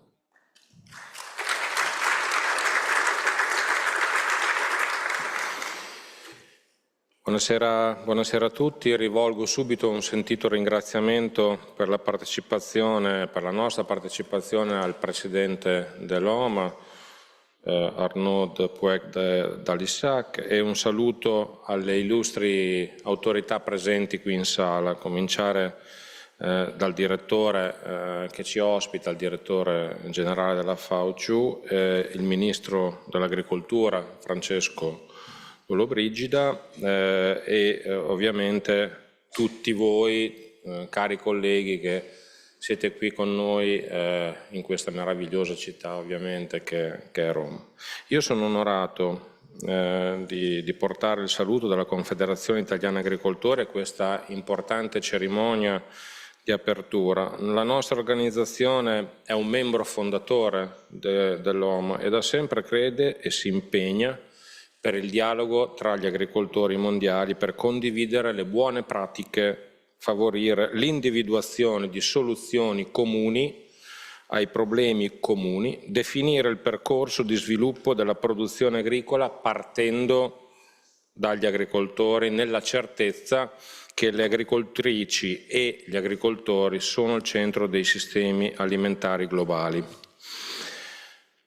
Negli ultimi anni l'agricoltura e più in generale la produzione di alimenti è stata al centro di fenomeni epocali, guerre, carestie, malattie, eventi climatici estremi sono state unite nella minaccia data dalla riduzione della disponibilità di cibo, un problema fondamentale per l'esistenza della stessa umanità.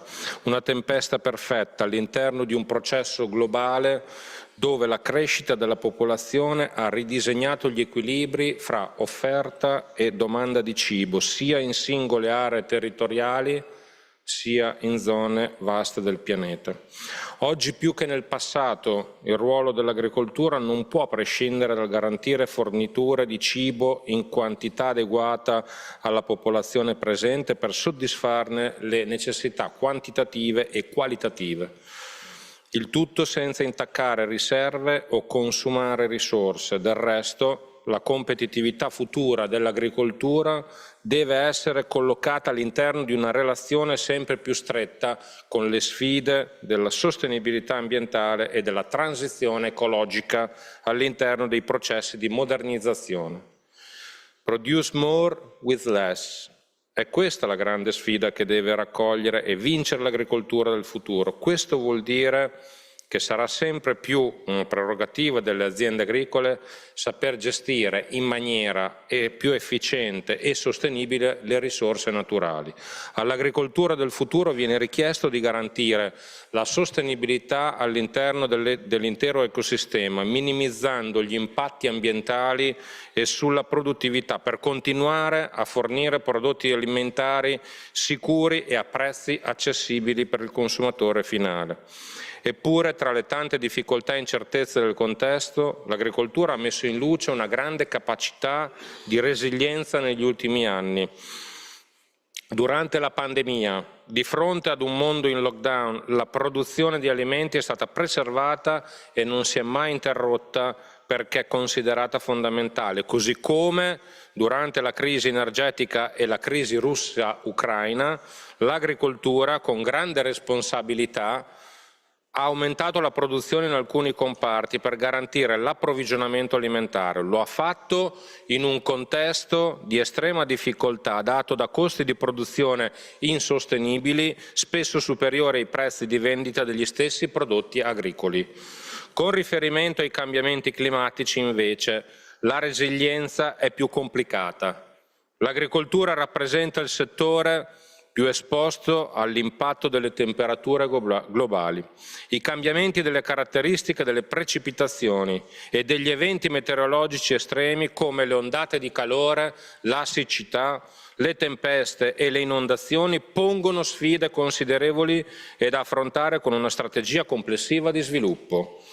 Una strategia condivisa tra gli attori protagonisti e dove l'innovazione dovrà essere capace di coniugarsi con la sostenibilità ambientale, salvaguardando anche le capacità reddituali degli agricoltori.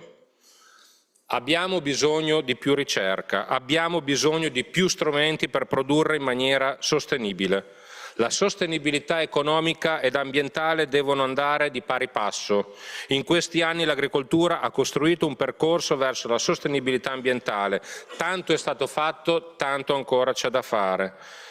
Ma noi respingiamo con fermezza gli attacchi verso il nostro settore. L'agricoltura è la soluzione, non è il problema. L'agricoltura va messa al centro delle politiche internazionali perché gli agricoltori sono i custodi del territorio e dell'ambiente.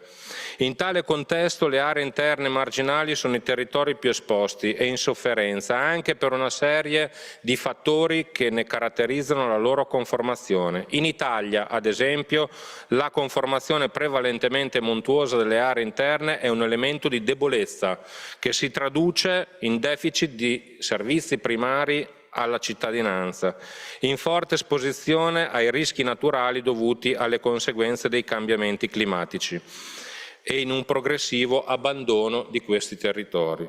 La tendenza allo spopolamento deriva anche dall'invecchiamento della popolazione e da uno scarso ricambio generazionale. Queste trasformazioni hanno scaturito una progressiva riduzione del presidio della popolazione nelle aree marginali, generando una perdita delle attività produttive. Ridurre la distanza tra aree urbane e interne e rurali è prioritario e urgente. Un obiettivo non facile da realizzare nell'immediato, ma su cui concentrare gli sforzi nella consapevolezza che l'agricoltura, insieme alle altre forze e realtà rappresentative dell'economia e della società, assume un peso importante da sostenere e valorizzare. Il settore infatti rappresenta nelle aree interne il motore di sviluppo e di crescita in grado di contrastare il degrado paesaggistico. La capacità di assicurare cibo sano e duraturo per l'umanità dipenderà quindi dal livello di sostegno che riceveranno tutti gli agricoltori, a partire dall'attività di formazione necessaria ad accrescere la loro conoscenza e a garantire la loro professionalità. Tutto ciò non può prescindere però da una visione di ampio respiro, di rilancio delle aree interne dove il miglioramento delle condizioni di vita e dei livelli dei servizi offerti alle imprese e alle persone e il ripristino del sistema infrastrutturale diventano prioritari. Dobbiamo dare delle risposte innovative alle sfide globali che ho illustrato. È il mandato della nostra generazione di agricoltori. Più cibo sano, di qualità, ma soprattutto accessibile a tutti. Il confronto tra le organizzazioni agricole, la ricerca di alleanze strategiche e lo scambio di buone pratiche costituiscono strumenti essenziali per affrontare la crisi climatica, rafforzare la sostenibilità economica di impresa, garantire la sicurezza alimentare e salvaguardare il ruolo delle aree marginali del pianeta. Solo attraverso un percorso comune ed un dialogo costante sapremo sviluppare soluzioni innovative e sostenibili. Da oggi l'OMA si caratterizzerà anche per l'attiva partecipazione dei giovani agricoltori alla nascente WFO Young, che ieri ha visto la luce. A tal proposito, ieri sera abbiamo ospitato in C Agricoltori Italiani, presso la nostra sede, una bellissima serata con i giovani. Devo dire che è stata veramente, come dire, un onore e un piacere vedere tanti giovani di tutto il mondo all'interno della nostra sede, tanti giovani agricoltori in rappresentanza di tutte le nazioni. E a tal proposito però noi dobbiamo garantire ai giovani accesso alla terra, accesso al credito, politiche per i giovani, garantire loro soprattutto una prospettiva, un reddito e tanta innovazione, perché i giovani sono il nostro futuro. Ai cittadini e alla politica io dico: take care of the air, take care of farmers, take care of agriculture. L'agricoltura è pace e rivolgo il mio pensiero ai tanti cittadini e agricoltori che vivono sotto le bombe. Fermiamo tutte quante le guerre. Vi ringrazio per l'attenzione e un saluto. Grazie.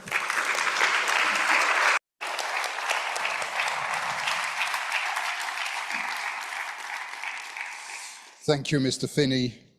Next, the South African permanent representative to the UN agencies in Rome, and here as the chairperson of the Committee on World Food Security, Excellency Ambassador Nosifo Jesili.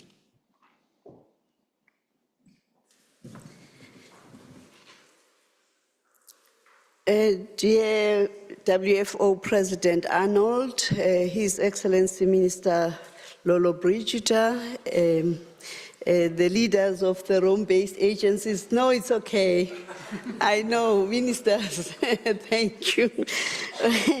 And the president of Coldiretti and Ettore and president of CIA, Finney, Dominican Republic, Madame Morrison, and WFO board member Elizabeth, and the BBC Rural Affairs, Mr. Houtart. Thank you to all of you, dear members of the World Farmers Organization from all the regions, including Africa, my continent, and South Africa, my country. Dear colleagues, as the chairperson of the UN Committee on World Food Security. I'm honored to speak on this important occasion as the World Farmers Organization are assembled here in Rome.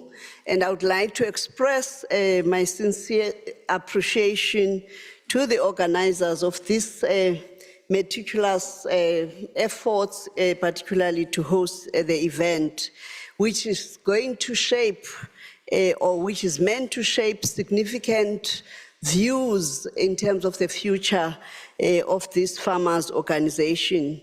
It is a privilege to engage with you on multidimensional nature of food security and nutrition, and especially you as the farmers who are the key providers of food as producers and conservationists of natural resources, as it was already stated in the earlier session by Minister Loro Brigida and the other distinguished guests that were speaking to us.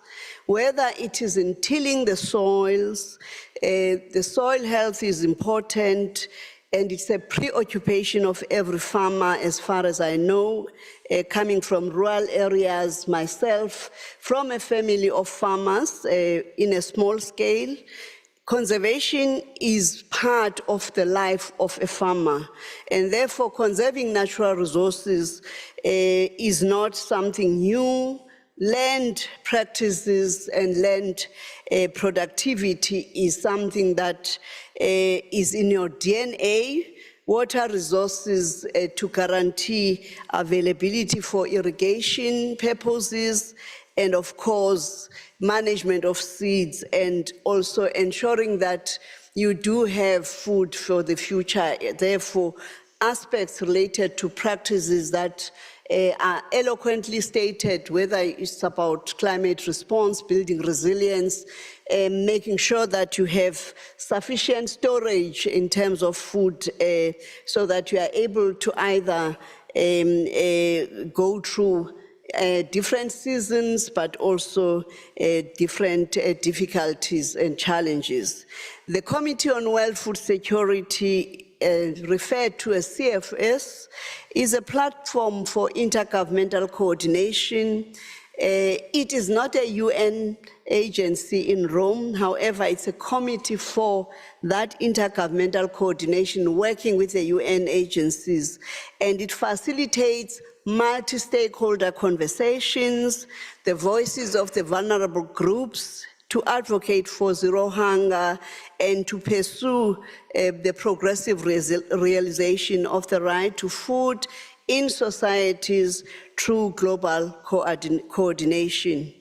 In 2009, this CFS members in Rome decided through a reform process to encompass a wide range of stakeholders as participants, particularly the civil society, encompassing pastoralists, indigenous knowledge holders, traditional fishers, the private sector through what is referred to as the private sector mechanism, the farmers' organizations being part of that, and the international financial institutions. Currently, the CFS is composed of 141 member states, which are countries and the ambassadors or permanent representatives to the FAO and to the other Rome-based agencies are therefore members of this committee. In order for us to address the multiple enduring and emerging challenges, the CFS enables a critical role in supporting regional and national efforts to achieve sustainable food security and nutrition.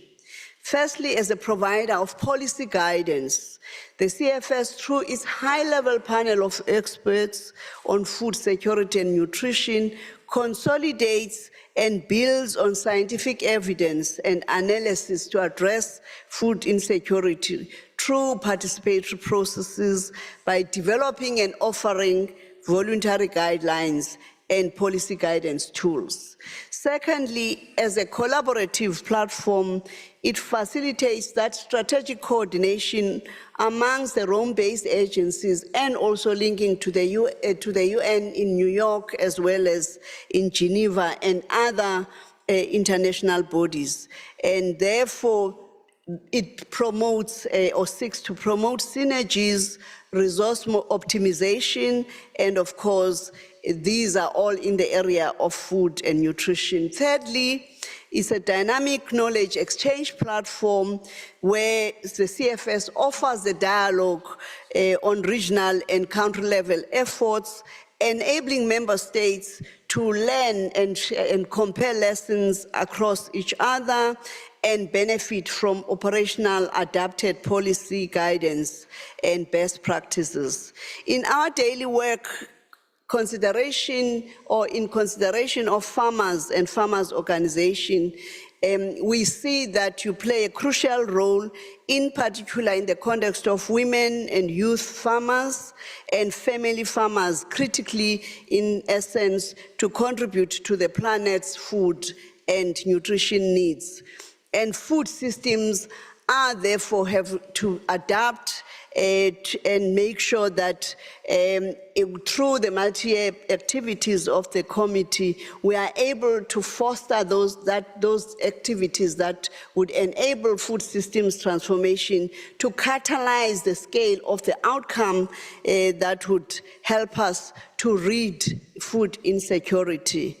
In our economies, food systems have a central role for the future of the planet's development and the availability or viability of the environment, including coping with ongoing changes in climate, from food production to consumption patterns, passing through economic, environmental, and health impacts, and the relevance of food systems, which remains a centerpiece of the daily life of a farmer, but also in conversations in the Committee on Food Security.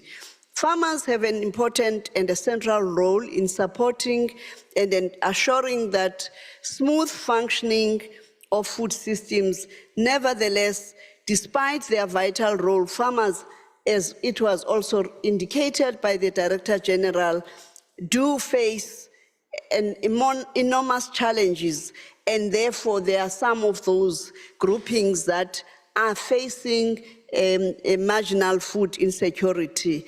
And these are some of the challenges that we have to reflect on and ask ourselves, if I'm a food producer, why do I become food insecure? And these are some of the discussions and conversations that we need to have an understanding and provide solutions for.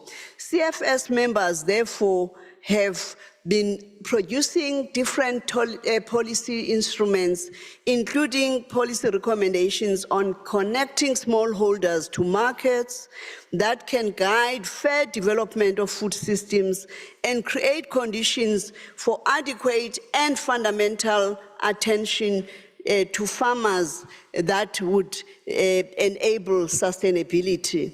The recommendations also concern the central role farmers continue to play in contributing to resilient, adaptive agriculture and production of nutritious food. And of course, there is a link to culture and association to land. Other aspects relate to meaningful contributions, especially in the context of the decade of family farming, as already outlined by the president of IFACT. And family farmers are actors that are fundamental to sustainable development. And as such, they are at the forefront of food security initiatives, ensuring that we have food that is of high quality and health standards, and therefore also are available locally within the communities. They continue to ensure employment to a wide range of small businesses, and therefore agri-foods and other areas of the economy, such as in relation to tourism, as well as in some of the other activities that were mentioned earlier on. And I would like to conclude by also reflecting on what was outlined as part of the critical role of family farmers that are suffering most from current multidimensional and systemic crisis, whether it's in relation to a disruption in supply chains because of conflicts that are taking place across the world, and whether it's in relation to climate disruptions or long periods of drought. And therefore it calls on us, all of us, to work together to support family farmers everywhere. Together we can help bridge the gap, particularly the gender gap, paving the way towards achieving food security, gender equality, and sustainability or sustainable goals for a brighter and a more equitable future. And it was mentioned earlier on that various initiatives that are related to empowerment amongst nations worldwide, we have to enact changes that would enable implementation of policies that facilitate inclusion of women and men as producers, and therefore also support skilling as well as access to finance as well as technology and technological innovation in order to facilitate precision agriculture and even with smallholder farmers. And these require investment, and those capital investments is what we need to unlock, especially for the youth, in order for them to continue to play a role and be interested in agri-food systems as we expect them to play this role also into the future. In reference to environmental challenges that were already mentioned, the importance of climate-smart agriculture, it is relevant to mention that family farmers have always been innovating. Farmers actually promote agriculture innovation since ancient times to adapt to change and ensure resilience.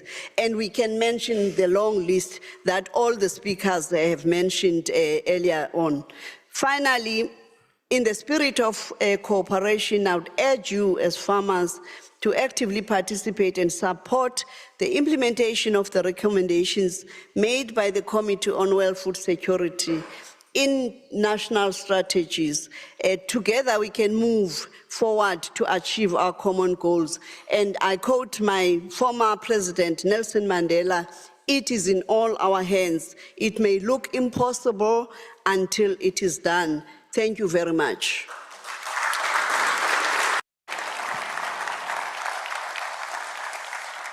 Your Excellency, thank you very much. Now, please welcome next Ms. Berioska Morrison, Minister Consular to the Rome-based UN Agency for the Dominican Republic. Thank you so much, Dimitri, and thank you to all the speakers that spoke before me. I will continue in Spanish.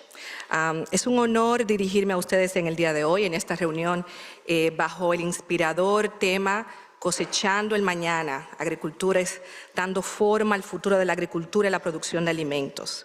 No podemos olvidar que los agricultores son el corazón de nuestros sistemas alimentarios.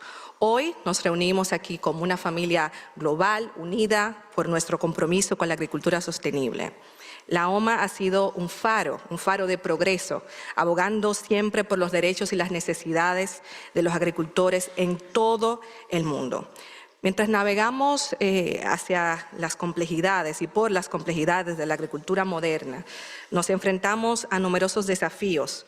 Ya hemos escuchado que se han mencionado los efectos del cambio climático, pero también la volatilidad económica, los conflictos, por solo mencionar algunos.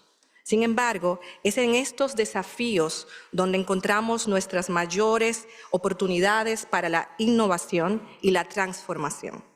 Los agricultores, con su conocimiento incomparable, pero también con su determinación, están a la vanguardia de esta transformación. Esta mañana tuve el placer de participar con unas palabras de apertura en la sesión dedicada al diseño para la agricultura familiar en esta misma sala, donde reflexionamos sobre los procesos realizados, los progresos realizados y el trabajo que aún nos queda por delante.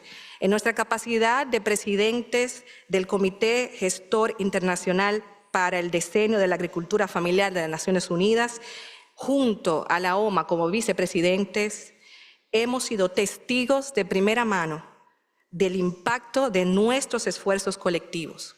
Esta década ha catalizado planes y herramientas políticas en más de 76 países, con numerosos planes de acción nacionales y regionales. Estos esfuerzos son críticos para alinear las políticas con las necesidades de todos los agricultores. Eso nos asegura que los agricultores tengan las herramientas, pero también el apoyo necesario para prosperar. En mi propio país, la República Dominicana, hemos visto avances significativos en el ámbito de la contratación pública, por ejemplo, o en el ámbito también de los programas para la alimentación escolar. Estas iniciativas reflejan una estrategia mucho más amplia para mejorar la resiliencia y la sostenibilidad de nuestros sistemas alimentarios, asegurando que los agricultores dominicanos puedan prosperar en un mundo de constante cambio. Este año es un año muy especial para el decenio de la agricultura familiar. En octubre, durante el Foro Mundial de la Alimentación, se llevará a cabo el Foro de Revisión de Medio Término de la década. Este evento proporcionará una visión integral del progreso alcanzado, pero también nos permitirá evaluar las acciones necesarias para continuar fortaleciendo a los agricultores familiares en todo el mundo. Será una oportunidad también para resaltar las innovaciones, compartir mejores prácticas y renovar nuestro compromiso con los objetivos de la década. Y para eso contamos con su apoyo, con el apoyo de todos ustedes, para hacer que este evento sea un éxito. No quisiera finalizar sin hacer, como lo han hecho otros exponentes, una mención especial al papel de los jóvenes en la agricultura. Este rol de la juventud no debe ser subestimado, y es que los jóvenes agricultores aportan perspectivas frescas, pero también ideas innovadoras y una energía dinámica que son vitales para el futuro de nuestros sistemas agroalimentarios. Es esencial empoderar y apoyar a la próxima generación de agricultora, pero también con un asiento en la mesa de la toma de decisiones, también con recursos, con educación y las oportunidades que necesitan para poder tener éxito. El compromiso de la OMA de involucrar y elevar el rol de los jóvenes agricultores no es solo encomiable, sino también necesario para poder asegurar la sostenibilidad. Para concluir, sigamos ofreciendo nuestro apoyo a la agricultura, impulsando también la innovación. Al alinear nuestros esfuerzos y fortalecer nuestras sinergias, podemos construir sistemas alimentarios que sean inclusivos, resilientes y sostenibles. Así que lo único que me queda es hacer un llamado, pero el llamado es a avanzar desde cada una de nuestras plataformas con un renovado sentido de propósito, pero también de unidad, asegurando que los agricultores sean siempre más reconocidos, más apoyados, más empoderados, para liderar el camino hacia el futuro de la agricultura y también, ¿por qué no?, de la producción de alimentos. Muchísimas gracias.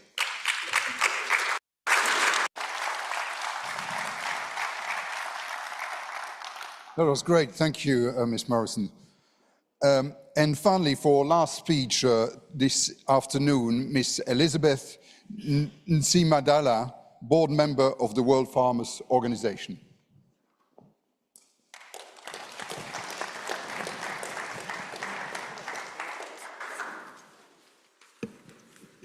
Yeah, thank you very much, Dimitri.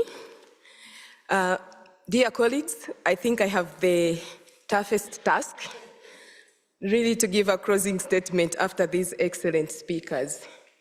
I think before I begin, let's give them a very big round of applause. So, distinguished excellencies, allow me to stand on the existing protocols, duly observed and respected. It really gives me a great joy to give closing remarks after listening from the high table and distinguished excellencies, whom I call our good friends and partners in the food systems, and most importantly, speaking to ourselves, the only constituency that produces food. It's the farmers.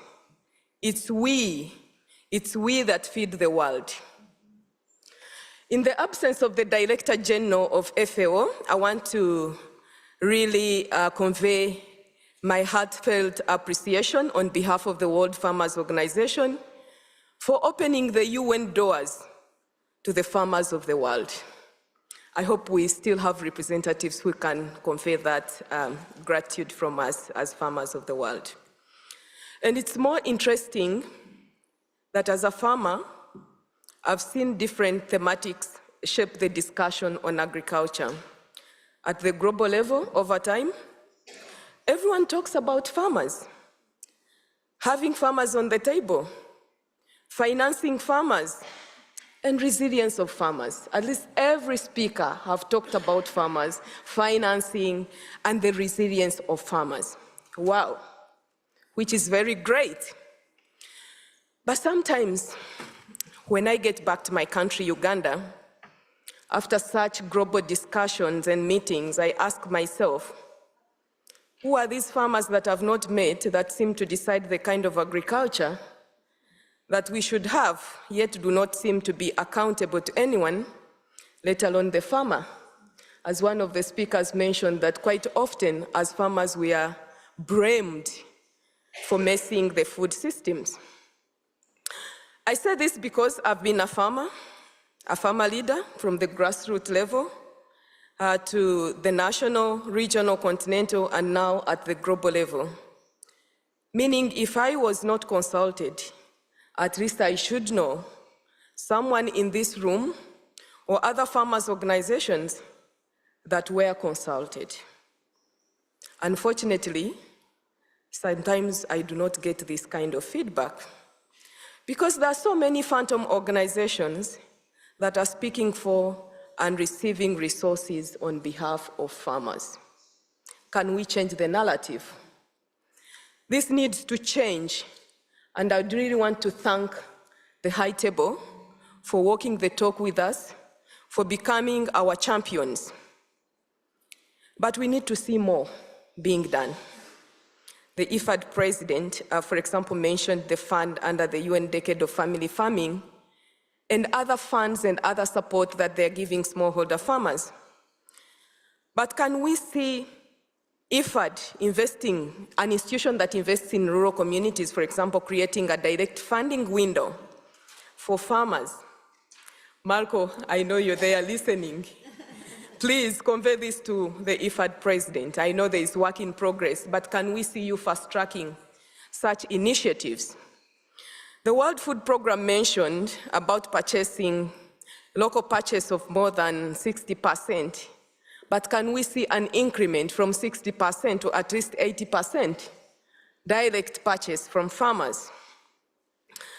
And of course, seeing you as our champions mobilizing other actors to support the agriculture sector and especially the farmers. So, we have had thematics again ranging from value chains, from climate smart agroecology, regenerative agriculture, food systems, the Green Deals like the European Green Deals, and many other concepts that are along the way. But the question is whether we as farmers understand these concepts or it's a way of our life, as was mentioned by the chairperson of the CFS. Because some of these initiatives are part of our DNA. It's a way of life. It's how we live. It's how we've lived for generations. And this calls for the need for research and investments in these thematics.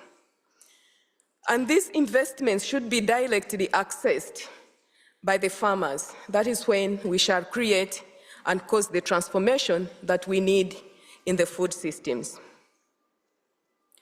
So colleagues, today morning and the days to follow, we had a conversation today morning and of course the days to follow that really touch on family farming.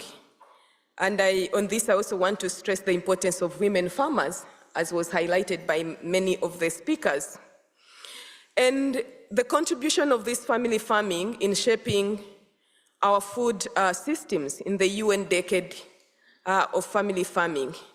But most importantly, I think the key word is collectively, because you've heard from the different speakers that we as farmers, we are the largest private sector collectively, and we produce more than 80% of the global food. The youth are our future. I think this was highlighted by the Cold-Delity, our president. But we also know that the future of agriculture is today. So if the youth are our future, and the future of agriculture is today, it means the youth are our today. We don't have to wait for tomorrow. And I want to thank and congratulate WFO for creating the WFO Young, an opportunity that gives youth space to engage actively in the decision-making of the WFO business. There's nothing for youth without the youth. And we need to empower them as the next generation. We must guarantee youth access to factors of production for them to better play their role. And this was heavily stressed by the Honorable Minister of the Dominican Republic. We also need to have aligned policies, and we need to see farmers engaging in the development and implementation of these policies to be able to improve their resilience. It was also mentioned that farmers have unprecedented knowledge. Farmers have always been innovators. The next days we shall discuss scaling up of innovations and technologies, because what I've seen are many little innovations and islands of success that have not created a big impact. We need significant resources which are intentional for scale-up. We must critically think about reducing food waste. Our discussion on the roadmap for COP28 to COP30, which is also part of our program in the next days, will just be another talk if financial commitments are not met. And I'm glad that the high table, some of them are part of the discussions on these COP discussions.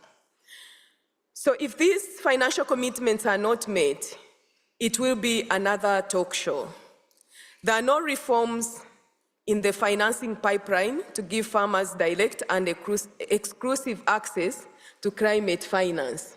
Can we be involved in shaping the climate financing accessed by the farmers? Can we be brought on the table to engage in some of those discussions? We need to see those reforms happening. Otherwise, we shall have no impact. Our resilience will depend on support that the farmers receive. And this was clearly highlighted by the SEA president, that farmers face the biggest blunt of climate change. So we really need to see how we can improve our resilience, because the agriculture sector is the mostly exposed. Coming from Africa, the sector does not have any safety nets. So we really need to see how we can work on that. We cannot discuss farmers' involvement in global trade when we have trade rules that support export of primary produce to developed nations and export of value-added products from the developed nations to the LDCs. The ground must be leveled. If this is not collected by us, then how are we going to transform the agriculture sector or the food systems? As a representative of the Africa constituency, Africa will be the worst hit by climate change. We are already seeing the effects, but we are doing little. As I had already mentioned, we need to build resilient food systems, and I think every speaker has really mentioned this. And we must guarantee food production and environmental protection. So friends, in Africa, we beat drums to communicate.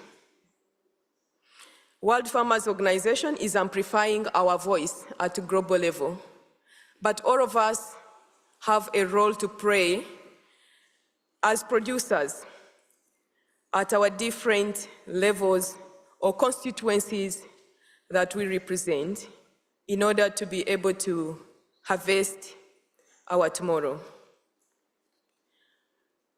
I'll pose a question, and I'll borrow this from the SEA president. Can we do this alone? And the answer was no. We must do it together. We must work closely. And we can borrow a leaf on what CFS guidelines are all about. That we need to promote synergies. We need to build a multi-stakeholder approach. We need to have exchanges among actors. And together, we can bridge the gap across the agriculture value chain. The shapers of global agriculture conversations must listen. Farmers must act accordingly. We're the only food producers and the trusted and tested solutions for food security and for sustainable food system. We heard that food is a centerpiece in the life of a farmer. It was clearly mentioned that farmers are the custodians of nature by many speakers. Production of food, even during pandemics, could not stop. And why? This shows you the power of agriculture and the power that we have as farmers. Agriculture is our culture, it's our DNA, we need to preserve it. We need to build a future that is resilient and sustainable. Agriculture is peace. Please stop all the wars. We need to have a sense of unity and purpose as we discuss during this annual general meeting. And as a call to action, we need to support the implementation of the CFS voluntary guidelines.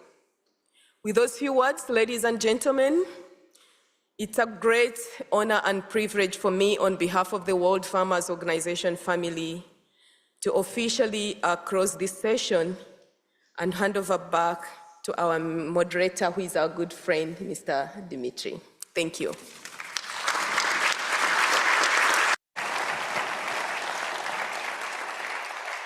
Thank you, Elizabeth.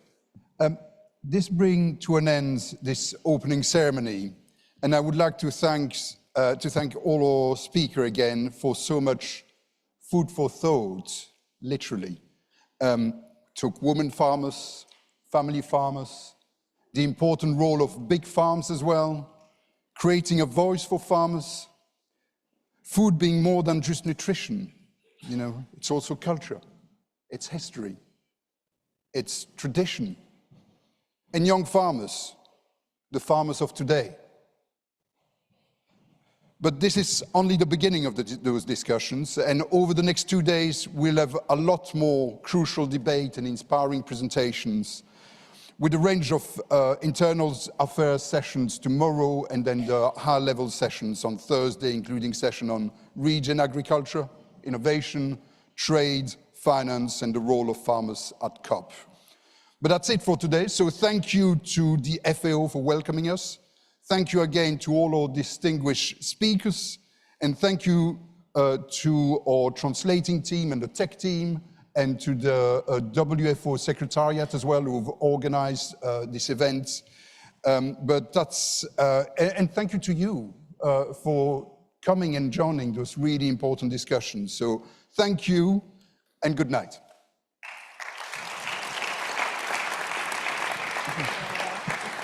Hey.